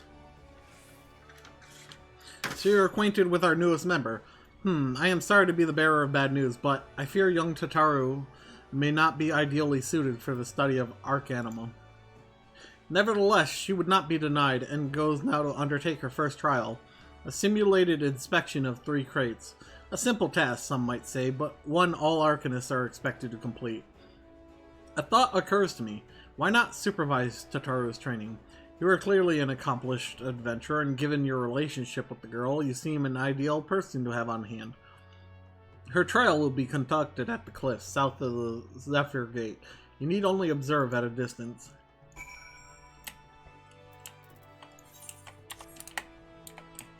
Oh.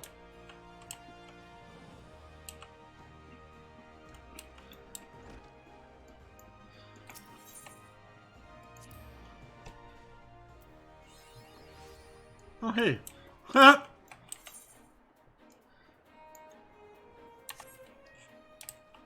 Have I really not been here yet?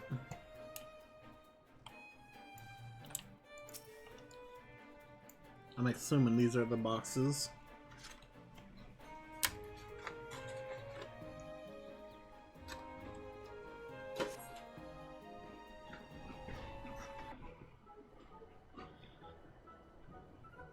Over azure seas to pirate ports where she met her shining jewel.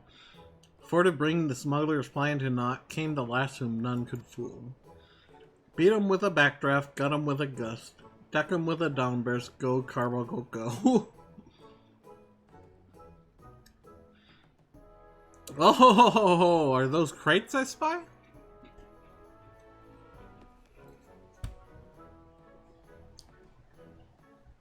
Ah, and this must be the true test.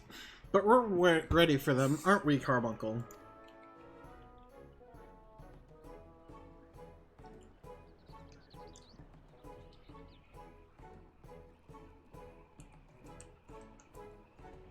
Carbuncle?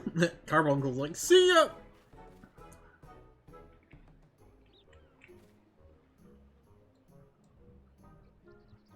Why'd you direct your Carbuncle to go over there, Tataru?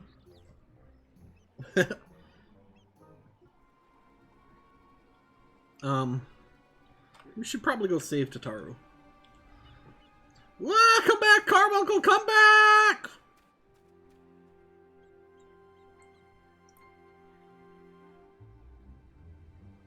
Aww.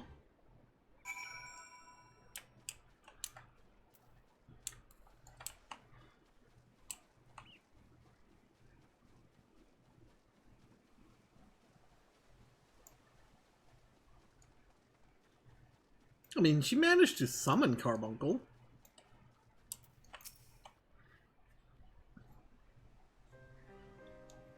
I should have known you'd come, Leonora. You needn't say a word. Your face says it all. I know you bore witness to my shame. Sniffle, betrayed by my old Carbuncle left at the mercy of wild beasts. I must accept the truth. I'll never be a warrior like you or the others. I will inform Mistress Thubirgheim of my intention to withdraw from the guild. Arcanima, like so much else, is beyond me. But Tataru, why not become a different class? Sure, you can't be a scholar, but there's many other jobs you could do.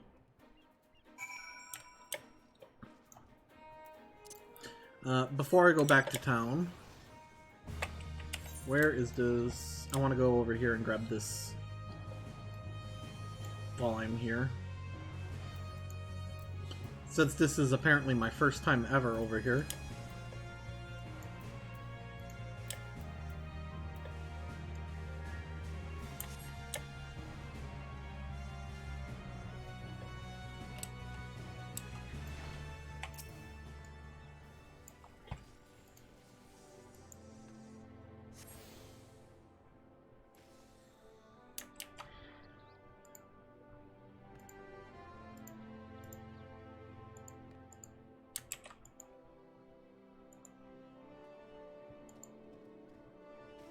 Alright. Through Beergeim. We go.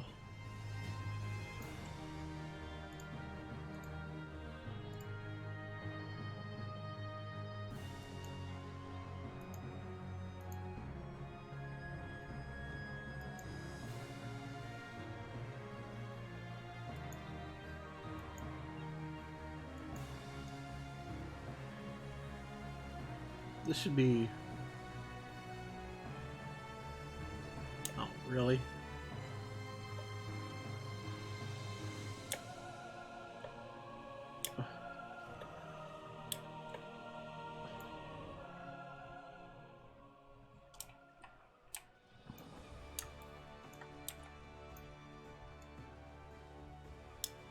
Tataru needs a hug.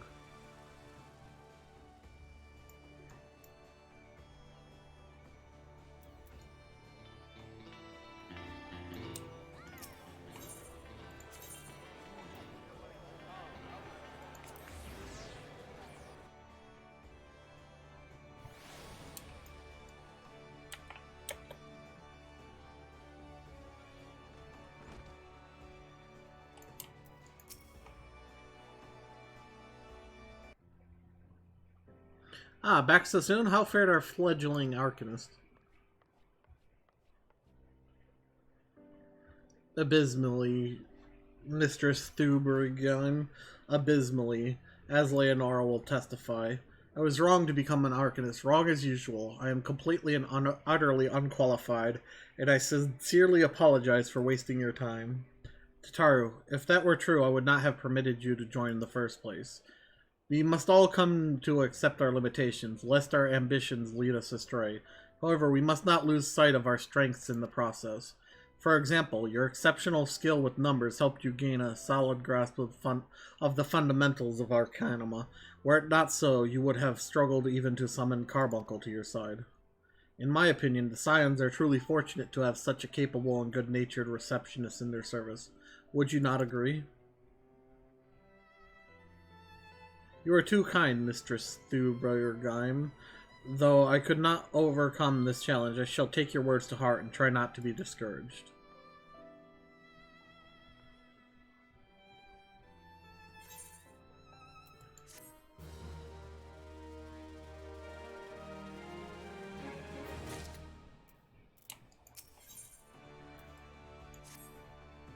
Ah, as fetching as these garments are, I fear I shall never don them again. But I can't go back to the Rising Stones without something to show for my time away. Wait, I know what I can do. That is, if you don't mind accompanying me a little longer. Wonderful, then to Costa del Sol we'll go. It's a bit of a gamble, but I'm confident it will pay off.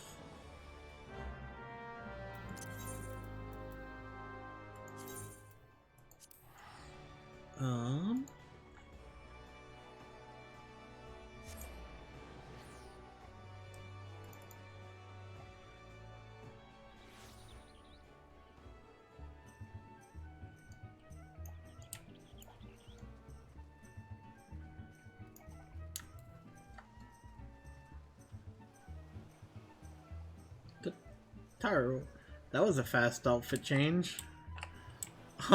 Look at the Taro with a bikini. Yes, this is it. This is where the man at the Drowning Wench told me to look. There is a certain variety of clam which can be harvested this time of year in Bloodshore, one which produces the most marvelous pearls. However, these clams are coveted by certain wild creatures, and since I fared rather poorly in battle last time, let us be off.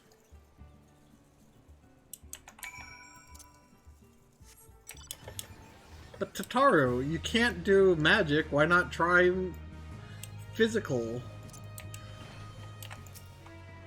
Like, you could be an archer. What fortune! I have already found one. Would you be so kind as to keep watch while I work? This should only take a moment. This purple cloud means you're gonna fight a battle.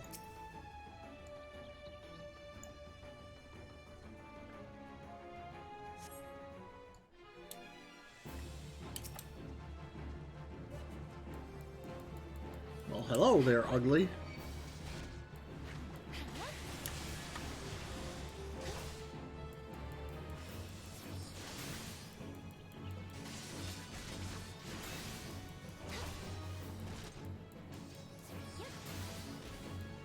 Oh. Whoops. Ha! You missed.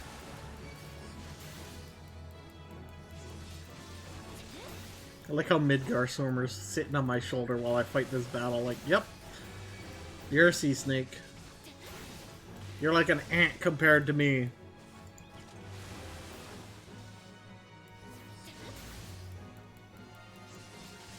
I'm not worried at all. Like, look how little damage that does. Plus... Oh, no, I'm not at that point yet. Later on, this combo will actually heal me.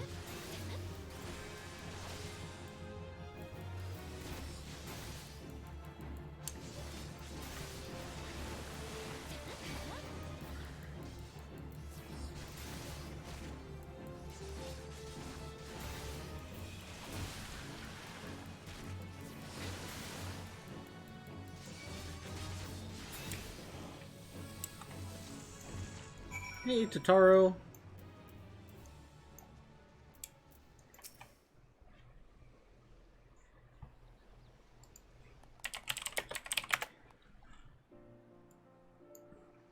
Well fought, Leonora. Well fought. I knew I was right to ask you to come.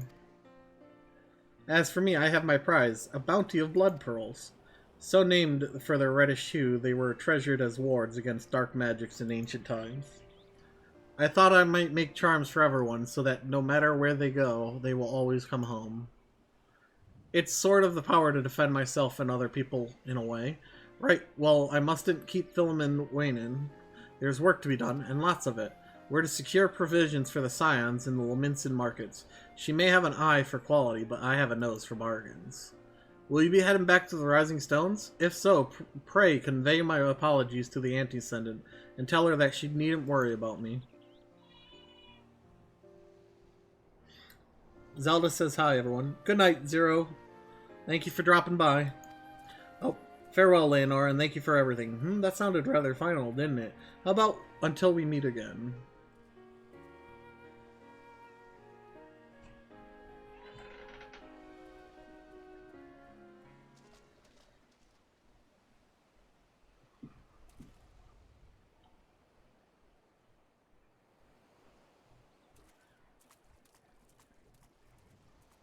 Huh? Speak to Minfilia at the Rising Stones. ×2.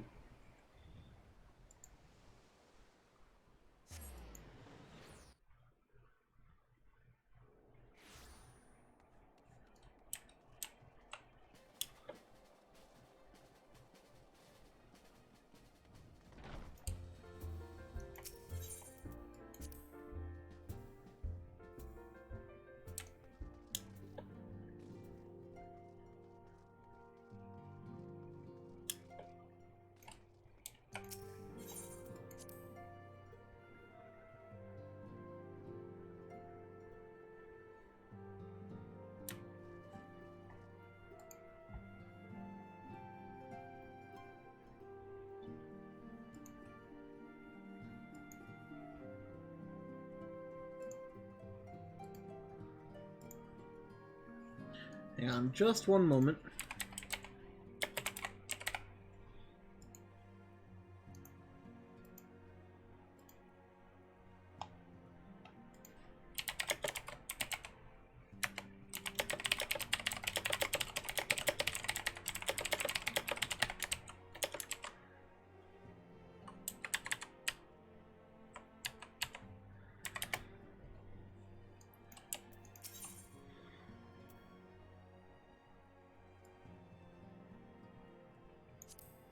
Welcome home, Leonora. I gather you found Totaro and Limsa Laminsa?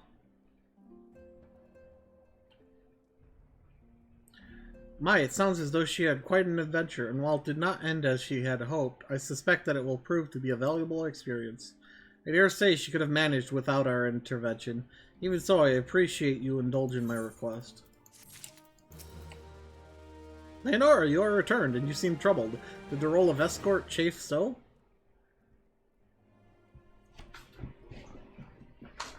Wilred dead? Mayhap murdered? By the 12, how can that happen? How can that be? I will send word to Alphinaud at once. He will want to conduct a full investigation and send word to Wilred's family. Gods, he was just a boy. Who would do this, and why?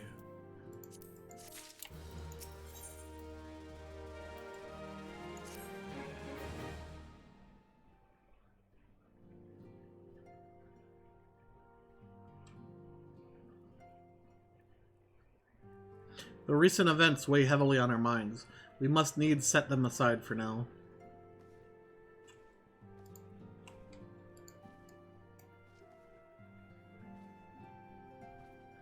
We are come to a defining moment in Eorzean history.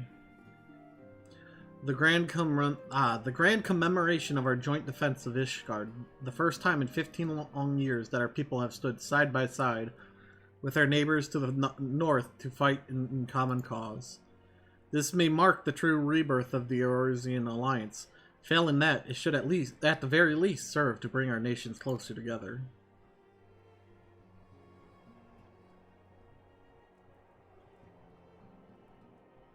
We have every reason to raise our voices in celebration, do we not? We have bested Dravanians and Ascians both.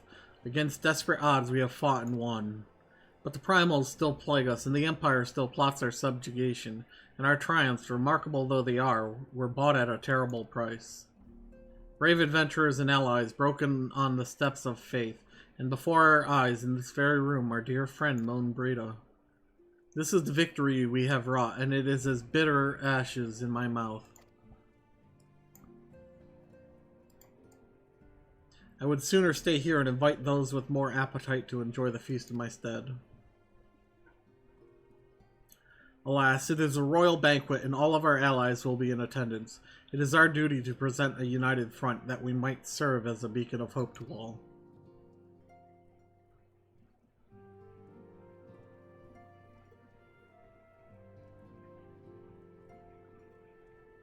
It seems I have no choice but to take my own advice.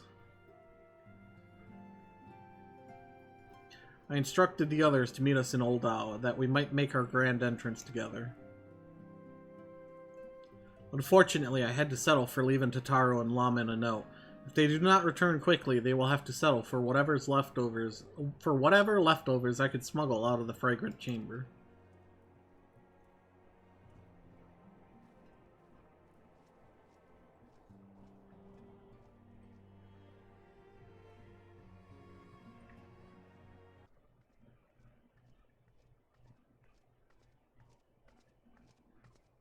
Off to the big soiree, Leonora. Raise a glass for me, eh? Or not. You don't look best pleased, lass. Something on your mind?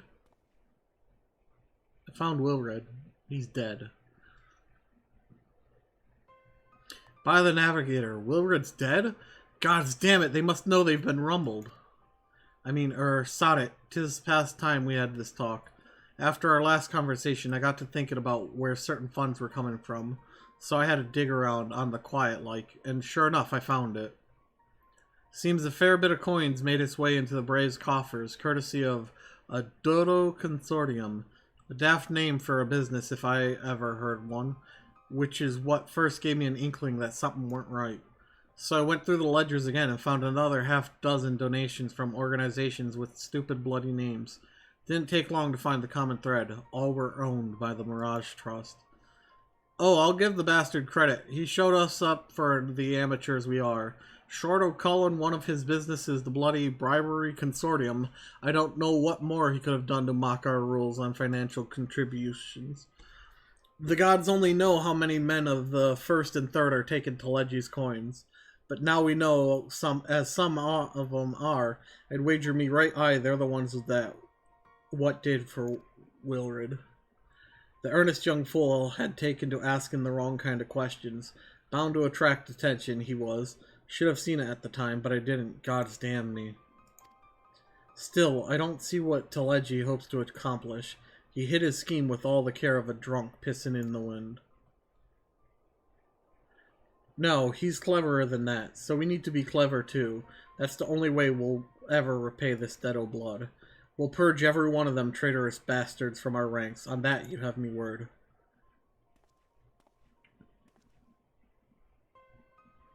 And Leonora, mind yourself when you're in Old Eye, eh? We're heading into a storm. I could smell it. The kind what'll sweep a man overboard and drag him under before he knows it.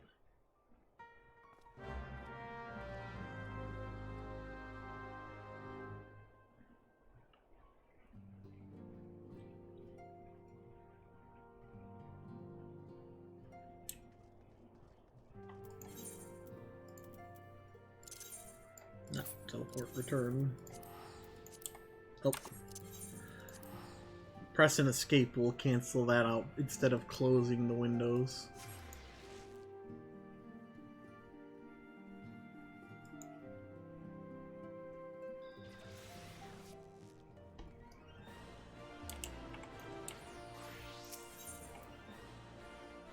Royal Promenade.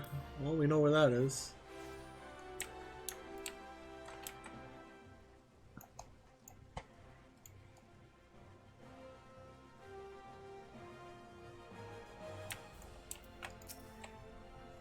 We have been waiting for you, Leonora.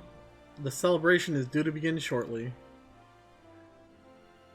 I had hoped that we might make our introductions together, but Mistress Momodi just sent word that you are needed at the quicksand.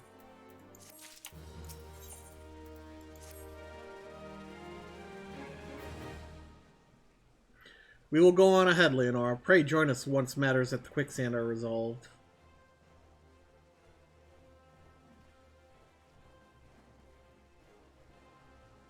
Give my regards to Momodi and let her know that I will call upon her anon.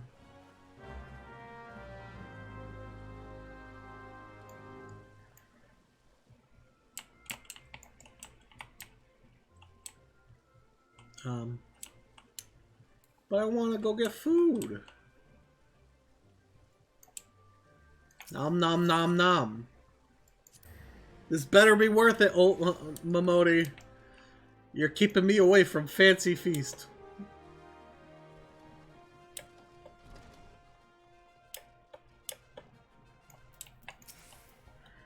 I appreciate you dropping in on such short notice, Leonora. I know you've got places to be, so I won't waste your time.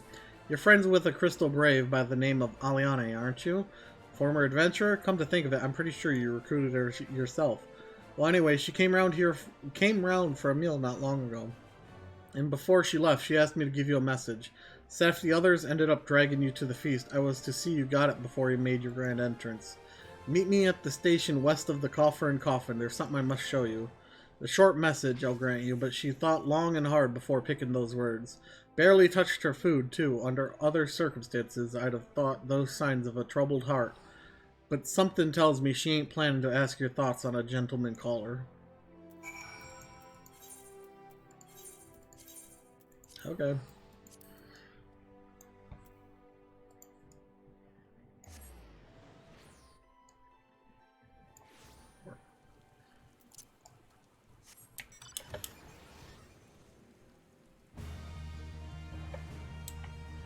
She must be over here. Yep.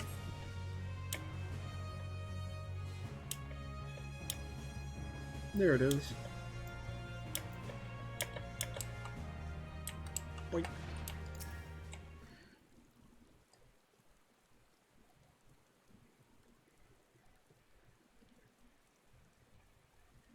I don't understand why they make these so long. As you stand upon the platform, your thoughts begin to wander, and all too soon the ghosts of comrades lost and enemies slain begin to file by your mind's eye in solemn procession. Clear in your head, you scan the horizon, but see no sign of Aliane.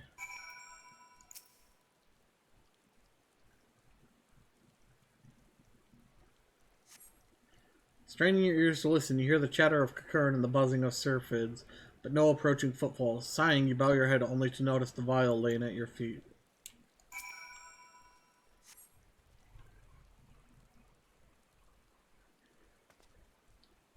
Leonora, is that you? What brings you out this way?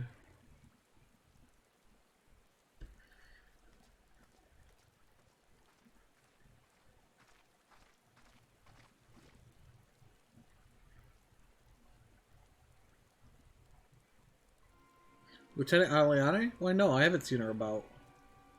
Had she come this way, I guarantee we would have crossed paths. I must have passed this spot a dozen times. We're to patrol the city's environs on account of the royal banquet. Captain's orders, you understand. Speaking of which, isn't it about to begin? You should be with the other honored guests, enjoying your well-deserved respite. Aye, pray return to Olda, Leonora. If I chance to meet the lieutenant, I will tell her you were here.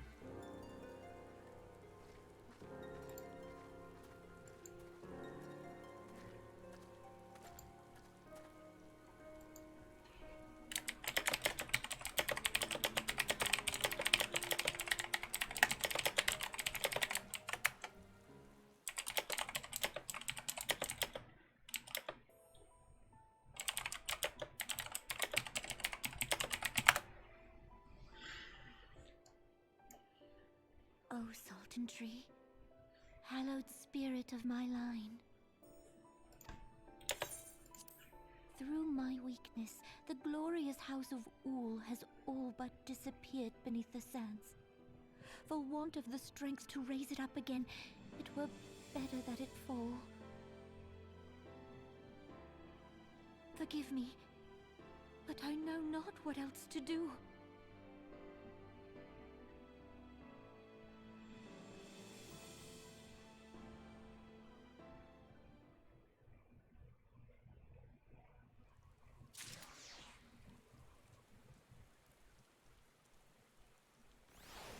Okay. Hold on. Sure.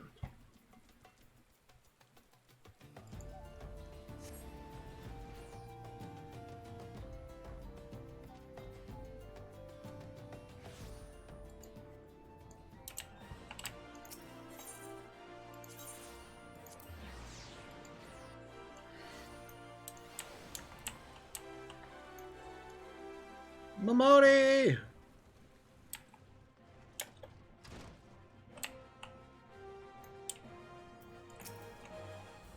I reckon you head straight to the feast after meeting with Aliane. What's the matter? No appetite?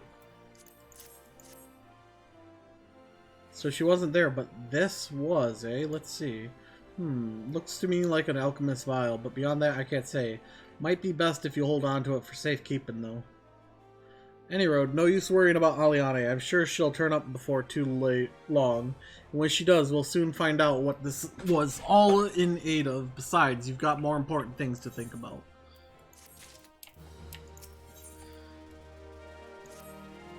Would you believe that while you were away, another message arrived for you? Well, one did.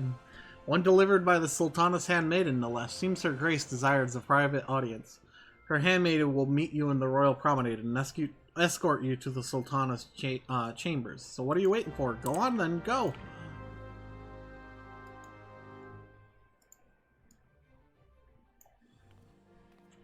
Oh.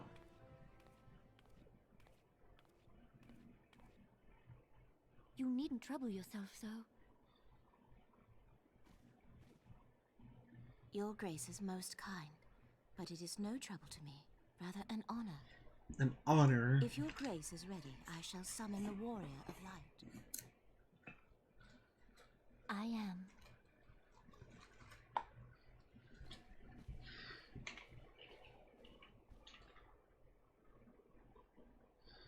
Oh, is that it?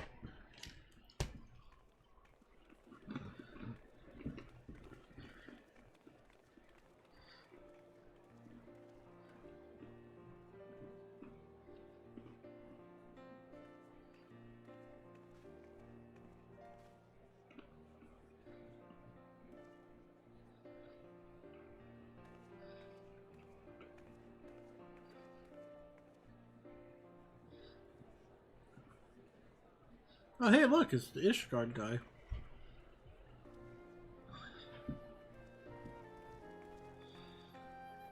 Everyone looks to be in high spirits. Looks can be deceiving. I mean, look at you. With good cause. A common victory may serve to unite even the most unlikely of allies. You've brought us one step closer to a united Eorzea. Your modesty knows no bounds, antecedent. Were it not for your efforts, Sir Emmerich would never have become such a steadfast ally. When he convinces his countrymen to rejoin the Alliance, we shall all reap the benefits, military and economic. I tell you, we are on the cusp of a new era of unity and prosperity. Territorial disputes are all that divide us now. But I have faith that we will find an amicable solution in time.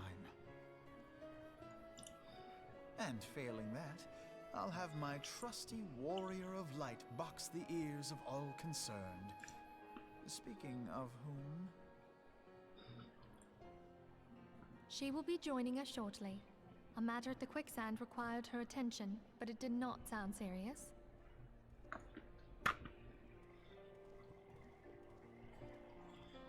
Huh.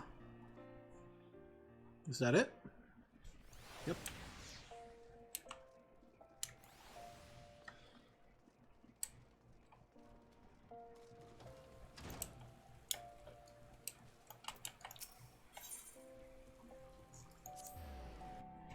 Time for food! Woohoo! Time for the Warrior of Light to get some rest and food, snacks. I mean, I haven't ate at all.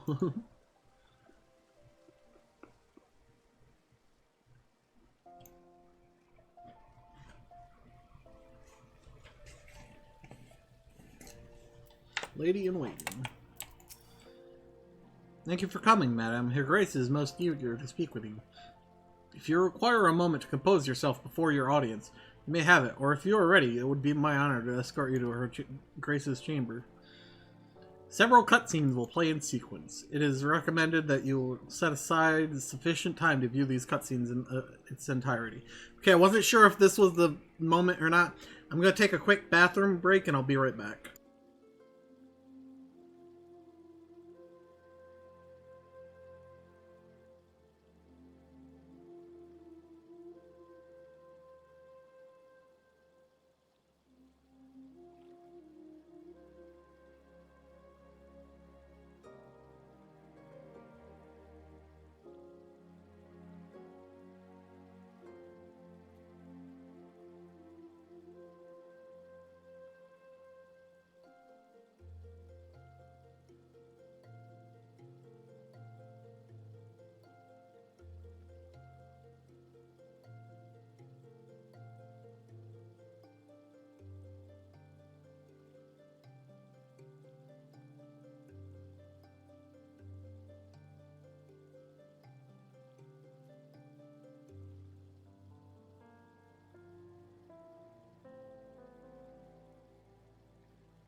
Alright, now that our preparations are done, proceed to the Sultana's bedchamber. She invited us into the bedroom.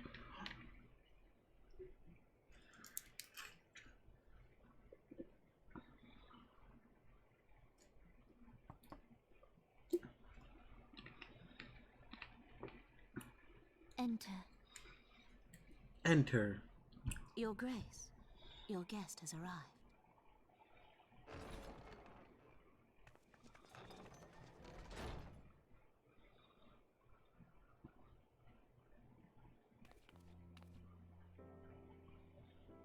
You think she'd be a little happier. And take your ease.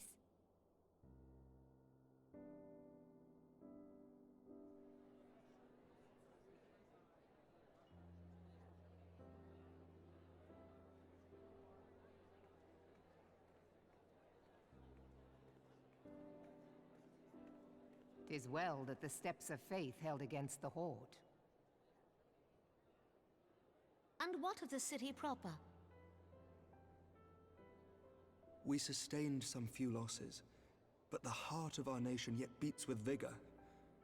I am not certain I could say the same had we not received your most generous aid. An attack on Ishgard is an attack on the realm. We stand together or fall divided.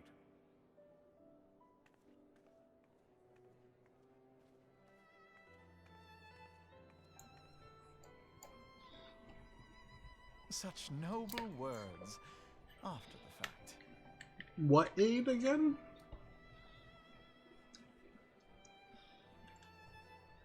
I had hoped to speak in the presence of Her Grace, but it seems she has been delayed. That being the case, now would seem as good a time as any. Honored friends, Pray allow me to convey Ishgard's warmest gratitude for your part in the defense of our lands. Okay.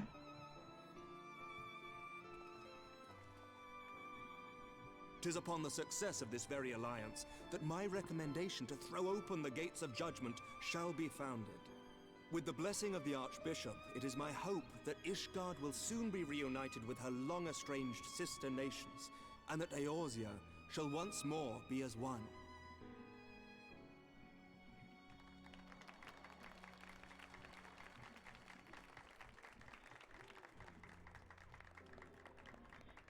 Clap, clap, clap, clap, clap.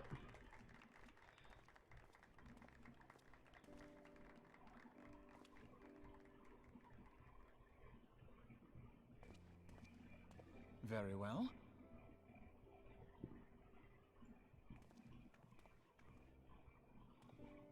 What? Is aught amiss? Nothing to worry about. I shall return anon. Puts the mask on. I am now anonymous. Alphino, we know it's you.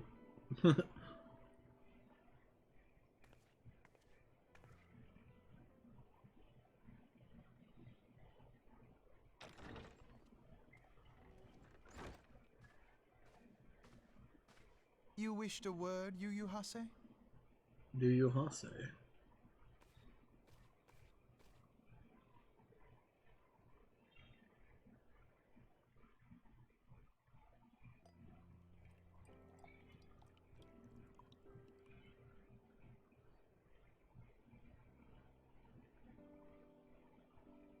You may go. Your Grace.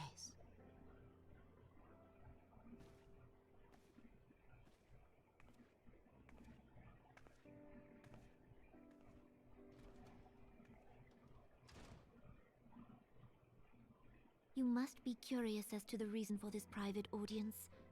The matter I would discuss, however, will soon make apparent the need for discretion.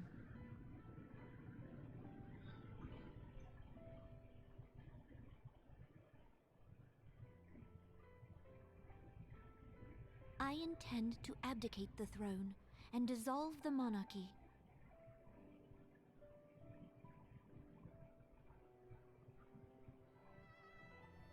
You have seen for yourself the storm of turmoil that howls through our streets.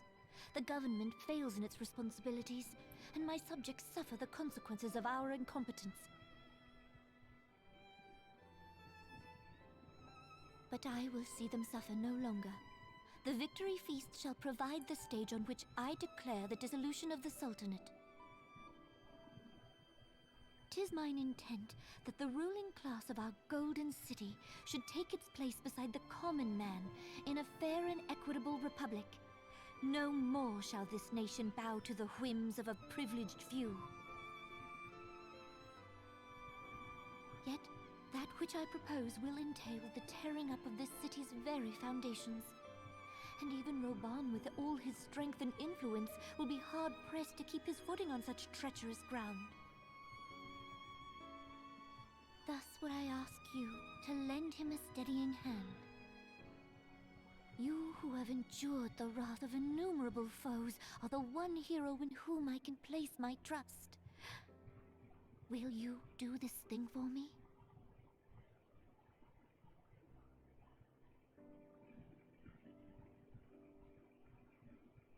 Cool. I am truly grateful. More grateful than I can well express. How much we have both changed since that day we met beneath the Sultan tree. And the days ahead promise to change us further still. I hope that we will recognize ourselves when all of this is over.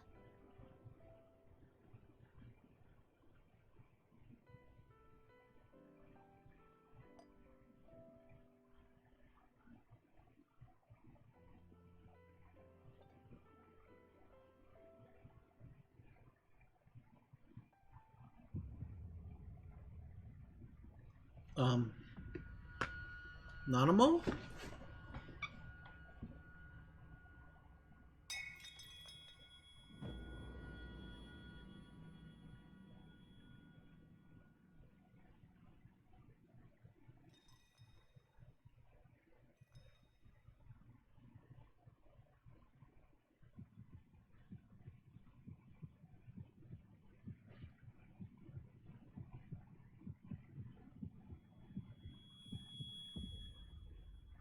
Geronimo!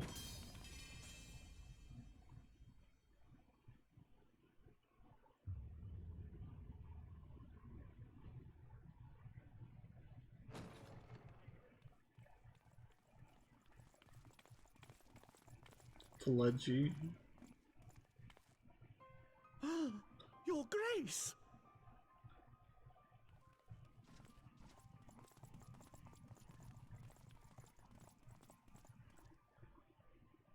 Her Grace, the Sultana, is dead. You son of a bitch. Poison in her wine? You did this!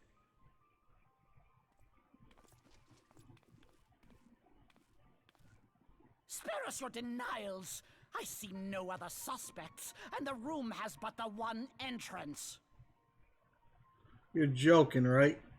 I'm the Warrior of Light. You of regicide. Men, arrest this viper.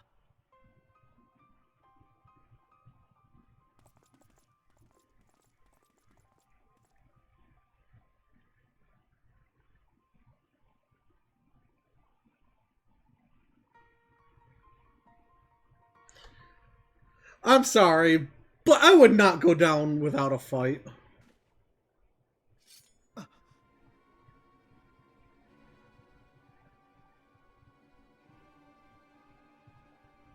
Sir, barring a few exceptions, we have detained all those with allegiance to the Scions.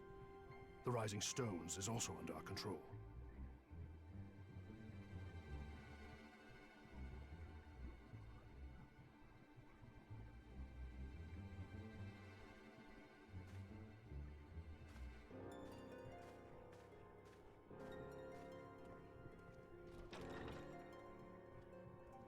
And what do you hope to achieve with this mutiny? Why, that which we have striven for all along, Commander. The salvation of Eorzea. What?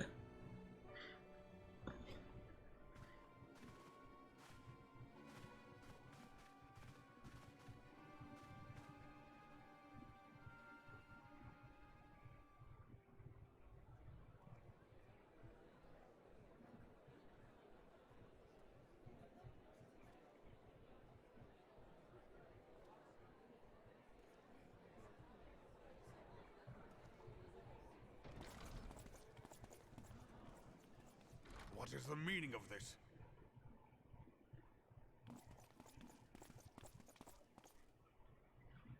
Ishgardians. Knights from the homeland. This cannot bode well. Lord Commander, we have received an urgent message from the Holy See. I am grieved to report that your serpentine foes have resumed their assault. Needless to say, your presence is urgently required. These knights have come to bear you swiftly home to Ishgard. A surprise attack? We've had no such word from our men, and the timing is most fortuitous to catch us away from the city. Most fortuitous indeed. Lord Commander, we must away.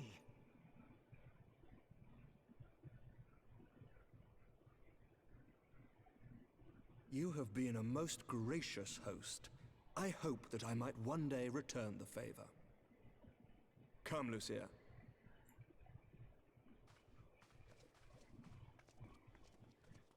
Are those real Ishgardian knights, or are they...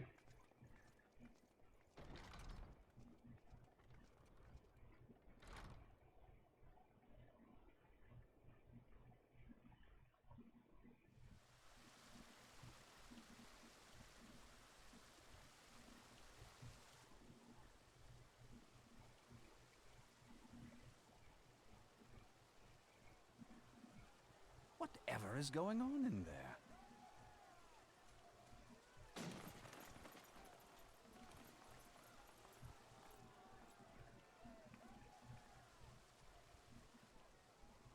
Ah, the ever-dutiful brass blades. I must apologize, but my dance card is rather full.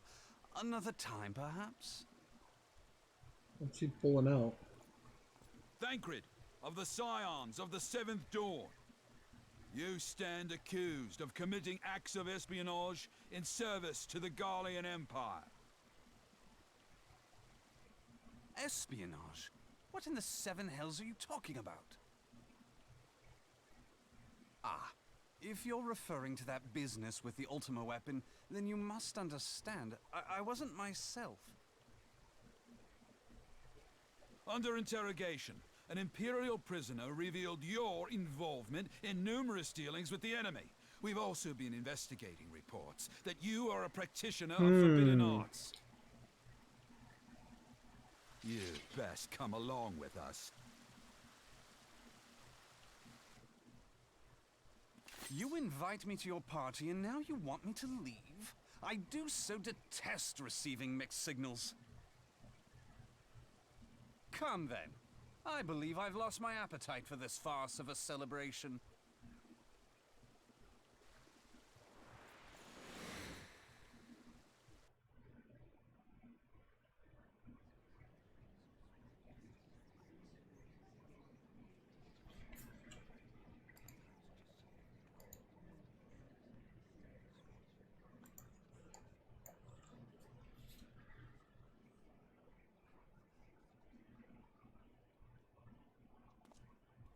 You go too far, Lord Adeleji. By what right do you march armed soldiers into a royal banquet and eject state visitors without Her Grace's consent? You treat the brass blades as your personal army and show contempt for the throne with your every act. Leave us now. Is that an order, General? Mayhap you have mistaken me for one of your flames. You will find I am not so slavishly obedient. As you lecture me on personal armies. As for your outrageous claim that I have shown contempt for the throne, let all here observe that it was not I who feasted while an assassin removed its occupant.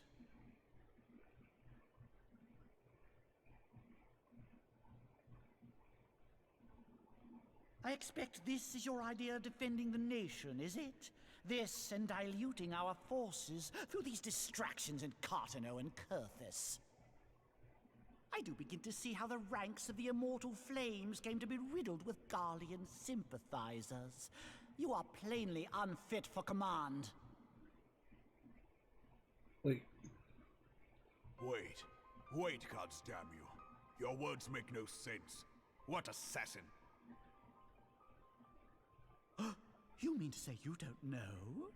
We caught the vaunted champion of the Scions in Her Grace's private chambers, not moments after the deed was done.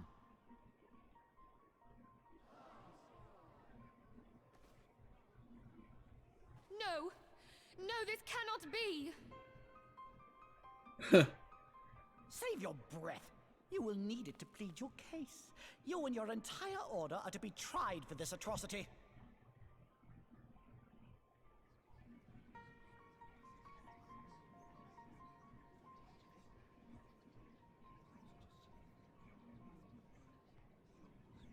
Bring in the prisoner!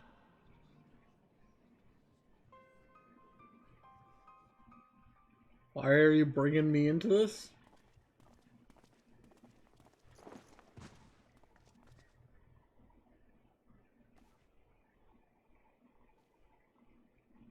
This woman stands accused of poisoning Her Royal Majesty Nanamu ul Namo and his suspected accessories to the crime. All members of the Scions of the Seventh Dawn will be detained for questioning. This is madness! What a pity. Who'd have thought your tale would end like this? I'm about to crack some skulls. A vial with traces of the substance used to poison Her Grace was found upon the assassin's person.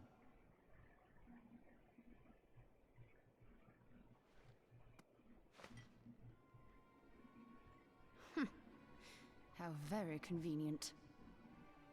You would speak of convenience? Who persuaded Her Grace to host this celebration? A diversion which presented you and your confederates ample opportunity to commit the crime, and a crowd within which to fade from view. A more convenient occasion I could scarcely imagine. How dare you! After all we have done for Uldar! Hold your tongue, witch! I'll not be ensorcelled! I know all about the dark gift that you and your disciples wield. Oh yes, I've observed how you worked upon the minds of the Alliance leaders, bending them to your will. Can I stab him yet? And what of your cordial relationship with Sir Emmerich? For years, Ishgard abjured all contact with the outside world, and now the Lord Commander of the Temple Knights treats you with the familiarity of a childhood friend. I'll tell you what I think. I think this desperate defense of Ishgard was but a ruse to deceive us into dividing our forces. Your next move will be to charm your Kurthan allies into invading our lands. Now that is truly ridiculous. How do you even think of this stuff? She cannot be dead.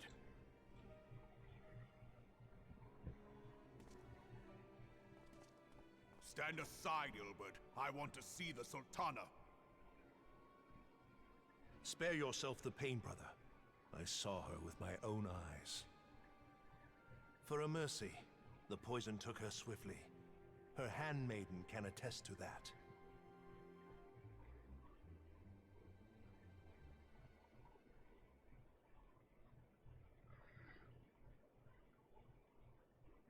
This cannot be. Nanamo. No!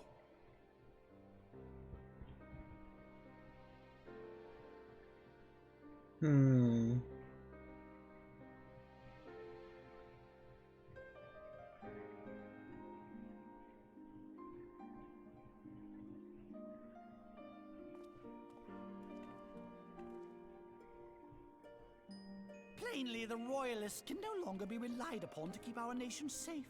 And so it falls to the monitorists of the Syndicate to govern Uldar. But should you wish to help us, General, we would be more than happy to entrust the task of planning Her Grace's funeral to you. Oh god, I hate this guy so much. You should bury your precious Sultana, and we will be glad to be rid of that burden.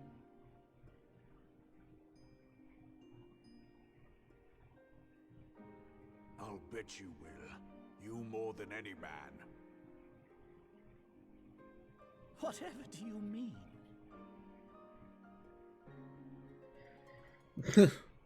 I mean you had her killed, you black-hearted bastard! What rot! Though I did have sufficient motive, 'tis true. That young lady caused me no end of grief. She always was a most unwilling puppet. I dare say Her Grace was grateful that someone thought to cut her strings. Look at his face. You would mock her, then mock her from hell! What?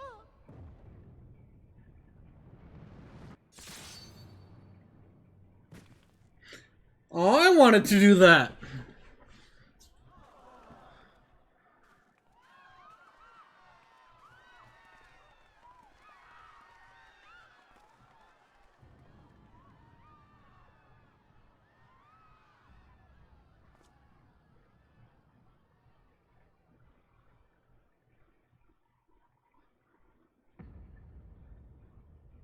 Hey, Raubaon? Have you lost your mind, General?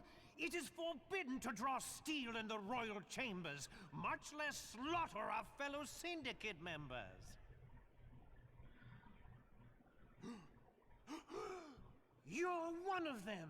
You've been in league with the Scions all along.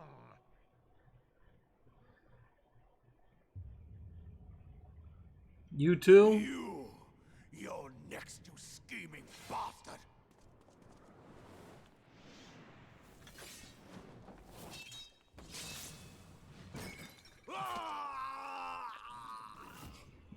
Oh.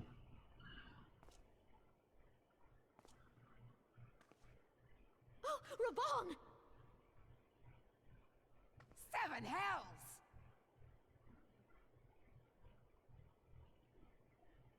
Admiral, we must leave.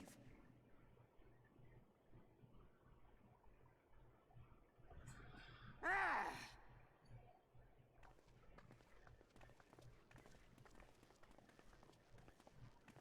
Yeah, no. That guard was definitely right. How unlike you, old friend. I did not expect to take your arm so easily. Take the Scions into custody. They have conspired to commit regicide. And arrest this traitor as well.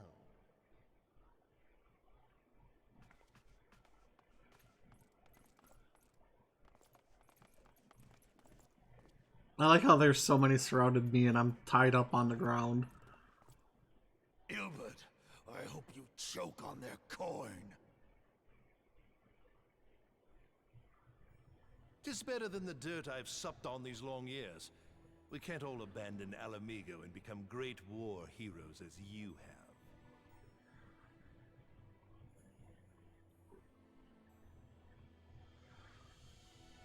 You are not the man you once were, Raban. Since that girl strapped the yoke around your neck, you've become docile.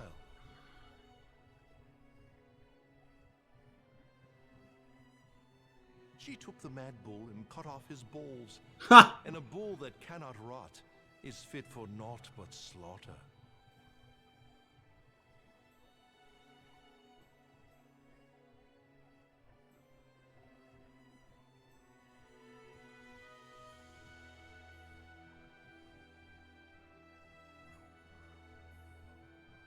I see why not. Oh, they gave him the. Killed your precious Sultana.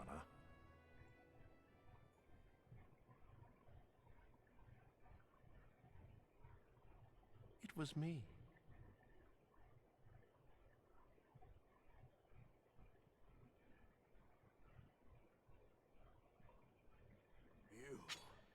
You die!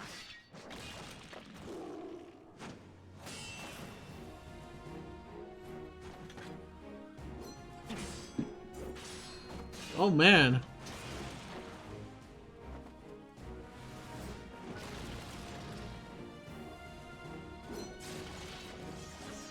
Okay, I'm sorry, but that sword.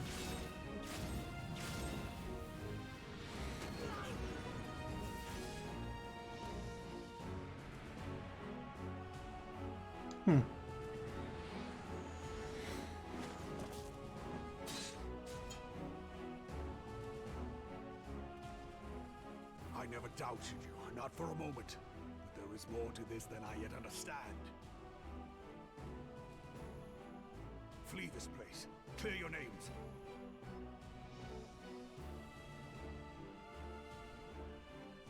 Find out who is behind this plot. It is the only way. Now go! Thank you, Raban.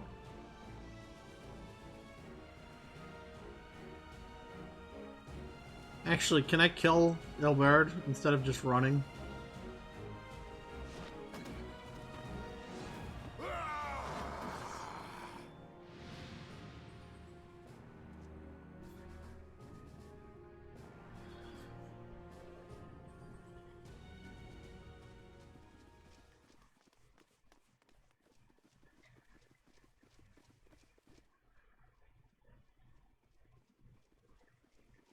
Ah, there you are. Thancred, where have you been? Fighting off a bunch of people. Avoiding the fumbling advances of some very persistent admirers. When I realized the celebrations had turned sour, it seemed prudent to slip away and take stock of the situation. 'Twould appear that much of the city is already under tight guard. It occurs to me that expanding the Brass Blade's authority may not have been such a wonderful idea after all. Can't we just teleport out? The success of this plan was contingent upon those thugs having the run of the place. Just how long has this scheme been in motion? The careful preparations, the maneuvering of forces. I am inclined to agree with the General's insistence that a deeper plot exists here. So, would I be right in thinking we now have an excuse to pummel as many brass blades as we like? Unless you plan on pummeling them all, I'm not sure that will greatly aid our cause. Also, should we be talking here? The Sultana's assassination was but one part of the scheme. We too were its targets. And though we did not share poor Nanamo's fate, we are yet hobbled by the charges laid at our door. Where now might we seek refuge? Where indeed, we may safely assume that our foe is thought to have the Rising Stones watched. Forgive me for stating the obvious, but our choice of destination will matter little if we cannot secure an escape route out of Ulda. Teleport! I've seen you all do it! Happily, I believe I can provide one. Papa Shan once told me about the passages hidden in the walls of the palace. If I recall correctly, the fireplace in Nanamo's chambers conceals the entrance to a tunnel. It should lead outside the city and allow us to avoid any messy confrontations.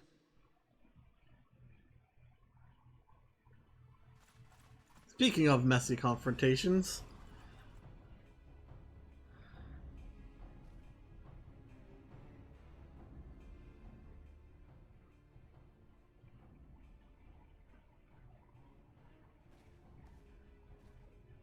The rest of you go on ahead. I'll handle this lot. By yourself?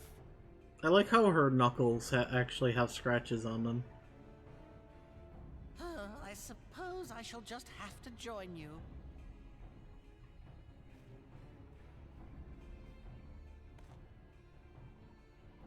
Crystal Braves too, huh? Now this should be interesting. Ida! Papa Limo!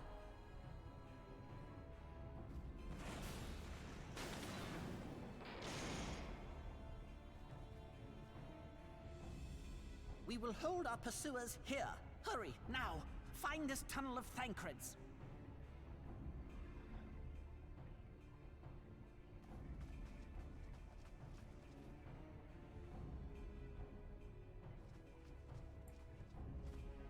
Come on, Minfilia.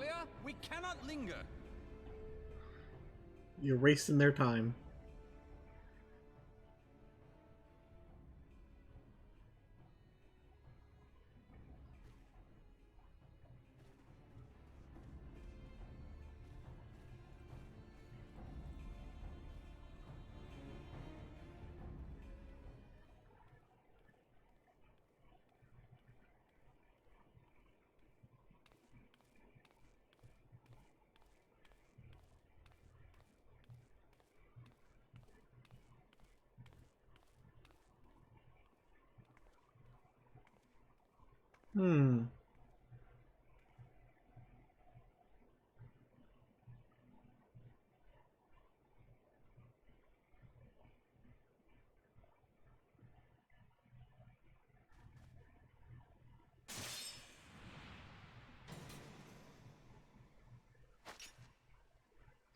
You scratched your mess. What you've done.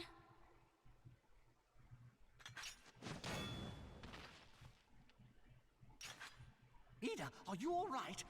There are just too many of them. Those things have spikes on them too, so they're gonna kill. I'm fine. I could do this all day. How about you? Nearing the end of my tether.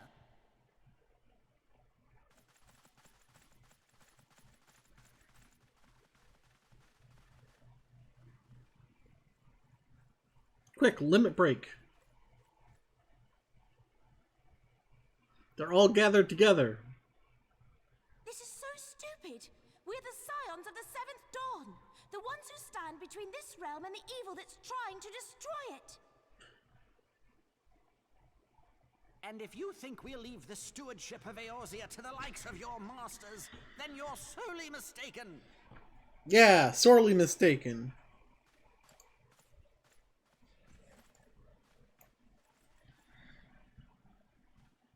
I dragged you into this, Papalymo? Oh. 'Tis hardly the first time, and I'll be damned if it will be the last.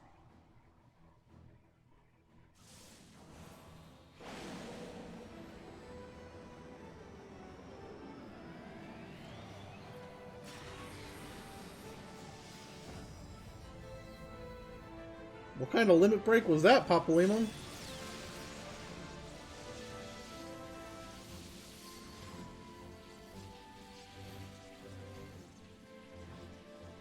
Let them have it, Ida! The hell was that? I was hoping you'd say that.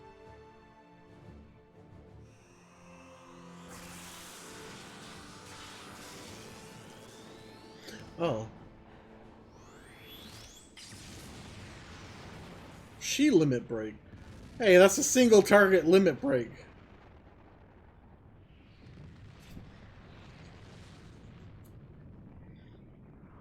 Cheaters.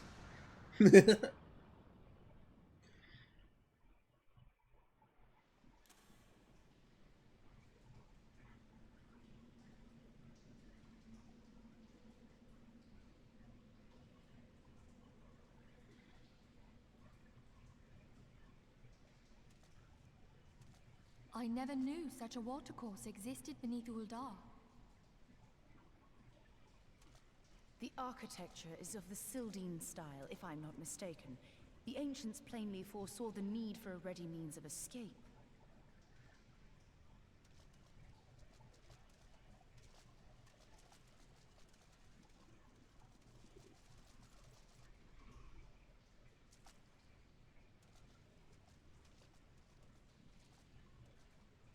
This way! Well, that didn't take long. It seems these tunnels were not as secret as I had hoped. You two, go on ahead. Thancred and I will deal with this. What do you mean to do? I'm kind of curious too.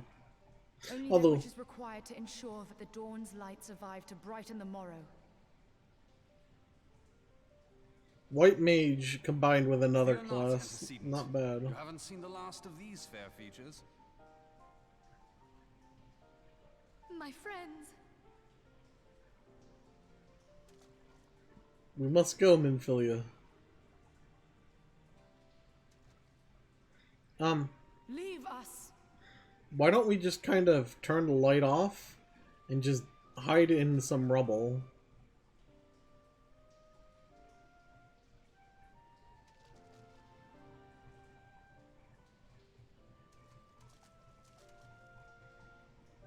What is the plan, milady? Shall I take the dozen on the left and you the dozen on the right? The odds are not exactly stacked in our favor. Numbers will count for little when I bring the tunnel down upon their heads. Though I cannot say I relish the thought of being entombed with you for all eternity. I'm a bit confused. You wound me. I will have you know that many a maid would kill for the chance to spend forever at my side. Now, may I have the last dance? If she planned on bringing the roof down on them, why did she have Thancred stay with her?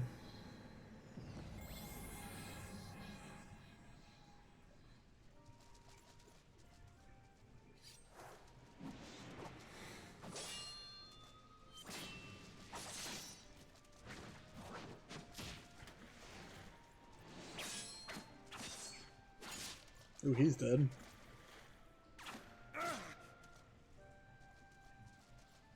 Wait, is that Aliane? Well, this is going splendidly. Now would be a good time, milady!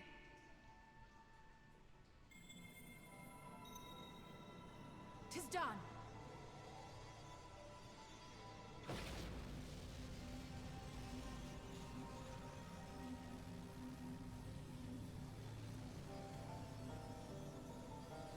Forgive me, Mitra. Mitra?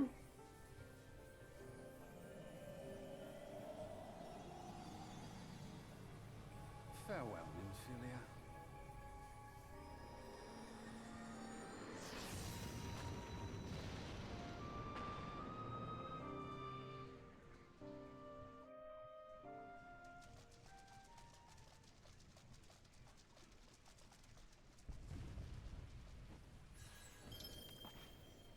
Eidolon, she speaks to me. Huh? No. I don't hear her.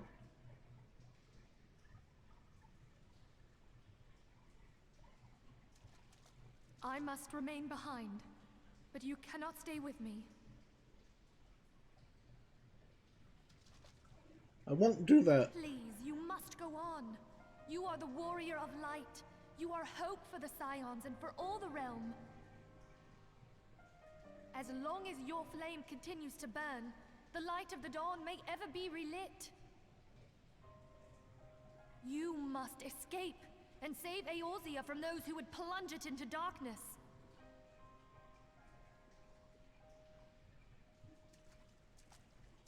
Tis the only way.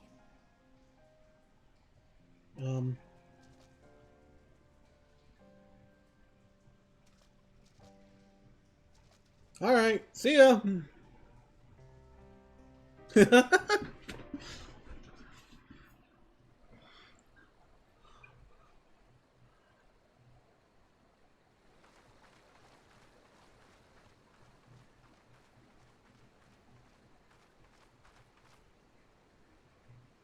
My friends.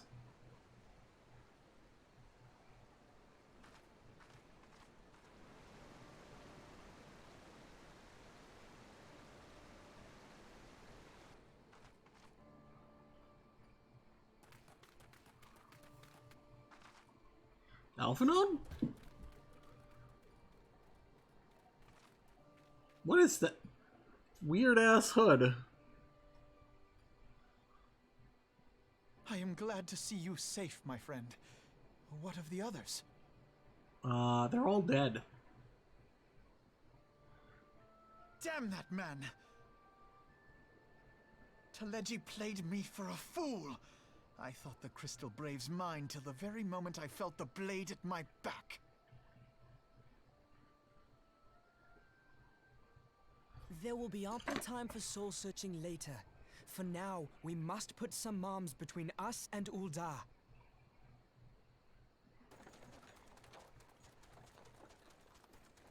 Okay.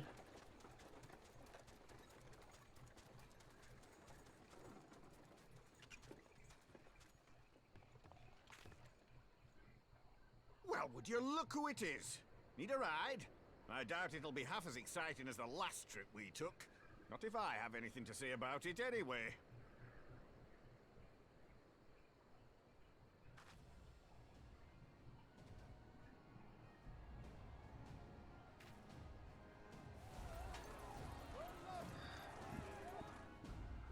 Let's not dawdle, eh? All aboard!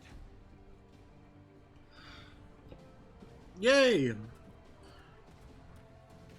I remember you. He's the guy who saved us at the beginning of the game. Or not saved us, but...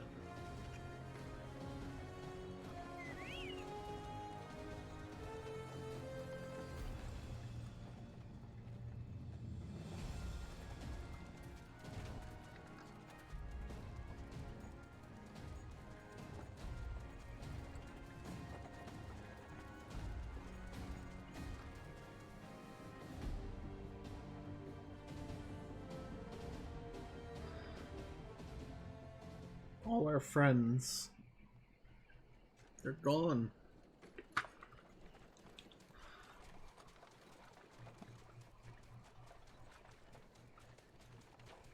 Who's the tiny one? I was stocking up on supplies over in Vesper Bay, you see, when your sister come up and begged a favour.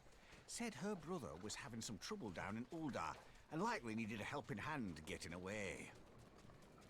How does she know? Thinking them ruins would make a fine hiding place, I decided to try there first. And lo and behold, there you were.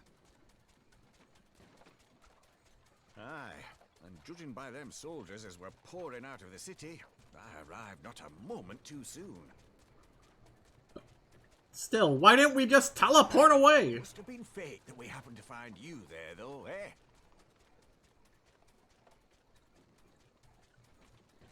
I had thought to look out for Alize, but would appear she was the one watching over me. I've made such a mess of things.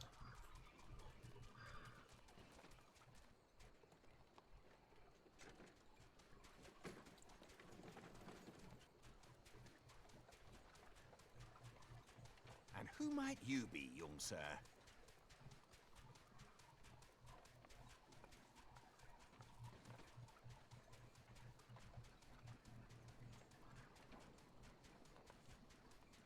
Pippin Taropin, Vice Marshal of the Immortal Flames. Pippin Taropin.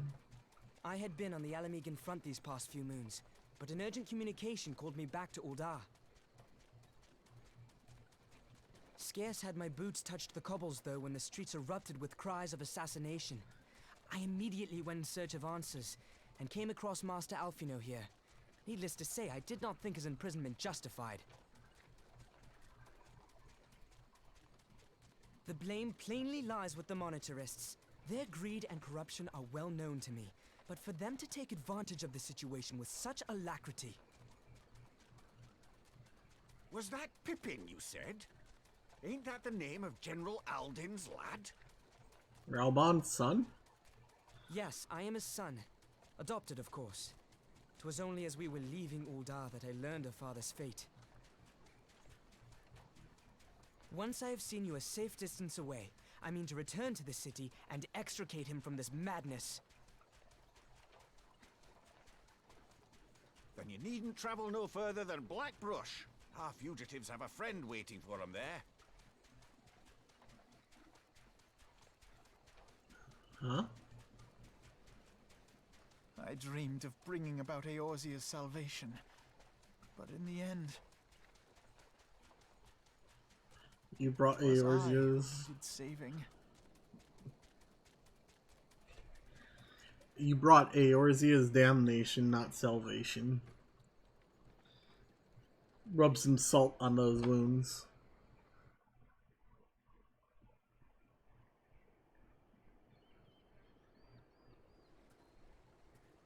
Them soldiers will keep searching for a while yet. Reckon we'll take the carriage back to Ul'dah and get the lay of the land, and maybe provide a distraction if need be. You three wait here. Help will come along shortly. Stay strong, friends. The real fight's to come. Nod. Alright, let's go.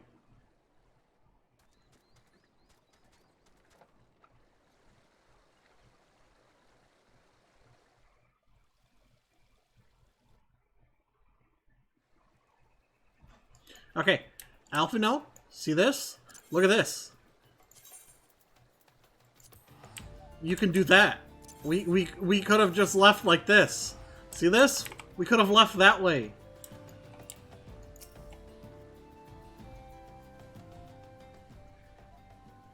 The most unassuming folk can prove to be our greatest allies. That fellow was but a passing merchant, yet he lent us aid without a moment's hesitation, or any hint of concern for his own safety. Though I can well imagine how a man could feel inspired to risk all in your presence. Father spoke often of you, Leonara, and long have I looked forward to our first meeting. Needless to say, this is not at all how I envisioned it.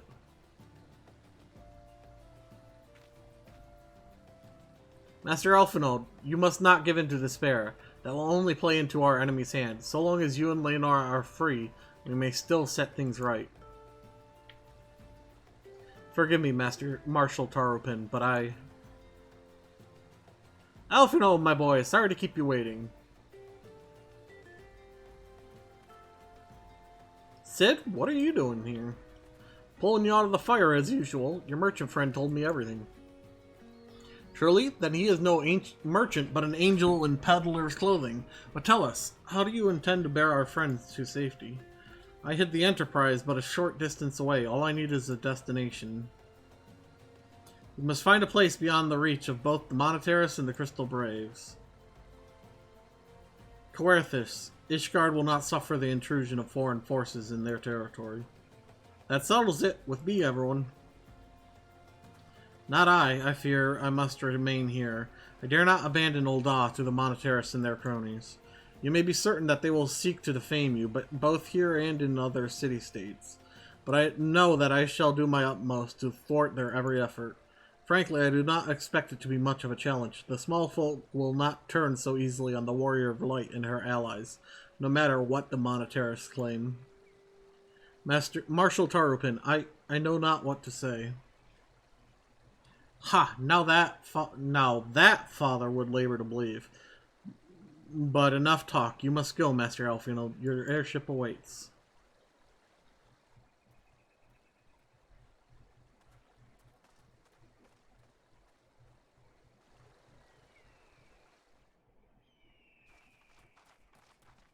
It's an airship.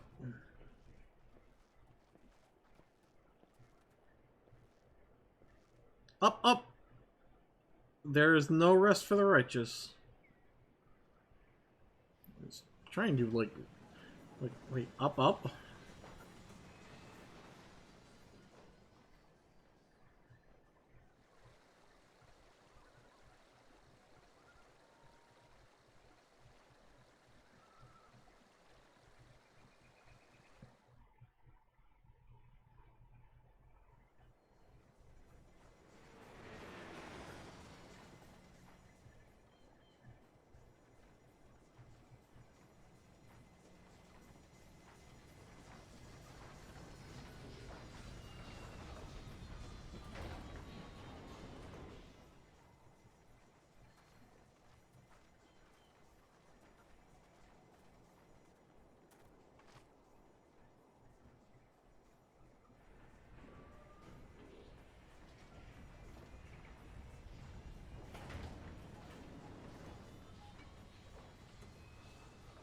Okay, I have a big issue with that. All those cutscenes, though.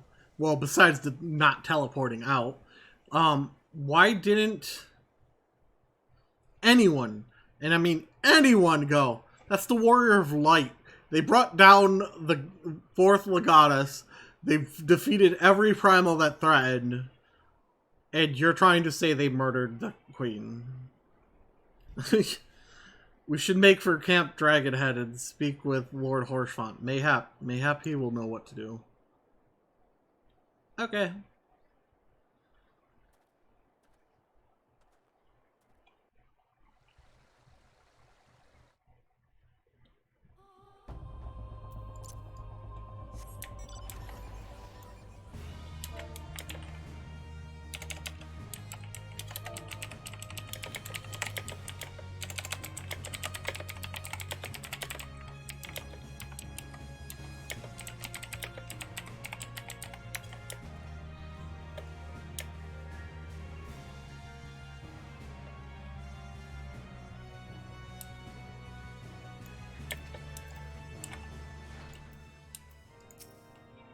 Master Alfino told me your tale, Leonora. It warms my heart that you should turn to me before all others, and I shall endeavor to deserve your trust. Alas, the situation here has grown more complicated in your absence. It would be best if I explained in full.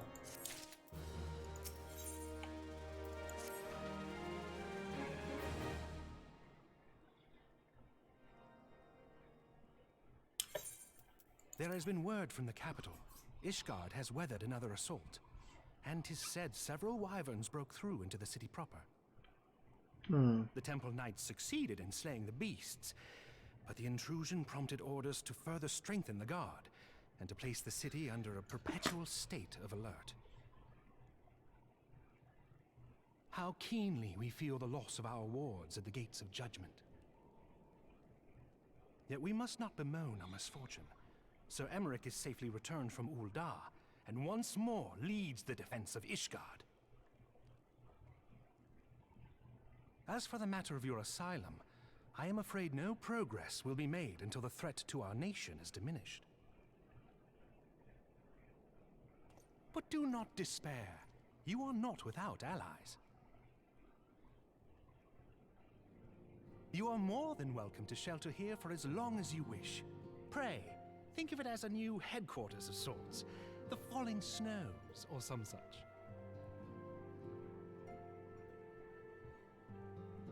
All frivolity aside, any who come here in search of you will receive no aid from House Forton. For once, the Ishgardian reputation for inhospitality shall work in our favor.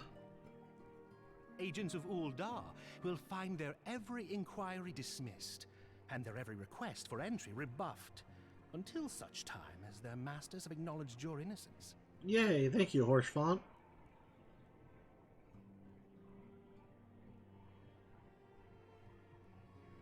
You once fought to preserve the honor of my dear friend. 'Tis a blessing that I may now repay that debt in kind. But let us dwell no more on this. Pray, join the rest of your companions. Rest? 'Tis bitterly cold this day. Alphinaud still... I suspect and there Sid are was those the... who might welcome the warmth your presence brings.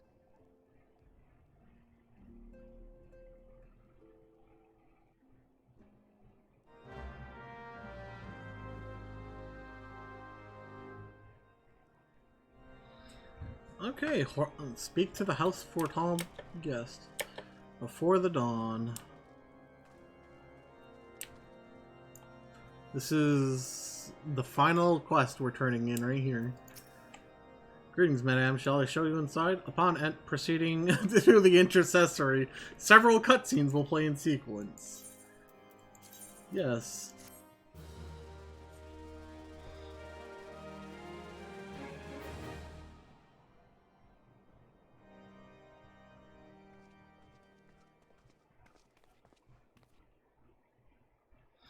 Alphinaud, Leonora, is it really you? Tataru! Oh, I'm so happy that you are Sniffle Sub. Oh.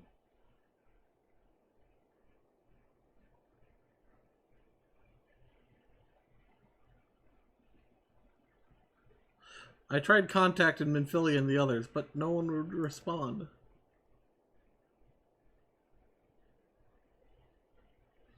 And then the Crystal Braves, our own people, turned on us in the marketplace. Philemon told me to run, and so I did. I ran, and I ran until my lungs burned and my feet ached, but I lost my way, and then... Fortunately, I had observed some of the Braves behaving suspiciously beforehand.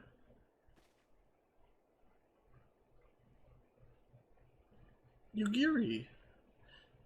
Ah, yes, my mask. It was lost in the struggle. Pretty, isn't she? Anyway, after Yugiri found me, we traveled to Vesper Bay and met up with Urianger. When we told him what had happened, he used his magics to weave a glamour around the Waking Sands. From the outside, our old headquarters now looks like an abandoned storehouse. The transformation didn't take long either. Apparently Urianger started making preparations after the Imperial attack, just in case the Empire ever chose to pay us another visit. Good thinking, eh?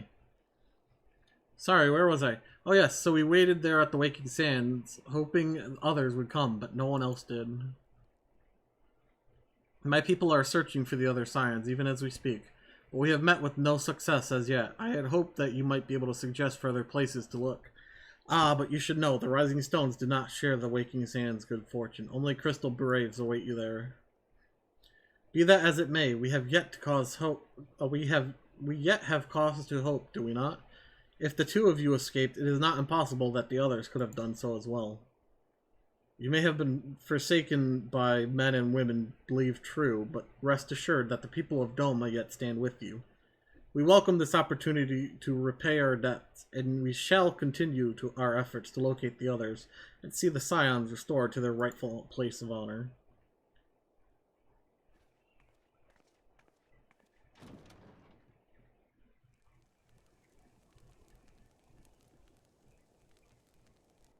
"'Tis all my doing."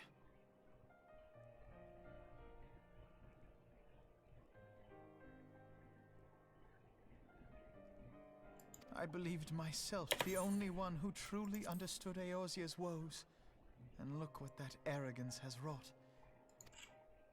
I gave commands, influenced governments with my certainty. I treated the Crystal Braves, and even the Scions themselves, as pawns in my great scheme to save the realm. But in my headlong rush into imagined glory, I paid no heed to the ground upon which I trod. The salvation of Eorzea. What was it that I hoped to achieve? Did I believe that I could rid the realm of every danger and difficulty? That I could defeat the Empire and the Ascians, and find homes for every refugee? Finally, you realized. Oh, yes. I was so very clever. Become a guardian of Eorzea, I implored, and sat back to watch my perfect army cleanse the land of chaos. It was all but a means to feed my own vanity. Only when all is lost do I finally realize the truth. Oh, Alfino.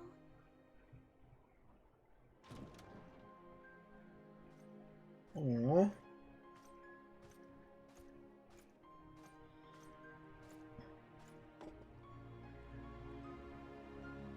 So, Master Alfino, are you content to remain a broken blade?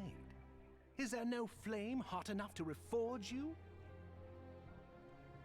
What of the fine companions who yet stand at your side? I dare say the fires of their determination will soon have you slicing the air again with your customary wit. I hardly deserve such friendship. And besides, where are we to go? Can I punch him?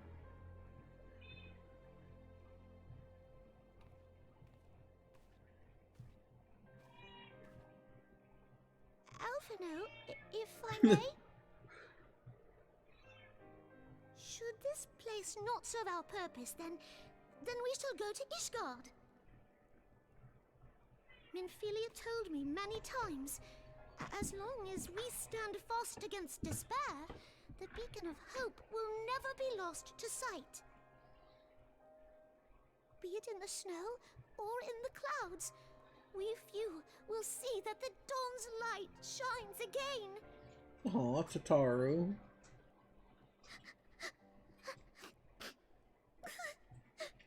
Oh.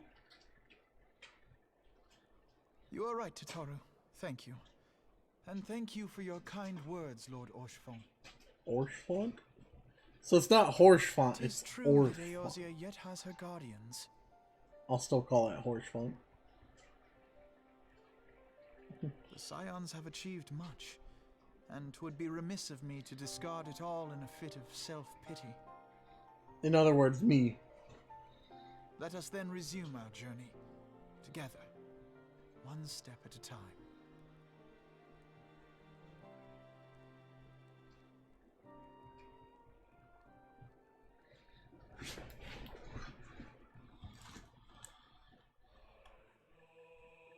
Oh, there it is.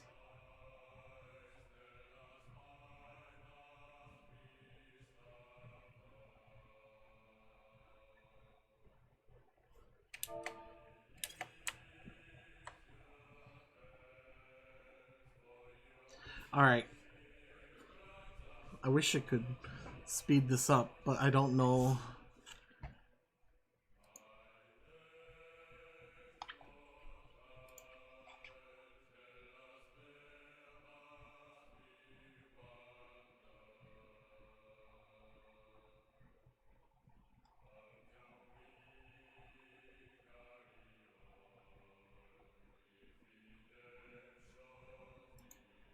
Oh boy.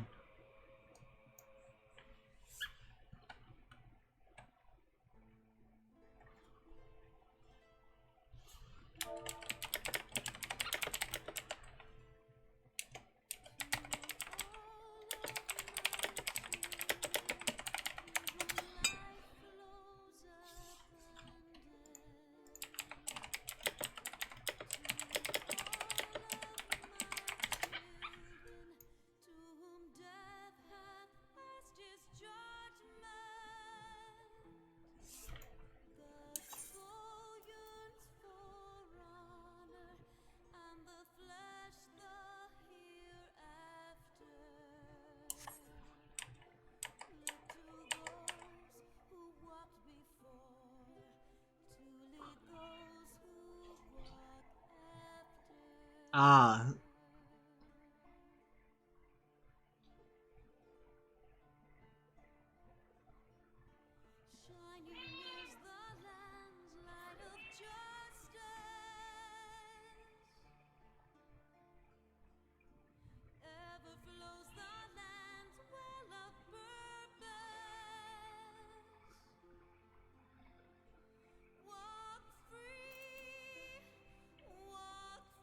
Alright. I'm told these cutscenes or these credits take a while. So I'm gonna go ahead and skip the credits. This way I get this.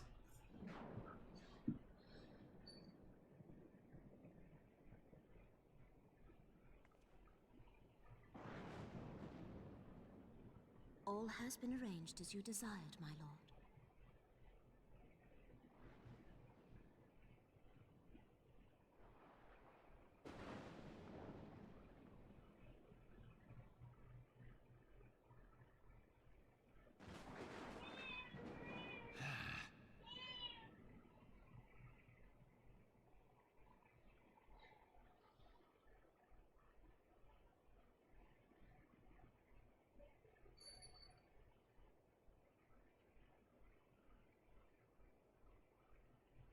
Raban.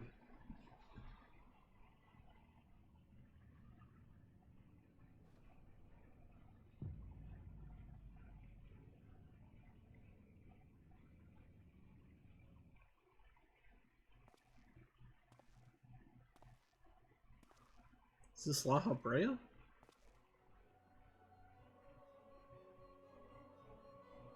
And there's a little bit. Nabriala's is no more.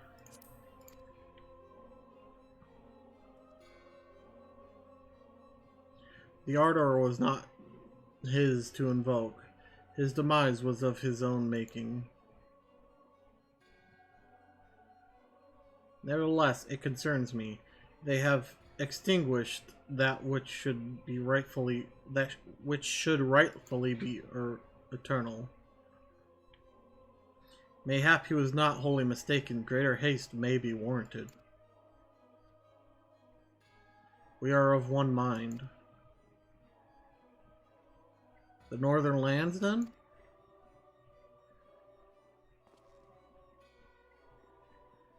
The earth is fertile and the seeds well sown. By my will, they shall reap salvation unlike any the world has known.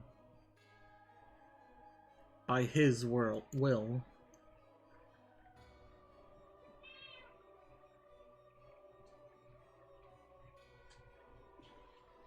By his will.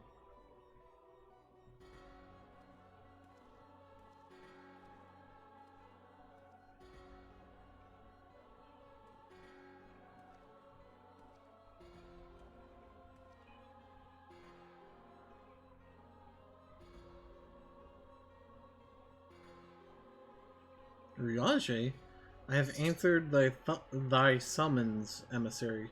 Speak and make thine intent known.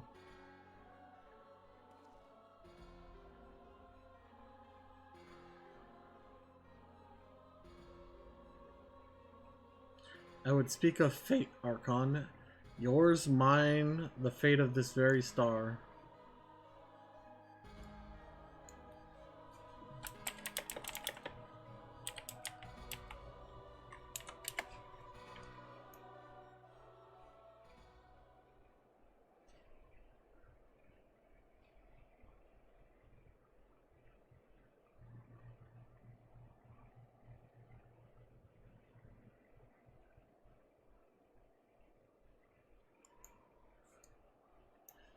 Hey.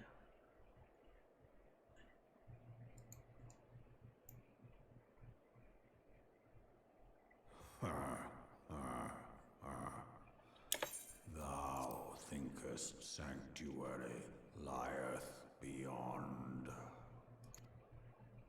Delusion. Despair. Death. Thou shalt find naught else here.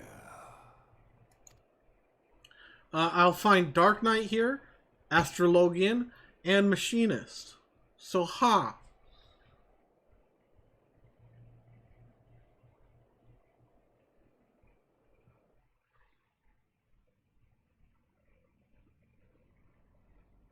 To preserve the dawn's light, the heroes journeyed north. Their hearts filled with hope and eyes fixed heaven's word.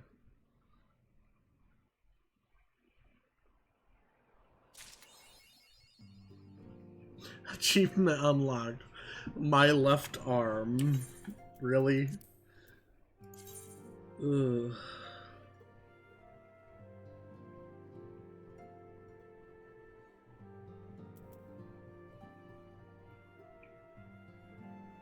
You have all these.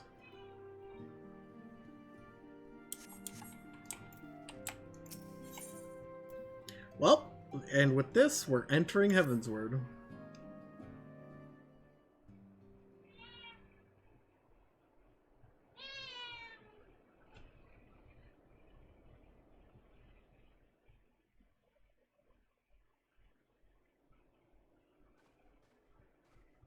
The dawn's light will shine again. So long as we have these specious accusations hanging over us, we will struggle to achieve anything. You can see his voice has changed. You must go to Ishgard, as Tataru proposed. I will return to Uldar and set things right.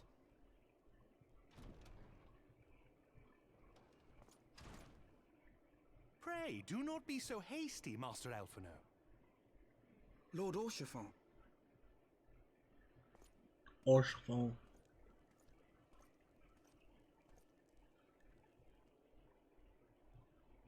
Full well do I understand your desire to clear your names. But now is not the time for drastic action. You yet have allies upon whom you can rely. There is no need to act alone. Who can we rely on?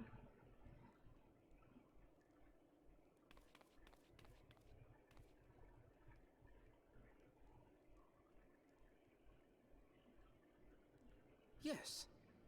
Yes, of course. Pray forgive my impatience.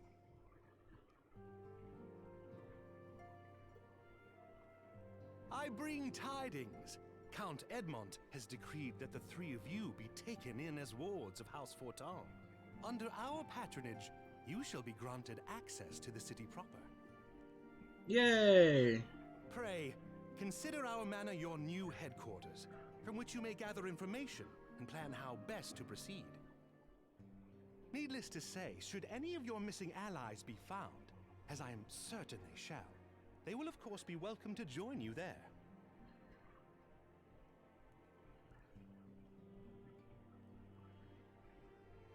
Nod. Nod. You are more than generous, my friend. On behalf of my fellows, I humbly accept your offer of hospitality. What about me? Do I accept it? Do I accept it? The Count is a good man and just.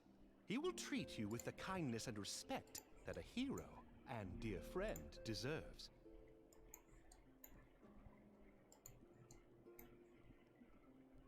To Ishgard, then. Together. There we shall carry on the Scion's legacy. There we shall begin anew. Here! We don't have to begin anew. I'm still level 57. Speak with Horsefall.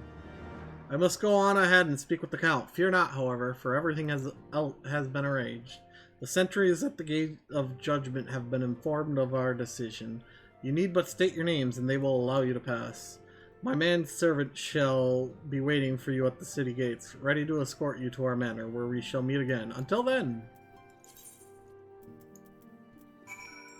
Oh, looks like we're ready for our next job quest.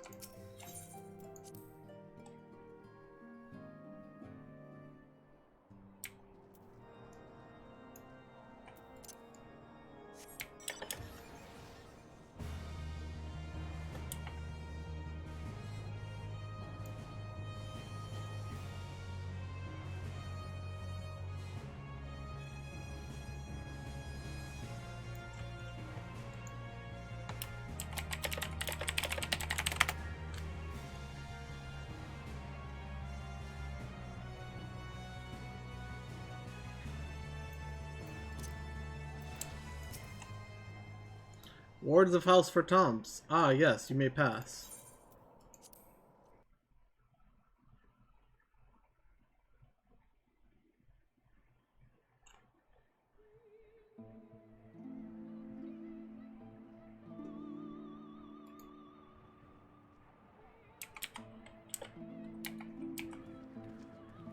And so they came, at a friend's behest.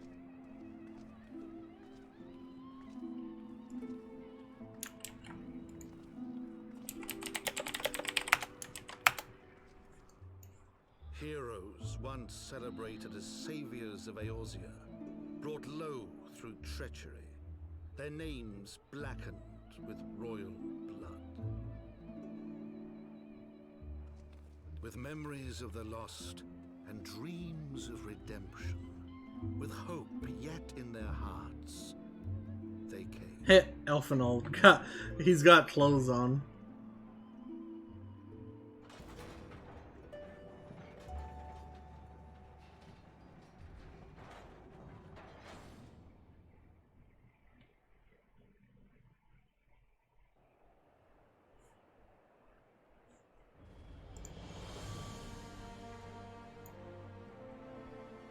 To Ishgard, shining city on the mount, overlooking Pretty. the dominion of Kurthus. A great and proud nation, devoted to Helone, the Fury, ruled by Thordan VII, Archbishop of the Ishgardian Orthodox Church. The last bastion of the faith, her walls ever bristling with the sworn swords and spears of her 4 high houses. 4 high houses? A land that after 1,000 years of war had forgotten what it was to be at peace.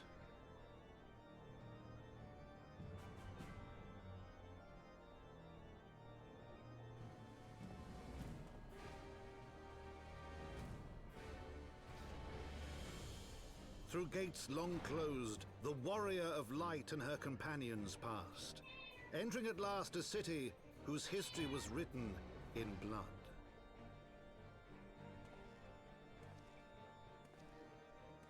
In the midst of the Dragonsong War they came, 3 weary travelers whose arrival would set in motion great change. Though none knew then how great. Elfinod's coat was clipping through his coat.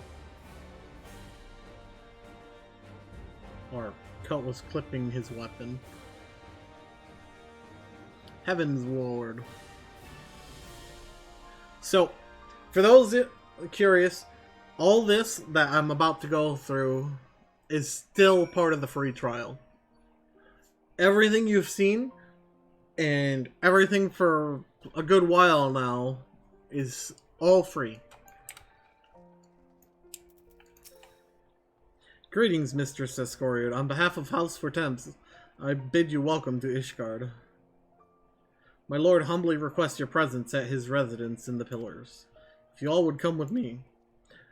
I'll do that in a moment. I need to attune to every crystal here. You know how it is. A couple things too. I'm gonna make this my home. Or my free teleport now.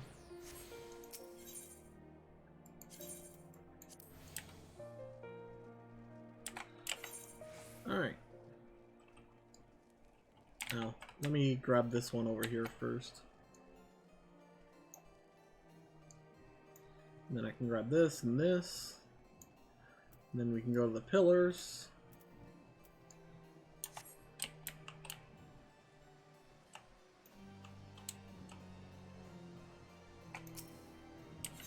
If I'm not mistaken, that's the machinist.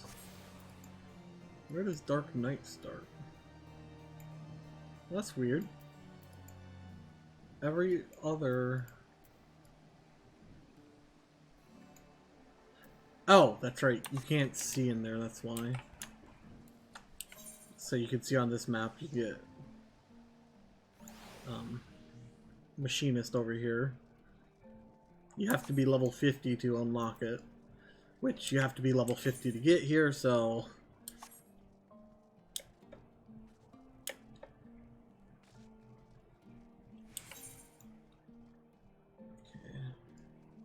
go back up and then to that one over there. I thought that Dark Knight started down here though. Guess I'm wrong.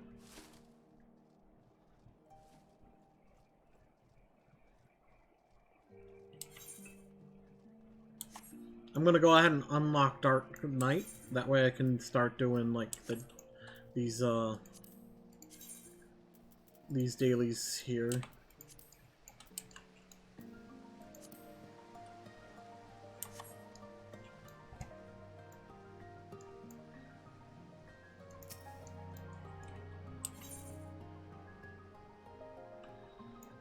Pillars is up.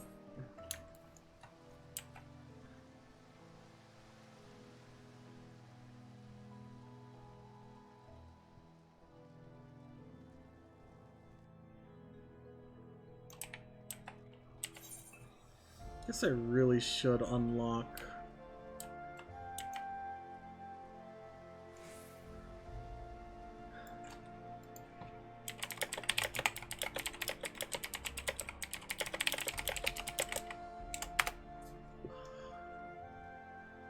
Let me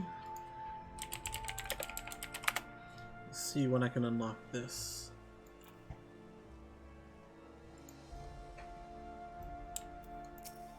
Oh, wrong person.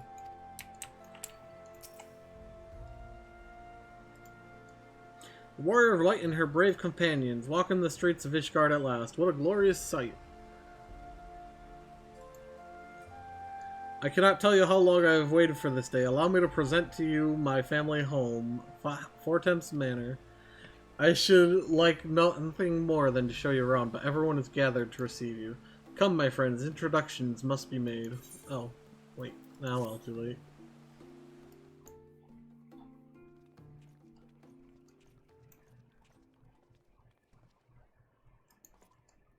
My lord, I have returned with the Scions.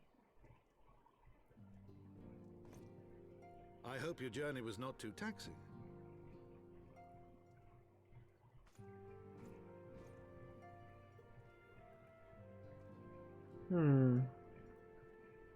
I, Count Edmond de Fourtombe, do bid you welcome. As wards of House Fourtombe, you shall be afforded every courtesy. My home is your home.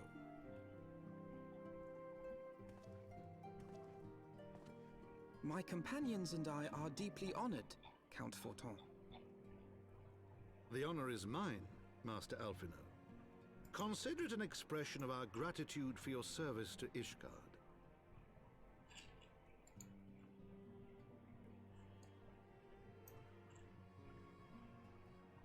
Forgive me, my lord, but are you not concerned?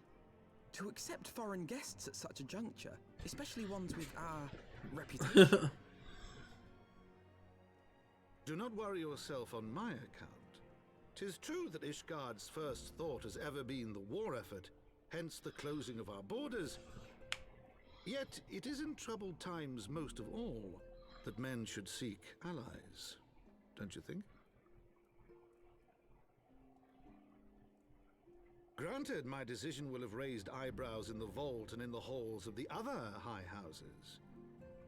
But so long as you continue with your altruistic endeavors, I doubt my honored peers will feel moved to voice their concerns. Then there is naught to fear. Though our numbers are much reduced, we are no less determined to carry on our work. Full glad am I to hear it. But before you return to your labors, why not take a tour of the city? Oh, I've been working on that already. You would do well, I think, to acquaint yourselves with your new surroundings. After all, you may be here for some time.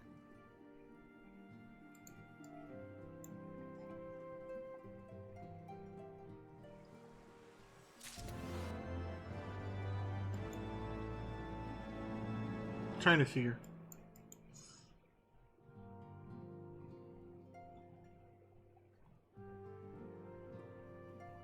Okay.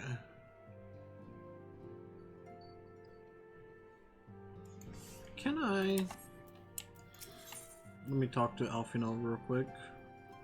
Hey look, level 50 gear.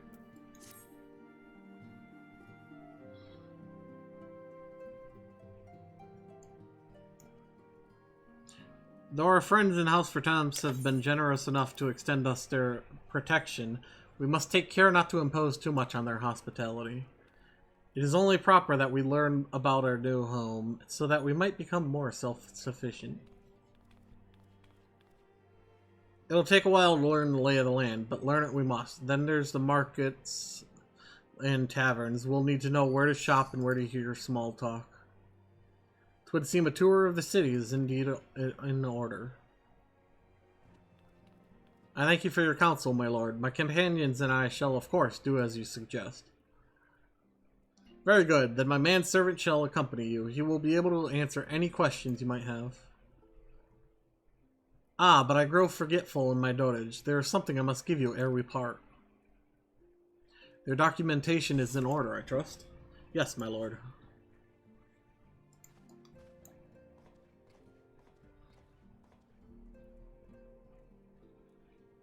Paperwork?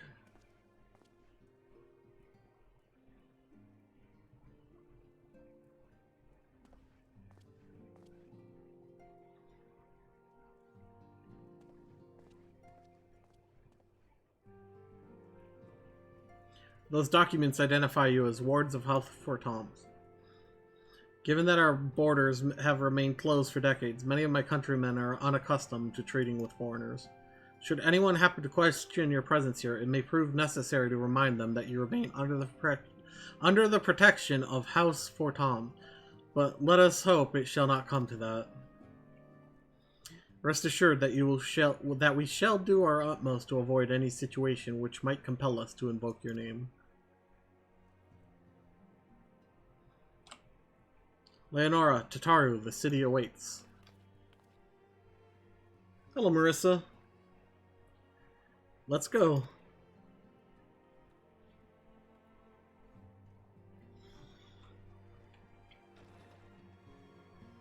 Yep, you came back just as we're reaching the Heavensward stuff.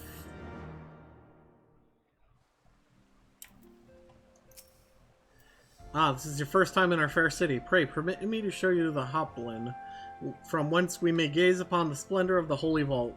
Though all other sights pale in comparison, 'tis only meet that you see it first. I shall then show you around the jeweled Crosier, where you may purchase all manners of goods and services before descending to Foundation's Aetheryte Plaza. If there are no questions.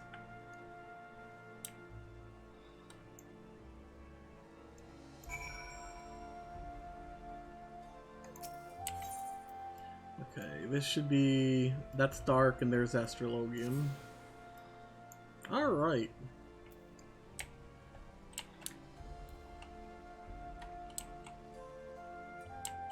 Whee! Ah, my legs!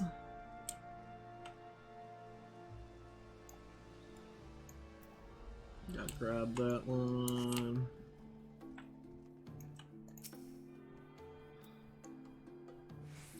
I'm trying to think what job to grab next. Like, obviously I want to level up Dark Knight because, well, I love Dark Knight. But I don't know if I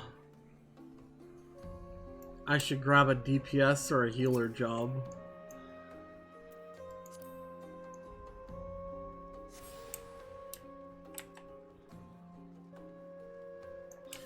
I think for now, I might stick with just tank.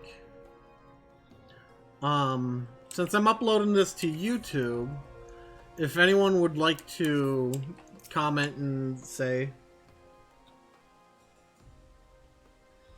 The Hoplon, so named for the Bronze Great Shield, born of our nation's patron deity, is the largest plaza in Ishgard. The magnificent cathedral to the north is, of course, the Holy Vault. The vault is both Ishgard's seat of government and the residence of the Archbishop of the Ishgardian Orthodox Church. Begging your pardon, the statue to the south, are they perchance Thornton's famed Knights 12?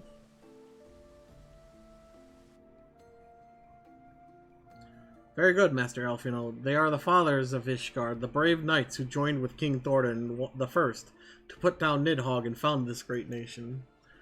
Ours is a city rich in history and tradition, and there is much you can learn by exploring the pillars, time permitting, of course. Now then, if you would follow me to the Jeweled Crozier, I shall introduce you to Mistress Elise, our master of the markets. Elise.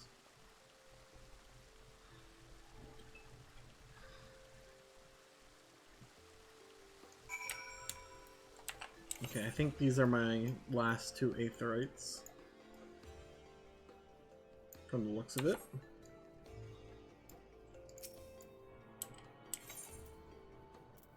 Cool.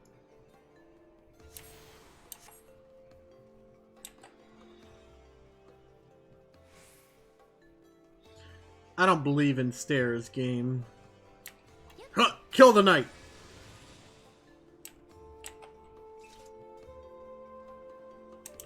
Oh, hey, look!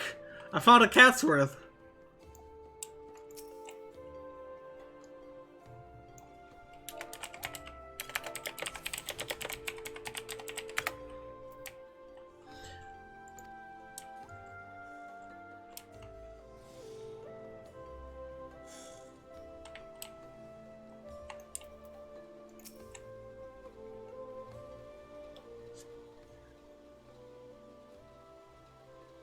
Well, you're clearly not locals or traveling peddlers, which makes you all...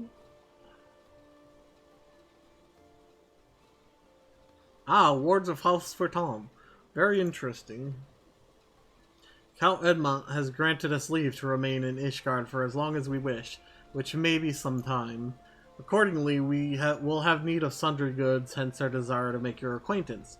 That is, of course, assuming you are content to accept the custom of foreigners, should you be uncomfortable. Young sir, we do not discriminate in matters of money. If you have coin to spend, who are we to refuse it? Weapons, armors, accoutrements, medicine, materials, whatever your desire, can be found in the Crozier. Our merchants will be more than happy to accommodate you, as you shall soon see. Our next destination is the Aetherite Plaza and Foundation, if everyone is ready.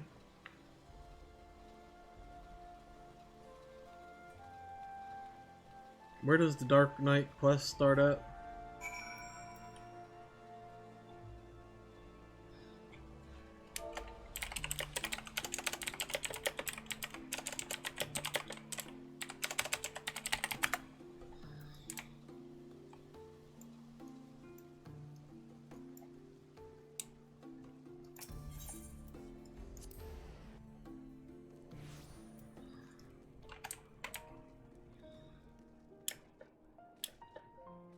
I think it's called the Forgotten Night. And here we have Foundation's Aetherite Plaza. If you have yet to attune to the Aetherite, it would be wise to do so now. Do I need level 50 gear? I don't think I do.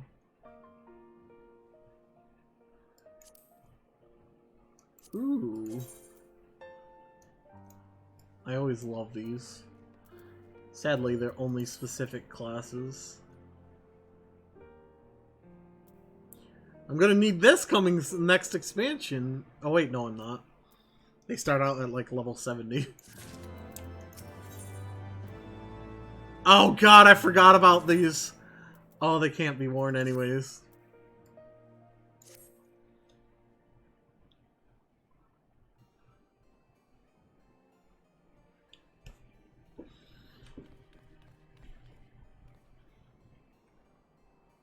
As for our next destination, mayhap we should decide together what else can be found nearby. I don't think I've even seen your character at all, Marissa. The Skystone Manufactory stands to the west. There our engineers conceive and manufacture weapons for use against the dragons. The holy stables where chocobos are trained for war also lie in that direction. To the north and east can be found the congregation of our knights most heavenly, while to the south and east, well, 'twould be best if you avoided that area. And why is that? I fear our knights may not be able to ensure your safety in the lowest levels, Master Alphinaud. Hold your nose when you pass the broom, little lord. A delicate flower like you is like to wilt in our fumes.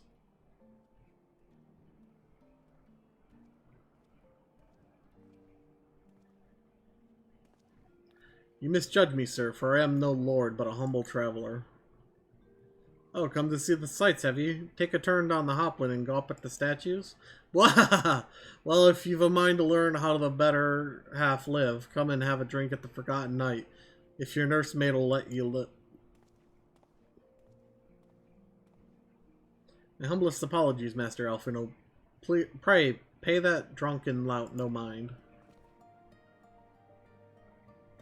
Oh, but I must. It would not do to refuse such a heartfelt invitation. Yes, I simply must see this Forgotten Knight for myself. I trust you see the wisdom in this, Leonora.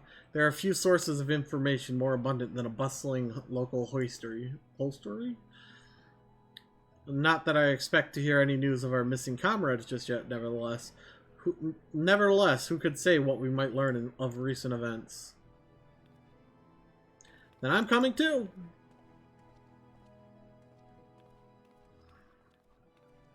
This guy's like, are you serious right now?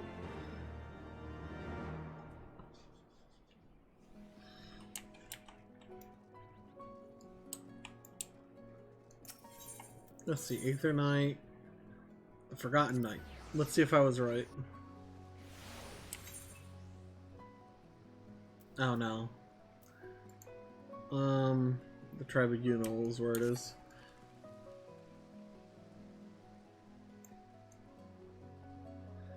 This is where most of the Dark Knight quests are, though.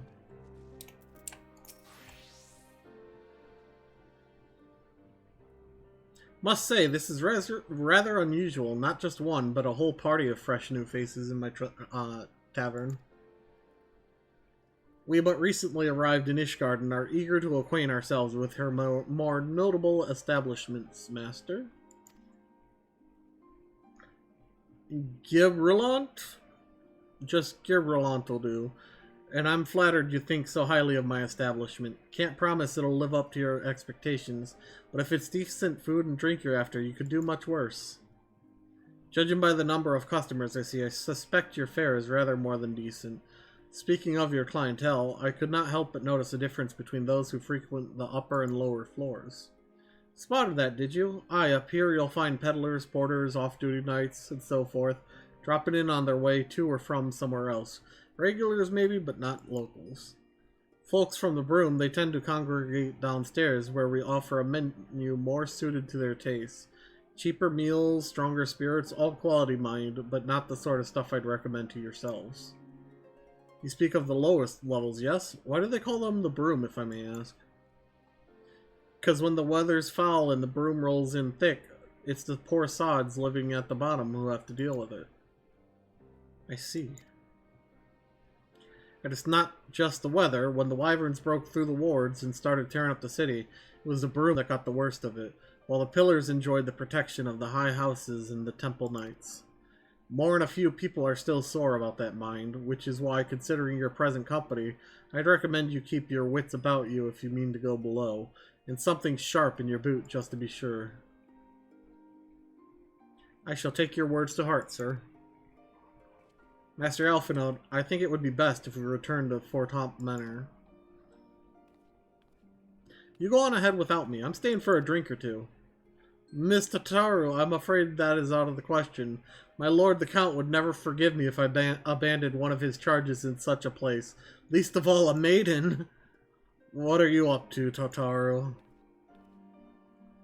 Look around, Alphinaud. The tavern is full of people whose business regularly takes them beyond the gates of judgment. For friends like that, I could practically live here and wait for the newest gossip to come to me. Indeed, but will you be safe here on your own? Oh, please. Do you know how often I looked after the waking sands and the rising stones by myself? If I had a gill for every unwelcome caller I've driven away, I'd be rich beyond my wildest dreams. I'll be fine. Not that I doubt the lady's knack for fending off unwanted advances, but I'll be damned if I'm going to let anyone lay an unwelcome hand on a patron in my establishment. That settles it then, Tataru. Leonor and I shall return to the manor for now. Contact me by link pearl if you require assistance. I will!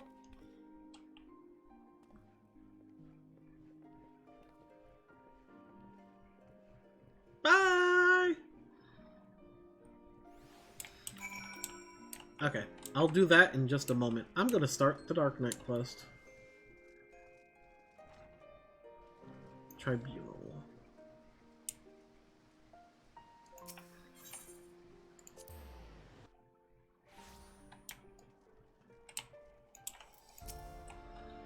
After witnessing a spectacle like that, everyday life seems rather dull in comparison. So you didn't see that trial earlier? Ah, you're lost. Fury take me, the way that heretic swung that slab of iron he called a sword was a sight to behold. He couldn't have carried a shield if he wanted to. The blade was so big, had to keep 2 hands on it at all times. I was amazed he managed to keep up with that temple knight for as long as he did.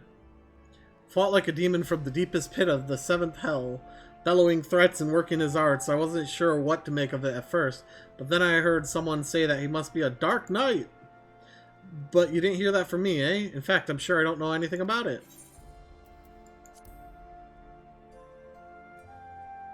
Ye gods, are you mad? We're standing outside the bloody tribunal. Fine, fine, but keep quiet and listen well, because I'm only going to say this once. Ooh. I actually have that soul as a pair of earrings, and I'm wearing them right now. So I was saying, that heretic was fighting like a man possessed. Even after he took several wounds, he showed no sign of pain, though there was no mistaking the blood. As the fight wore on, it began to soak through his armor, spreading to every elm of his body. But when it began to rise and envelop him as a mist, I realized it wasn't blood, but something dark and twisted.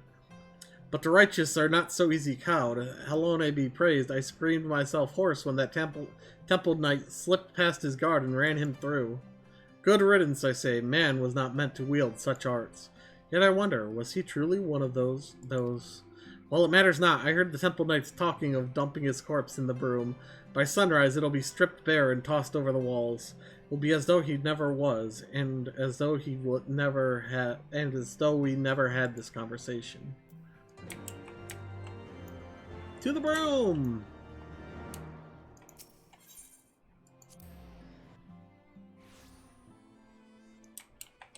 I'm gonna save all the quests of the Dark Knight for on camera, obviously. Punctilious? Punctilious?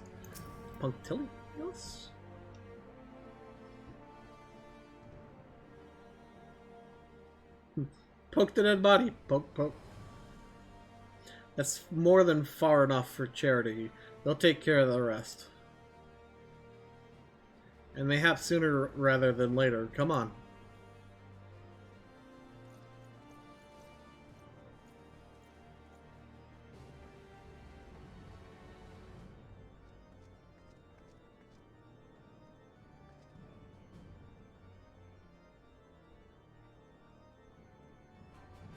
There it is.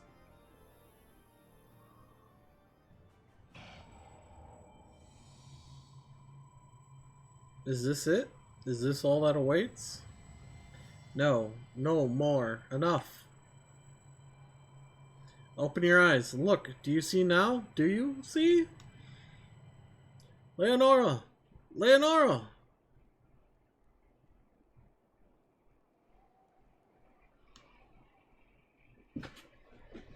Huh? You're alive?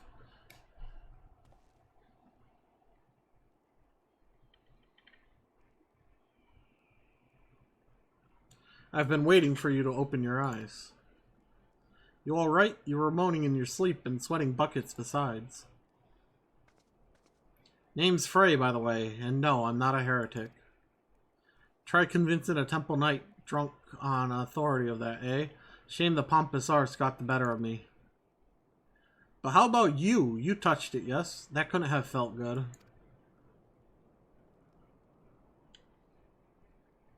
A voice, eh? And a rather distressed one besides. Please, someone! Anyone!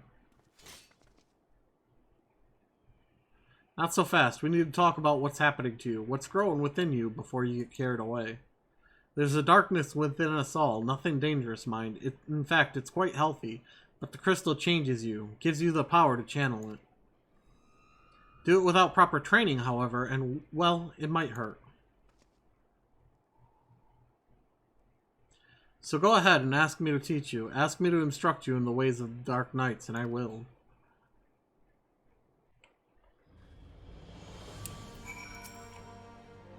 I know you're still worried about that screaming woman, so I'll keep this brief. We Dark Knights don't care one whit for prestige and pedigree. We are free to follow our hearts, to defend the weak and punish the guilty as we see fit. The law of the land, the authority of a name, these are tools cowards use to escape harm. We have no need of shields, figurative or literal. Here, my blade is your blade, my soul crystal, your crystal. Go on, take them. You'll need them soon enough.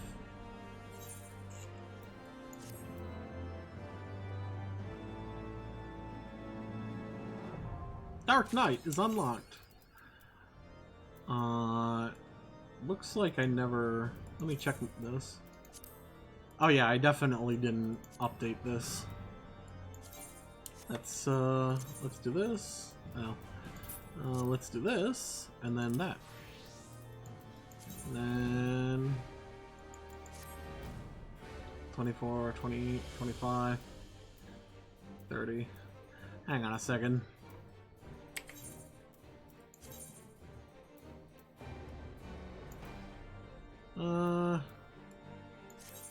Wait, what's this? You have to lessen the inexperience.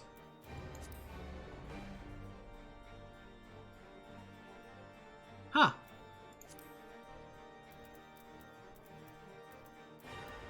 I did get an armor crate, didn't I? Or something? What all did I get?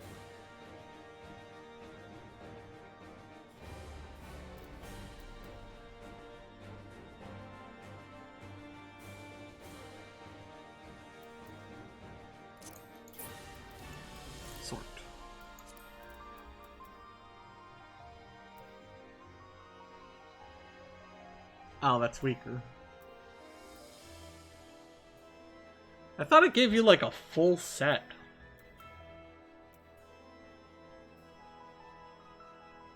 Apparently not. Whatever.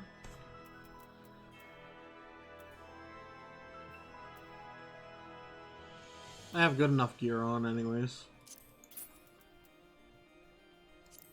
When I hit 32, I can... It looks like that's where all my crafted gear is.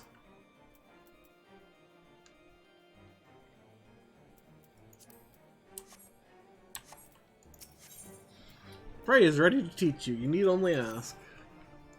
Well, well, don't you look the part. Ready to harness darkness within to set the wrong things right? Now bear in mind that while the darkness gives you strength, the strength comes at a cost. That is but one sacrifice, though. Justice demands many. Sandman, a venerable, untouched man, harms a child in unspeakable ways.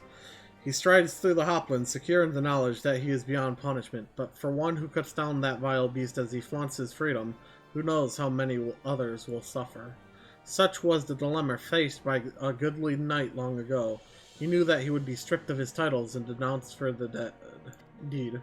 The threshold we refuse to cross is a line we draw for ourselves.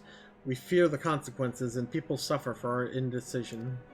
Everyone who held that crystal came to conquer that fear and became who they wanted to be. That night was the first. Will you be the next? Think on that while we look to the commotion down below. Okay, well. That there. I'm pretty sure these were up here. Provoke. Definitely 6. That's 5. Grit. Unmend. Hard slash. Give me a moment.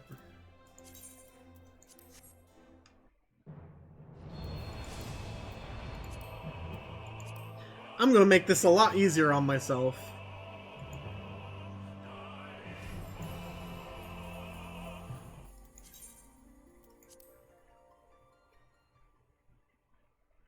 Wow, look at that. No queue at all.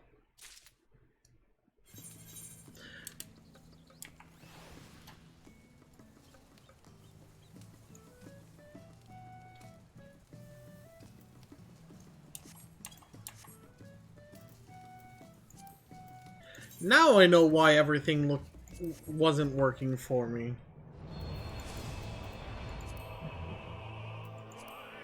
I had things wrong. It's 4 hotbars I had.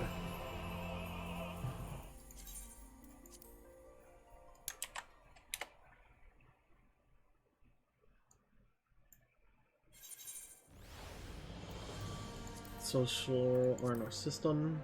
HUD layout. Hotbar 4.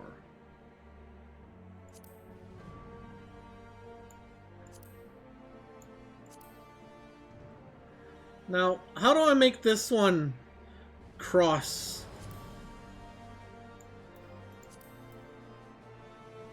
Hotbar 4.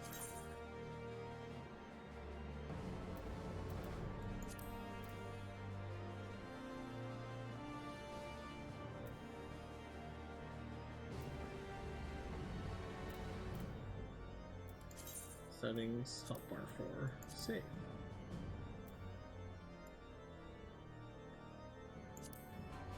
Save.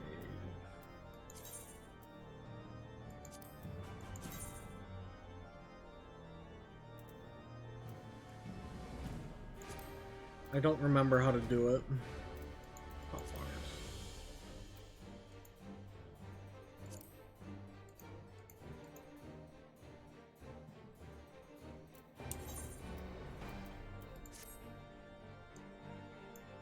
I think it just auto-saves. Okay.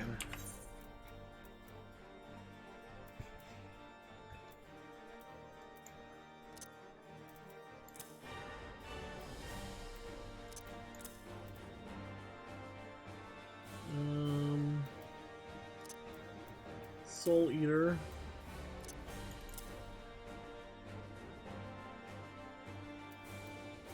Blood weapon goes here.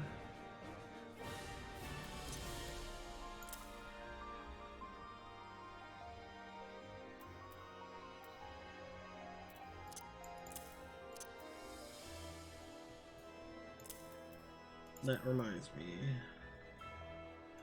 System. No.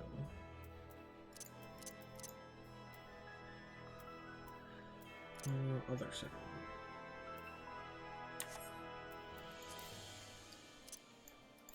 Character config. Where is it? No, it's under here somewhere. Control settings. General. How do I... Maybe you will know this. How do I change these, Oh. It's under character setting.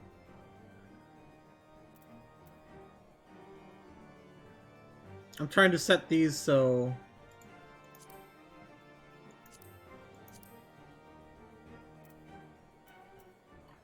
Oops.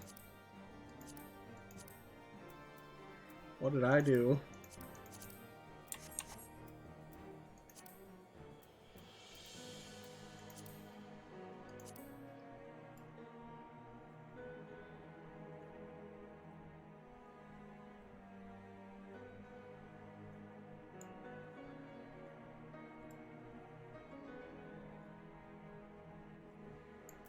Let's push this.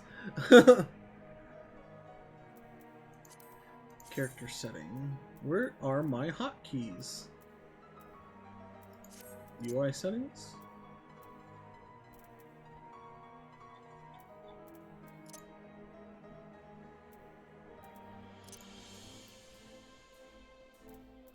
Target. Mouse. General.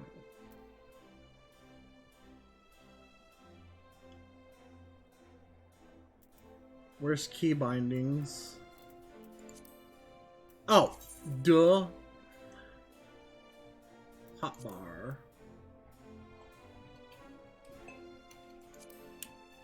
Shift 1. Shift 2. Shift 3. Shift 4.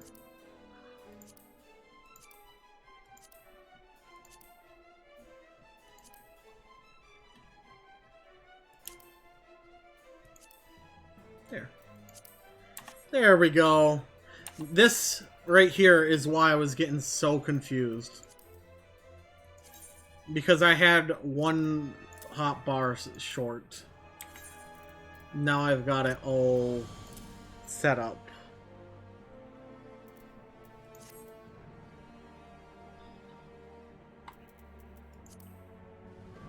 Low blow, provoke, interject.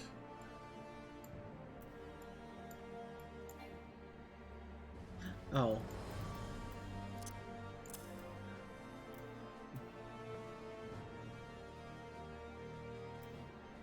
Reprisal arm's length is control 7. And then shirk is shift 0. I hardly ever use that.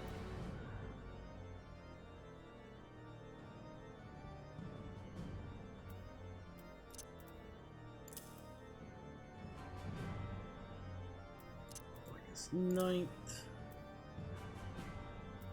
edge of shadow. I'm going to drive some people insane with my hotbar as an L. Plunge and salted earth. Shift 6. Shadow. Dark missionary.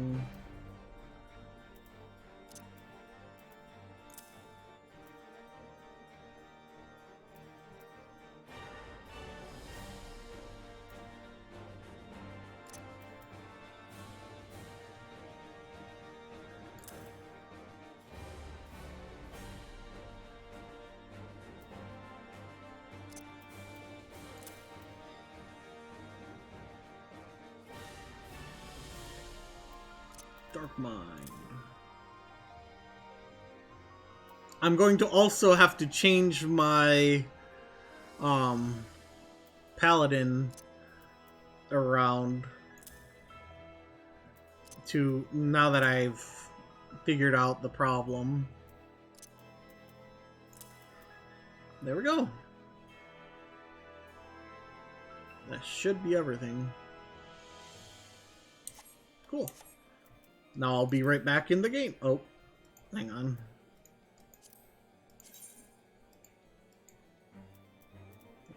Why can't I select... Oh, basic.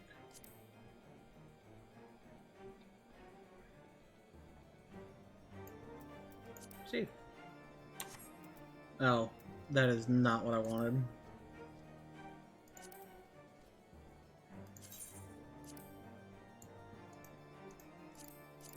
Oh.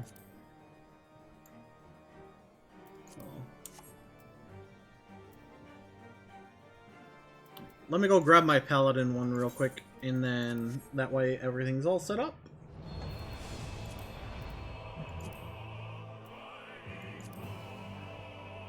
Because the sooner I get my everything set up, the better.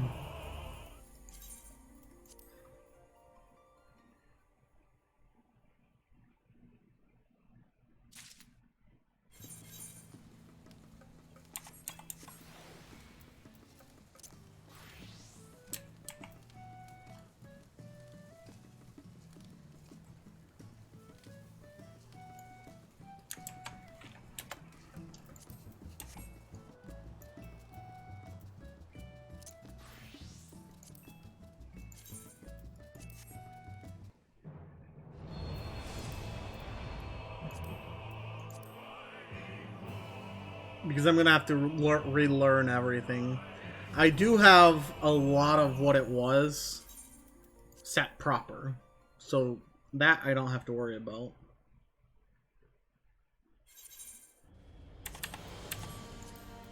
Character.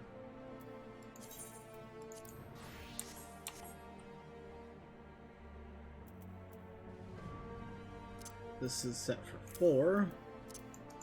These can go off of here. Also, I need to... Extras, no. General, there it is, limit break. I like how jump is actually... But anyways. Okay.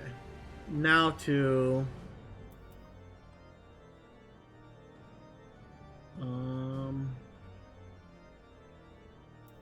Wait.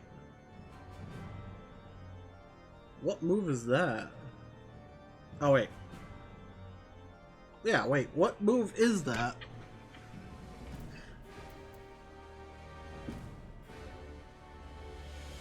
Does, Rage of Hellone turn into Royal Authority?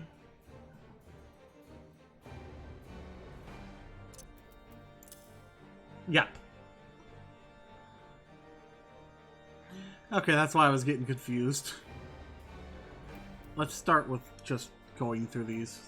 Fighter Flight, Riot Blade, Total Eclipse, yep. Shield Bash, yep. Iron Will, yep. Shield Lob, yep. Yep. Sentinel, yep. And no.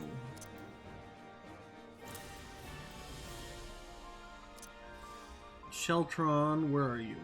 Under 8.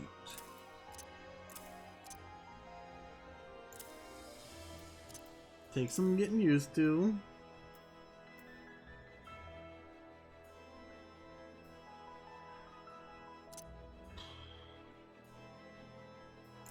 I had that there.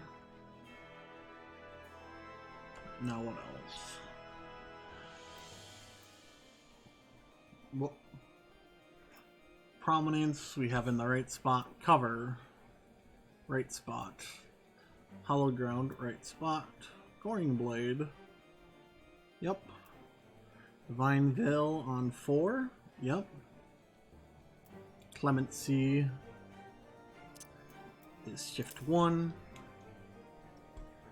We don't, intervention. 5. Holy Spirit. Okay, does anyone use that? I don't see any point in using that.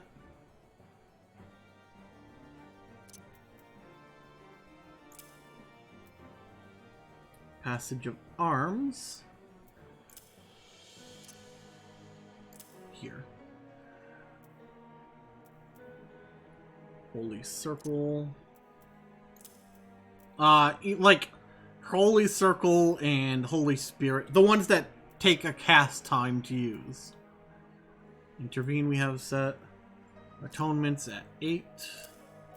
And this at, well, not there. There.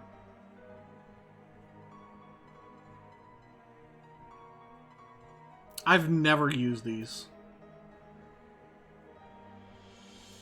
Okay. Well, we got it all reset. Luckily, I've got most of them right. So let's continue on. There was a screaming woman down here. Okay, we need to do this. There we go.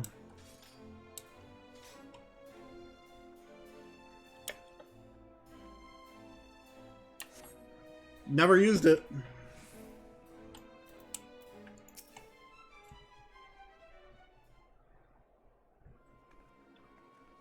Please, I don't know what to do. It's my granddaughter. I didn't see him standing there. I know that's no excuse. I should have been more careful. But my granddaughter, she started yelling at the temple knight, and I tried to stop her. I did. But then he said she had to come with him, and if I could just tell him how sorry I am, maybe he would. He'd take you too, is what he'd do. Even if you went and begged the blue bastard to intervene, it'd be too late by then. Ain't the first time they've taken a girl her age. If she doesn't fight back, they might let her go after. No! No, there has to be another way! Ah, Ishgardian justice. They might spare the girl, you know. Leave her with a few scars and a lifelong lesson. Or we could beat every last one of them to within an elm of their lives and rescue the girl. You'd like that, wouldn't you? Yep. I knew you would. Everything is going to be alright, madam. When I'm through with those knights, they will not dare to trouble you ever again. Oh, thank you! Thank you!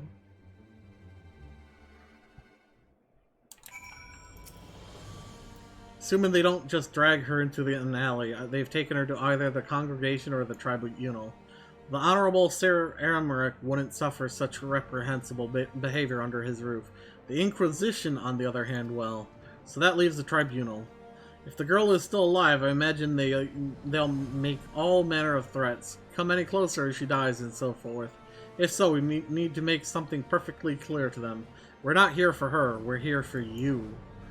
Once they understand she means nothing to us, they'll attack us or flee. I don't know about you, but I'm eager to find out which.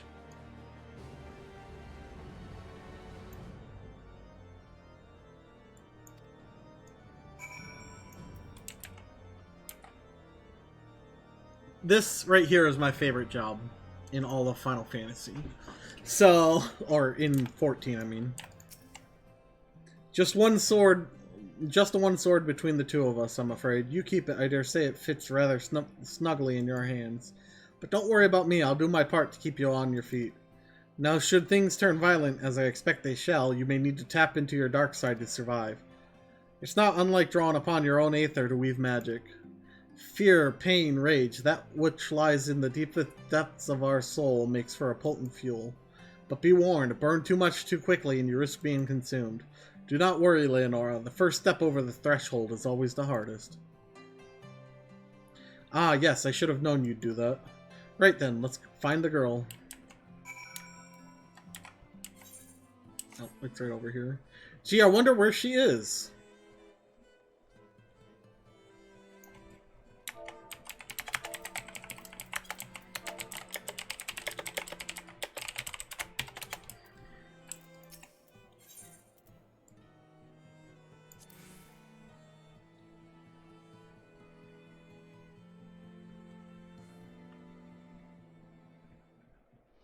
Damn it, girl, you're only making it worse for yourself.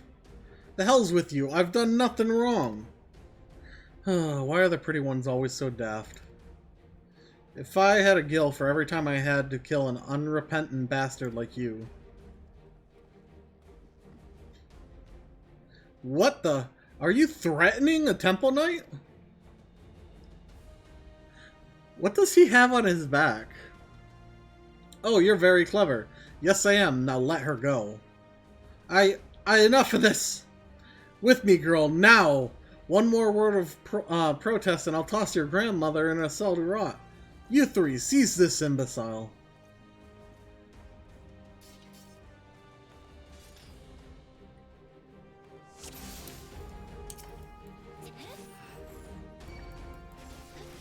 Oh, it's so weird not having all my attacks. Surrender or die. Funny, I was about to say the same thing. Show them no mercy, Leonora. Oh god, I'm missing all my moves!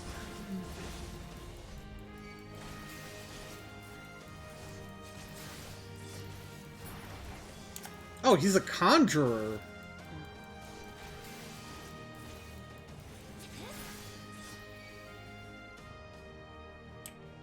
Rescue the frightened maiden. Darkness 0 of 100. Bring everyone! She's gone mad! Reinforcements, eh? Looks like we'll have to even the odds. Search your soul for the darkness. We need but a sliver, yes.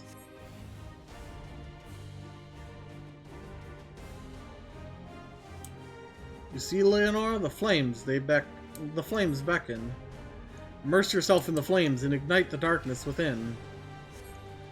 Just so, as it burns hotter, so too does your strength swell. But drink not too deep, lest the flames consume you.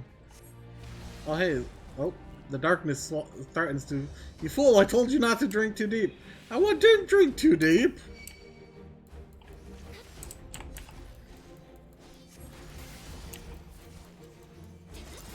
Here I just grabbed the pain manifests into a new flame of darkness.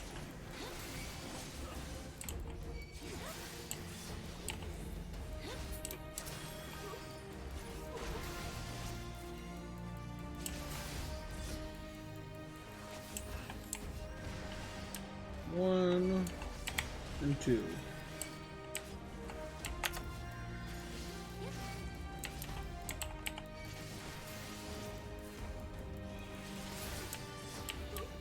Hey.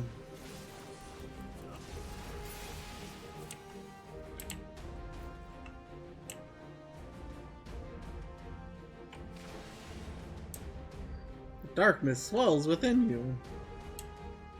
I'm gonna get stunned, aren't I? Oh, no.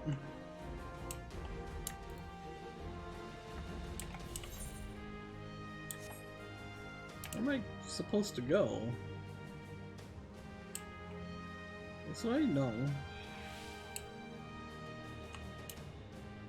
It's blocked off, right?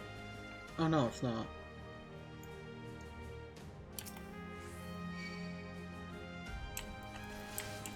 Ah, God.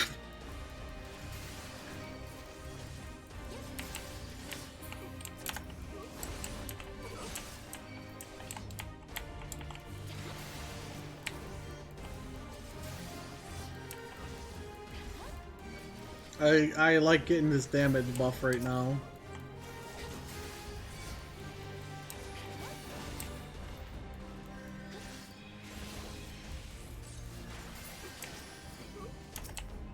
Hey. Cute.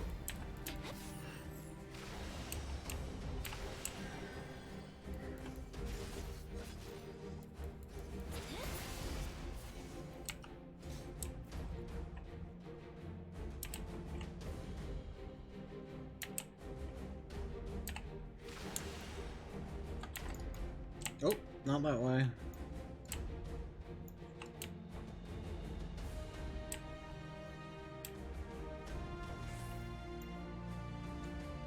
Wait.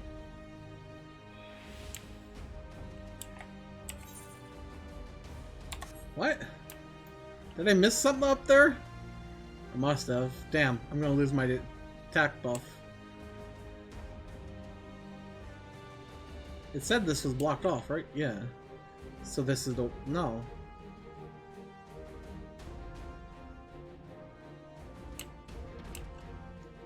Oh. I'm supposed to go in. All this for a baseborn bitch? Do you know what you're doing?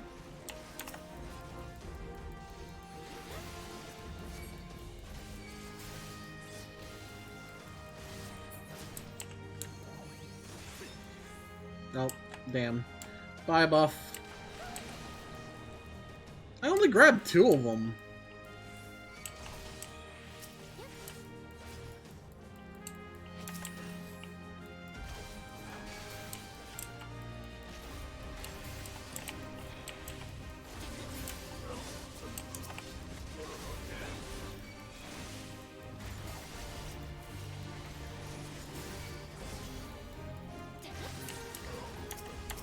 Hi.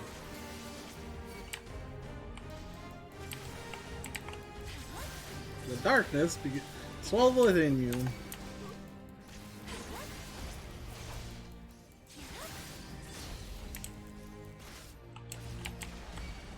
Four and 5. Oh.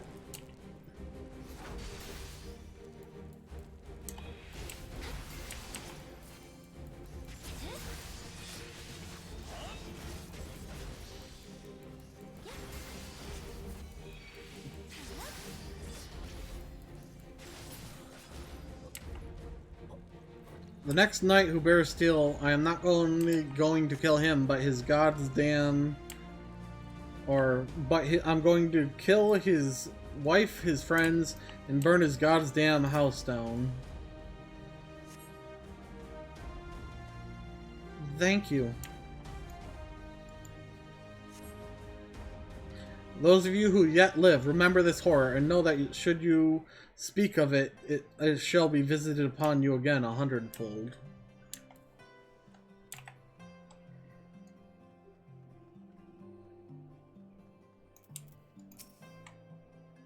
I don't know what to say, miss. Thank you. Thank you. I got a little carried away earlier. It's just that when I saw how they were treating my grandmother, I had to say something, and... What? No one screamed your name. My grandmother called out just the once, but that was it. Speaking of which, I should hurry back. I suppose I ought to say that I'm sorry for what I did, but I'm not. Those knights had it coming. Helone bless you for what you did.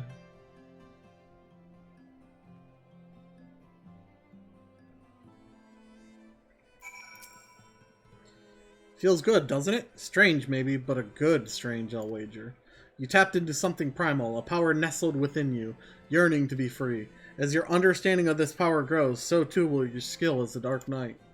You have done well, far better than I could have hoped, in fact, but there is still so much more to learn, so much further to go. I won't lie to you, Leonora, the risks will only increase, so if you want to keep going, you'll have to trust in me. Can you do that? I guess I can. Good, that's a promise. Circumstances being what they are, it might be best if we parted ways for a while. Think of it as an opportunity to hone your skills in my absence. But don't worry, we will meet again. When the time is right, I'll be waiting where we first met. Hey, Flood of Darkness. The next Dark Knight quest will be available from Frey upon reaching level 35. The requirements for undertaking subsequent quests can be reviewed in your journal.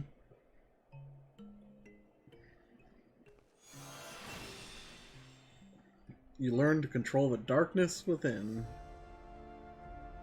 Alright, well, I can't do this. We're on dark, right? Yep, okay. Got it in.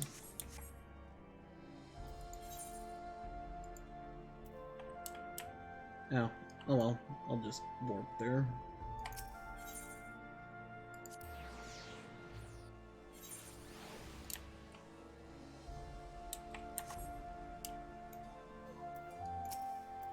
Welcome, Mistress Ascorian. Shall I show you inside the manor?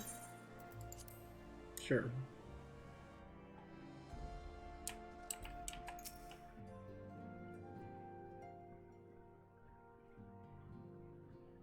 Tell us then, Master Alphinaud, does Ishgard meet with your expectations? That which I imagined pales in comparison to the reality.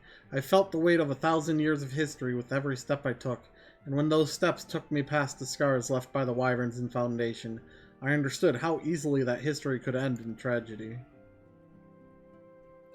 The attack was devastating, the casualties unspeakable. The wyverns did not discriminate. Unarmed men and women, even children, were given no quarter. Sir Amaric has ordered his knights to strengthen our defenses, and each house has been called upon to lend what support it can.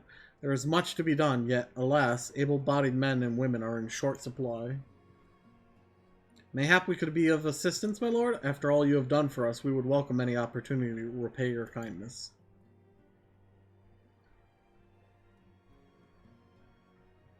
That is a most generous offer, Master Alphinaud. You are guests in my home, to whom I have extended my hospitality without obligation. Let or lien? Nevertheless, Ishgard's need is great, and if you are willing to aid our cause, I cannot well refuse. Good. What would you ask of us?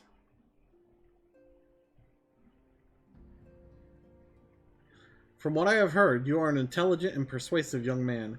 Such qualities may prove most useful to us in our efforts to secure provisions from foreign sources, identifying trustworthy suppliers, brokering contracts, and so on.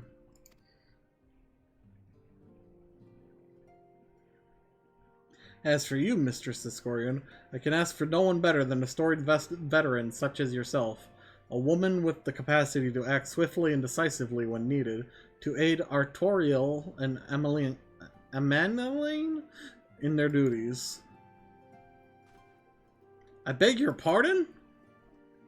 I am more than capable of carrying out my duty by myself. I have no need of our honored guest's assistance. Now, be reasonable, brother. What manner of fool would say no when a famous hero offered to do his work? Hold your tongues, by the Fury. The two of you will conduct yourselves with dignities befitting your station and show Mistress Escorian the respect she deserves. This is the woman who slew Gaius von Belser and some half-dozen primals besides. She's not here to steal your glory or serve as your errand girl. If you could pardon them for their impropriety, Mistress Escorian, I should be much obliged if you would lend my sons a helping hand. Yeah. My thanks. Fury willing, they may even learn something from you.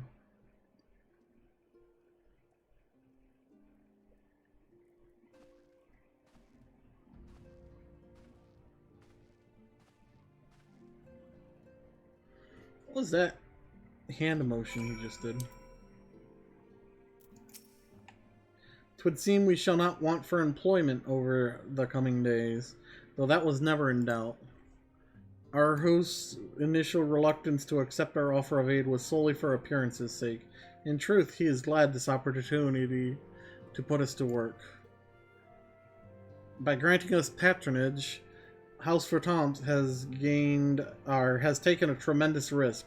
Until we demonstrate our worth to Ishgard at large, the Count will face considerable opposition from his peers in matters of great and small, and so he would have us publicly serve Ishgard while simultaneously keeping his sons in check. 'Tis an arrangement we may benefit from in unexpected ways. My own duties may feasibly bring me into contact with people who know something of our missing comrades. And as you go about helping our two lords with their various responsibilities, you will inevitably make new acquaintances in Ishgard, mayhap even new allies. Yes, the more I think on it, the more confident that I am that by furthering their goals, we shall further our own. Should have taken that helmet. Alright, but with that, I'm going to end the stream here. My throat's getting a little dry. Thank you everyone for watching. I will see you all tomorrow with some more Final Fantasy XIV. Thank you guys for watching, and a huge thank you to my patrons. Without you guys, I wouldn't be able to make the content I do and do what I love to do. So thank you very much, and I'll see you guys next video. Goodbye.